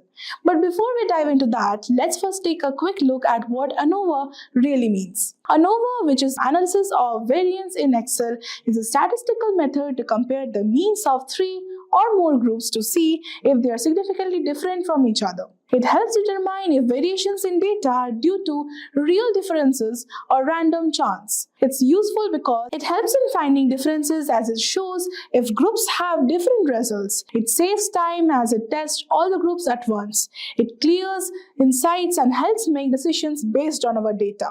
For example, if a teacher wants to compare the effectiveness of the 3 different teaching methods on students' math scores, they can divide the class into 3 groups of 14 students each. Using ANOVA, the teacher can analyze the math scores to determine if one teaching method is truly better or if the differences in scores are due to chance. Now that we have a basic understanding of what ANOVA actually is, let's get into Excel and see how you can easily calculate this using the built-in tools. I have a sample of data in my Excel to perform the ANOVA over. There is an amazing feature in Excel that many people are not even aware about. It's a data analysis tool pack. If you have not come across this word, the Data Analysis Toolpack in Excel is an add-in that provides the advanced data analysis tools for statistical and engineering calculations. It simplifies the complex data analysis task by offering the built-in features to perform various statistical tests and data processing without needing to write formulas manually. So we need to ensure first if we have activated the tool pack correctly. So for that, we need to go to the File and then Options. And then we have to move to add-ins, and here in the Manage, you have to choose for the Excel add-ins and click on Go. After that, you need to click on this Analysis Tool Pack and click on OK. Now when you see the topmost bar, that is the data, if you click on this data, you will see a data analysis button over here.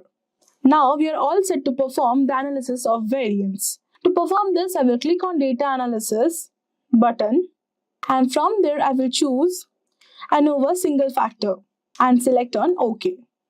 Now here in the input range, we need to enter the range of the cells containing your data. For that, I will click on this upper arrow button and highlight my cells that are containing the data. The next option is grouped by, depicts how your data is arranged in your sheet. If it is arranged in a column like I have arranged, choose columns, and if it is arranged in a row, go for the rows.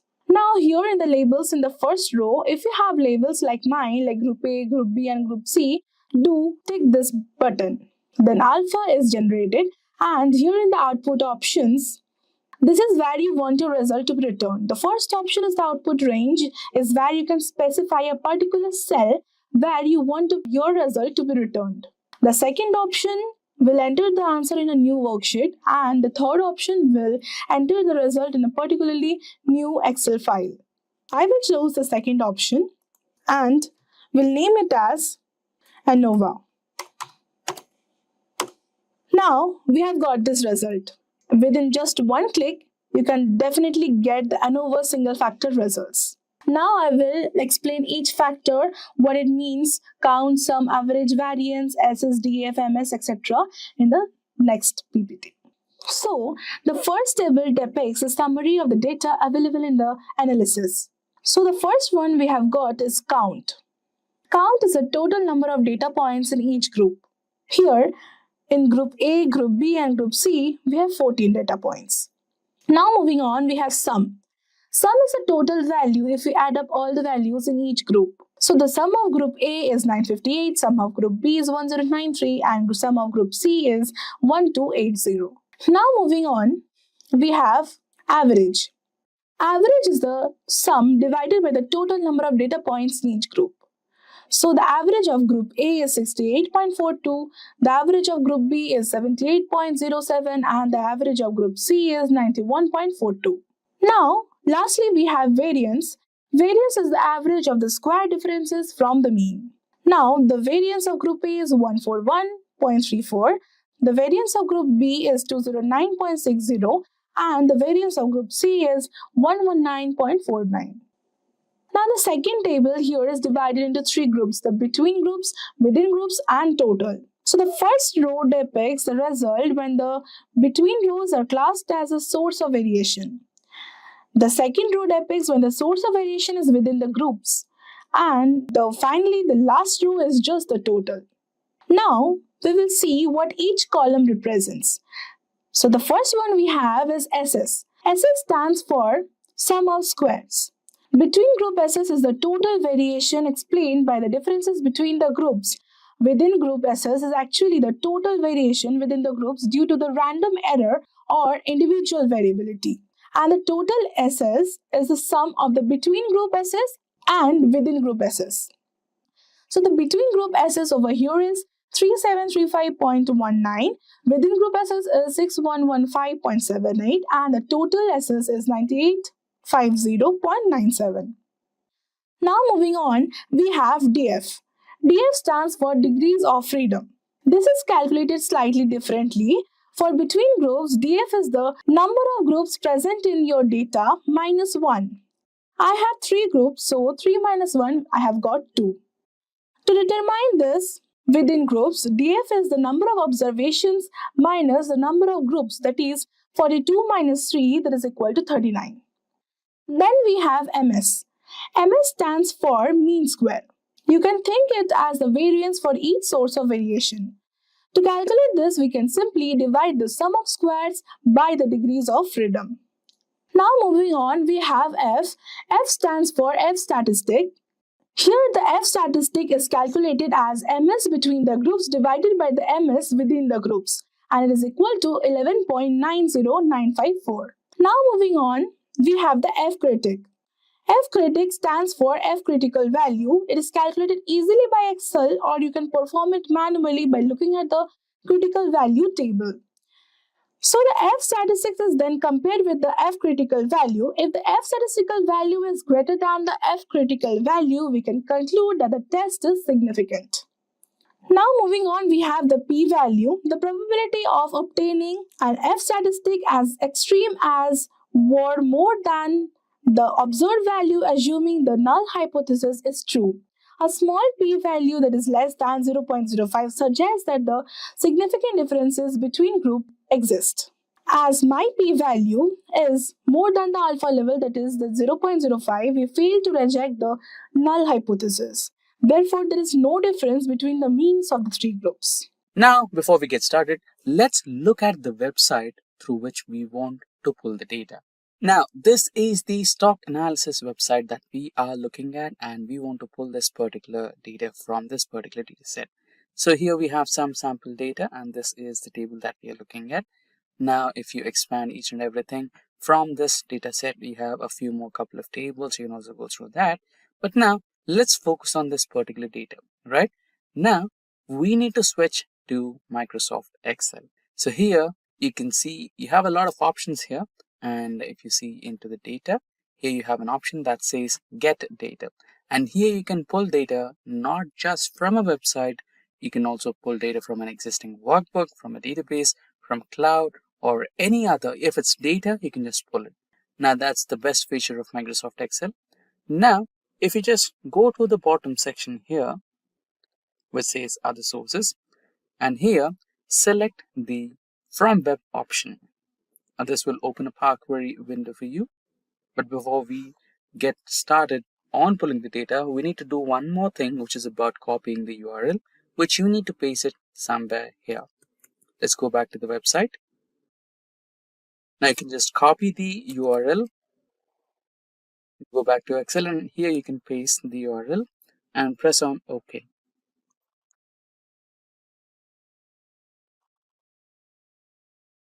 Now here you go. You have established a successful connection with the particular website. Now here you have a couple of tables in that particular website.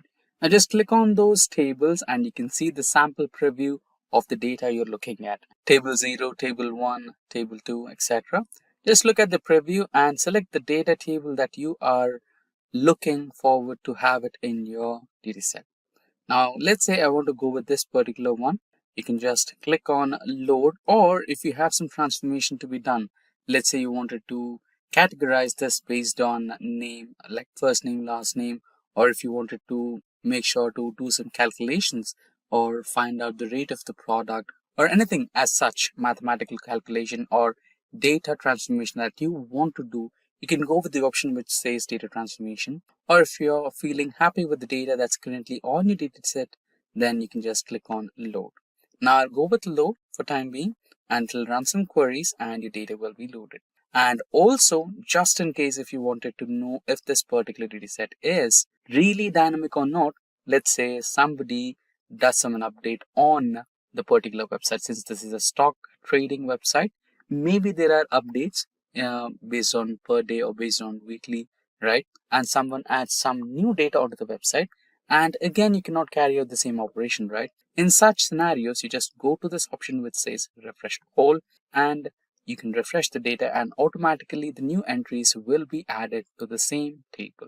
You can also see some of the queries running. Right now it is quick, so you can see that. You can see an option that says query is running in the bottom section of the Excel spreadsheet. Let's look at it once again while I press the refresh button.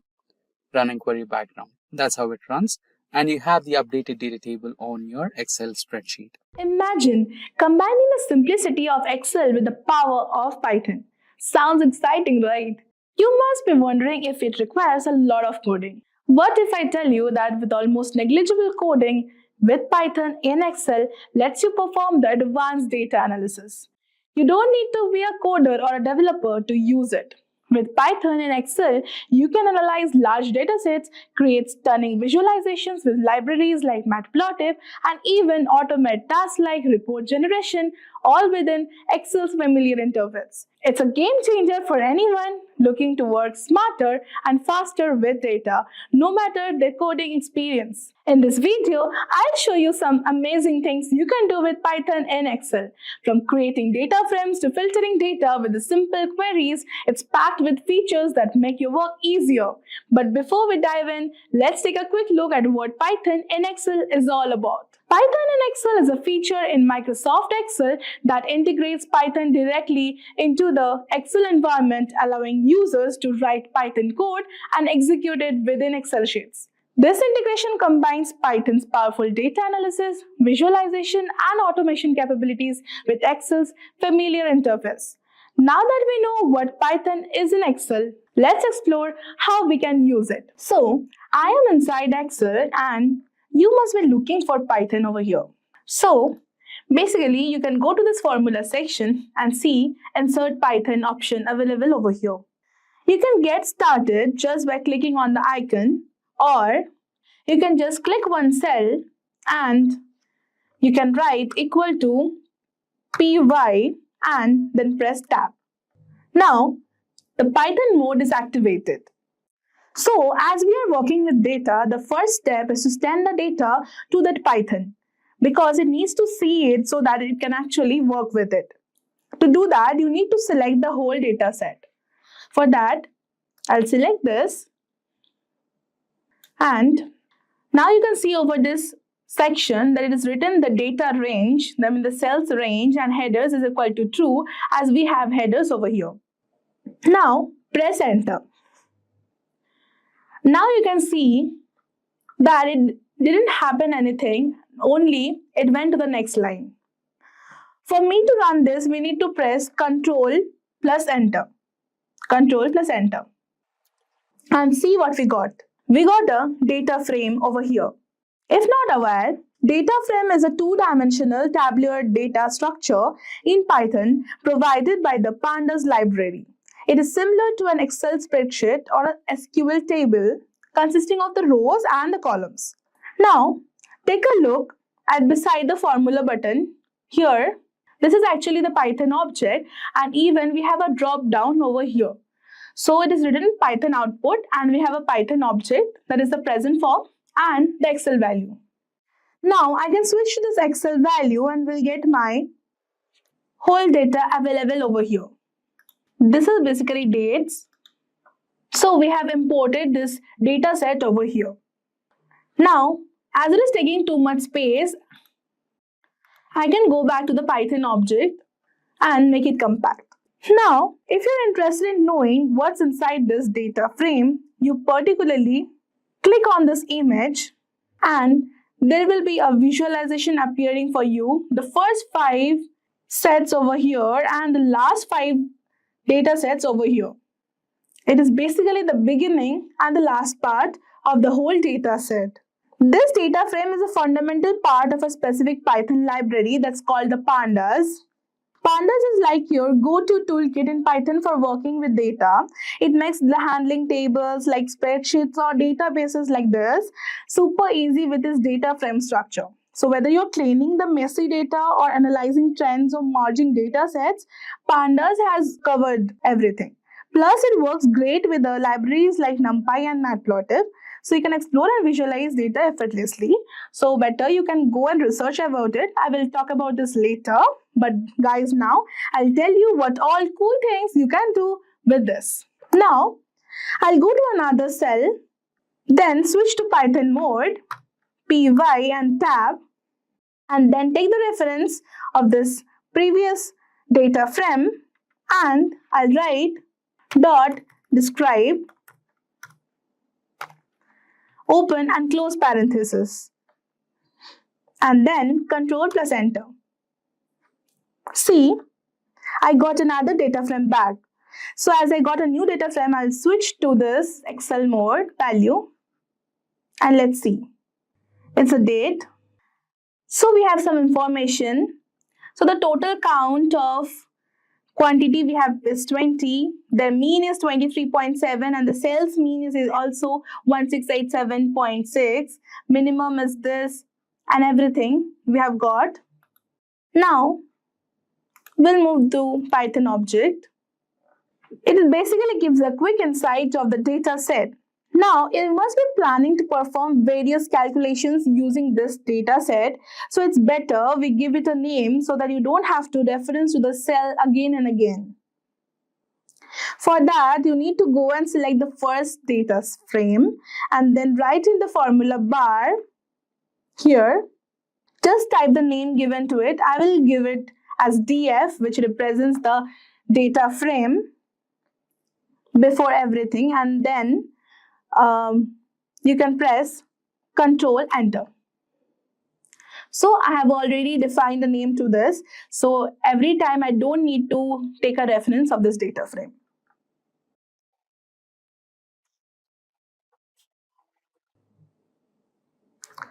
Now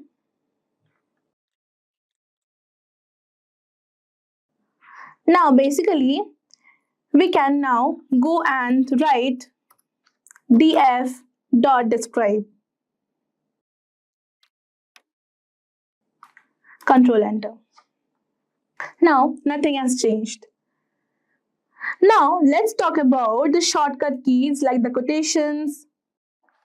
Now suppose if I go to this Excel value and I want my product details over here, so for that I would go here,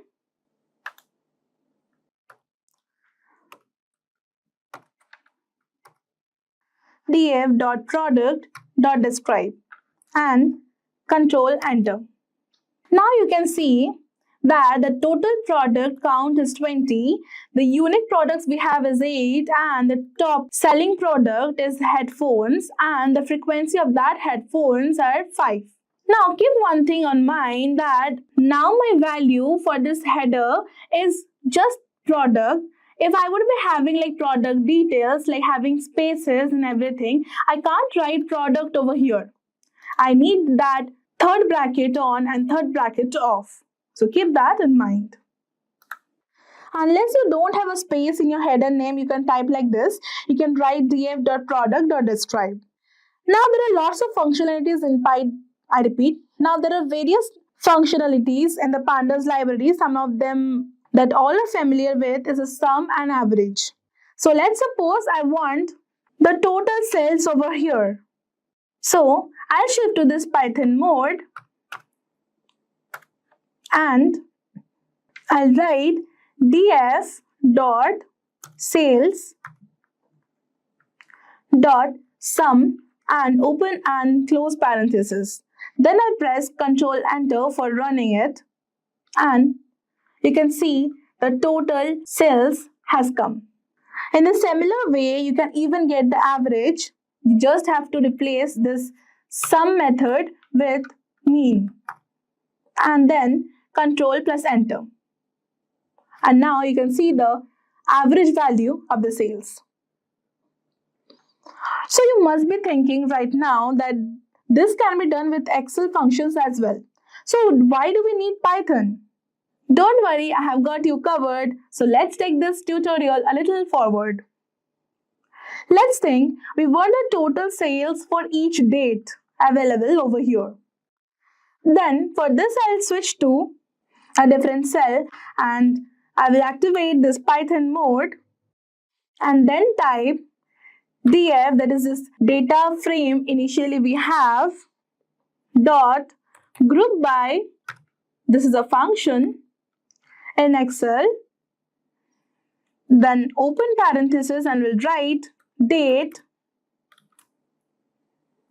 then close parenthesis, dot sales dot sum, just like the previous one we made. And then control plus enter, and I want an Excel view of this whole series. So let's see. This may be loading and you can see the date over here and the corresponding sales. It works so wonderfully that you can do data filtering and data analysis in just a few seconds. So now I want everything on a monthly basis.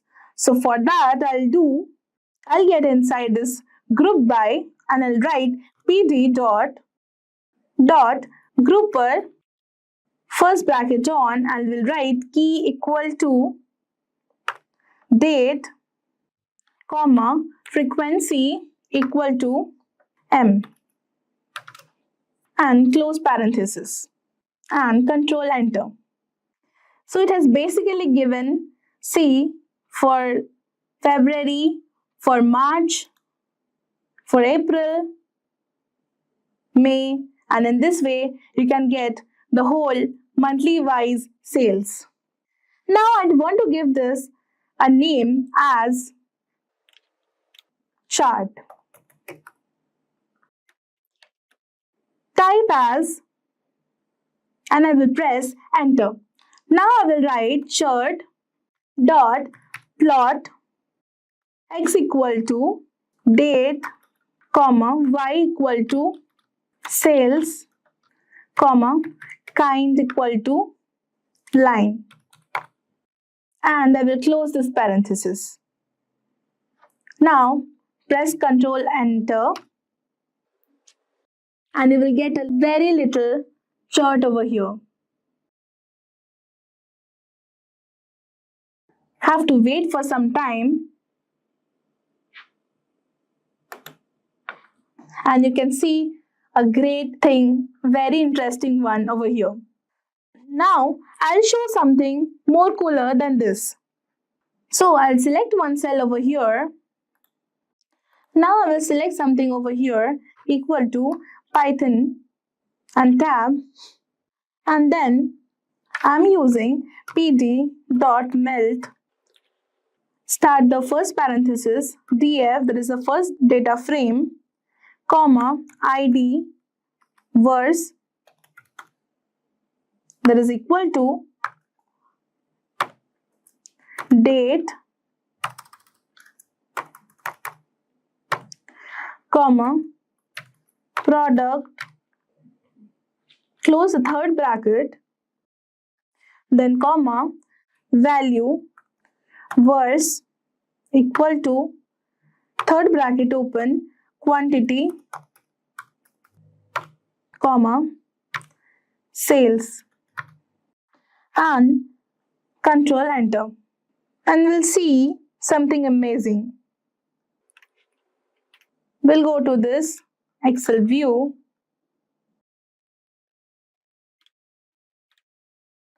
and we can see the date product variable, and we have actually merged the quantity and the sales, and this is basically the date. So with this you can do very amazing things in Excel using Python. Today I am here to show you how you can start earning extra money with Excel even alongside your 9 to 5 job. With just an hour a day, you can create a steady second income. Stay tuned as I walk you through a step-by-step guide to turning your Excel skills into a profitable side hustle. Imagine turning your Excel skills into a steady source of extra income. In today's world, where costs are always going up, having a second income is not just nice, it's a smart move. With just your Excel knowledge, you could earn up to 30,000 or more every month, helping you manage expenses and chase your dreams. You don't need to be a pro to start. Beginners can join in too. Whether you are freelancing, analyzing data, or creating custom Excel solutions, the possibilities are endless. With practice and consistency, you can grow your income while building your skills. Don't let your Excel knowledge go to waste. Use it to create a flexible, financially secure future. Excel is not just a tool, it's your key to success and freedom. Let's get started and make your skills work for you. Suppose I have a data set like this, and just imagine you have received this from the client's end. So the work will basically be on data analysis, and you can have 500 rows or you can even have 5,000 rows and even have more than that or even less than that. So don't worry, it won't be a manual work for sure. With the help of AI, that is the artificial intelligence, we can analyze data in Excel in just a short time. Now you must be feeling how much they are earning by performing the data analysis in Excel. So I have opened here Fiverr. If not aware, is one of the top freelancing platforms that is available. And here you will find the various gigs out there when you search for this Excel data analysis. Now if you look nicely, you will see people charging 2,695 and even much more than that, and sometimes even less. Now if I open something like this, that is a top rated one, you will see an overview.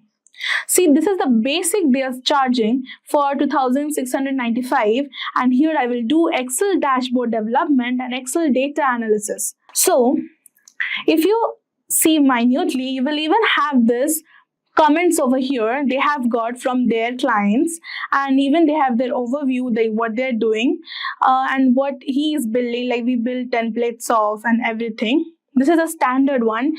He is charging for 8,984 for the 3-day delivery and 9 revisions he has done. And premium is much more. You can even imagine that is 22,458. So in a nutshell, on an average, if you see this whole one, you will find that you can earn 1,615 just an hour with your Excel skills. Now, if you open one of the ranking freelancer, any of this, you will get an overview. Now, I will cross this and I will go back to this data set. Now we have columns like cities, population on males, population on person, females, literacy rate females, and everything, and so on. So just assume that the client's requirement was, give me the top 5 city by the average literacy rate females as a pie chart, and he will pay you a certain amount for that.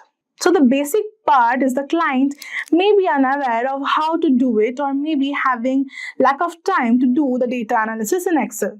So what you have to do is, you have to select this whole data set. You have to select this whole data set. It will take time as it is so much long. And go on the top right side of this Excel and you will find Analyze Data under this Home tab. So you click on this Analyze Data and it will take some time for processing. After clicking it, it will process the data. No human interference is required. It has automatically discovered some data insights, as you can see. It has even made this bar graphs and somehow plotted this, and even you can get this insights. Now simply what we need to do is, we need to pay attention to what my client requires, and simply we need to type that requirement over here in the ask a question about your data. And the question was, give me a top 5 city by average literacy rate females as a pie chart. So I will type this question over here. So I will type over here the question, give me a top 5 city by average literacy rate females as pie chart and enter and see I have got one. So automatically it will generate a pie chart according to the requirement given over here, and all we need to do is to click on this insert pivot chart over here so that it will be inserted in a new worksheet, sheet 2. So this is basically nice because you will even getting the 5 cities that are having the greatest literacy rate of the females, and you can earn up to 33,000 with just minimum skill set in Excel. With just basic Excel knowledge, you can kickstart a second income stream. While your initial earnings might be modest, consistent effort and practice will soon help you scale up to 30,000 or more per month. As you gain experience, your skill will command higher pay as a freelancer. So I have a pro tip for you. Start with the competitive rates as a beginner in the freelancing market. With time and persistence, you will position yourself as a top earning freelancer. The journey is worth it. Your Excel skills can truly transform your financial future. So guys, that's a wrap on a full course. If you have any doubts or questions, you can ask them in the comment section below. Our team of experts will reply you as soon as possible. Thank you and keep learning with Simplilearn.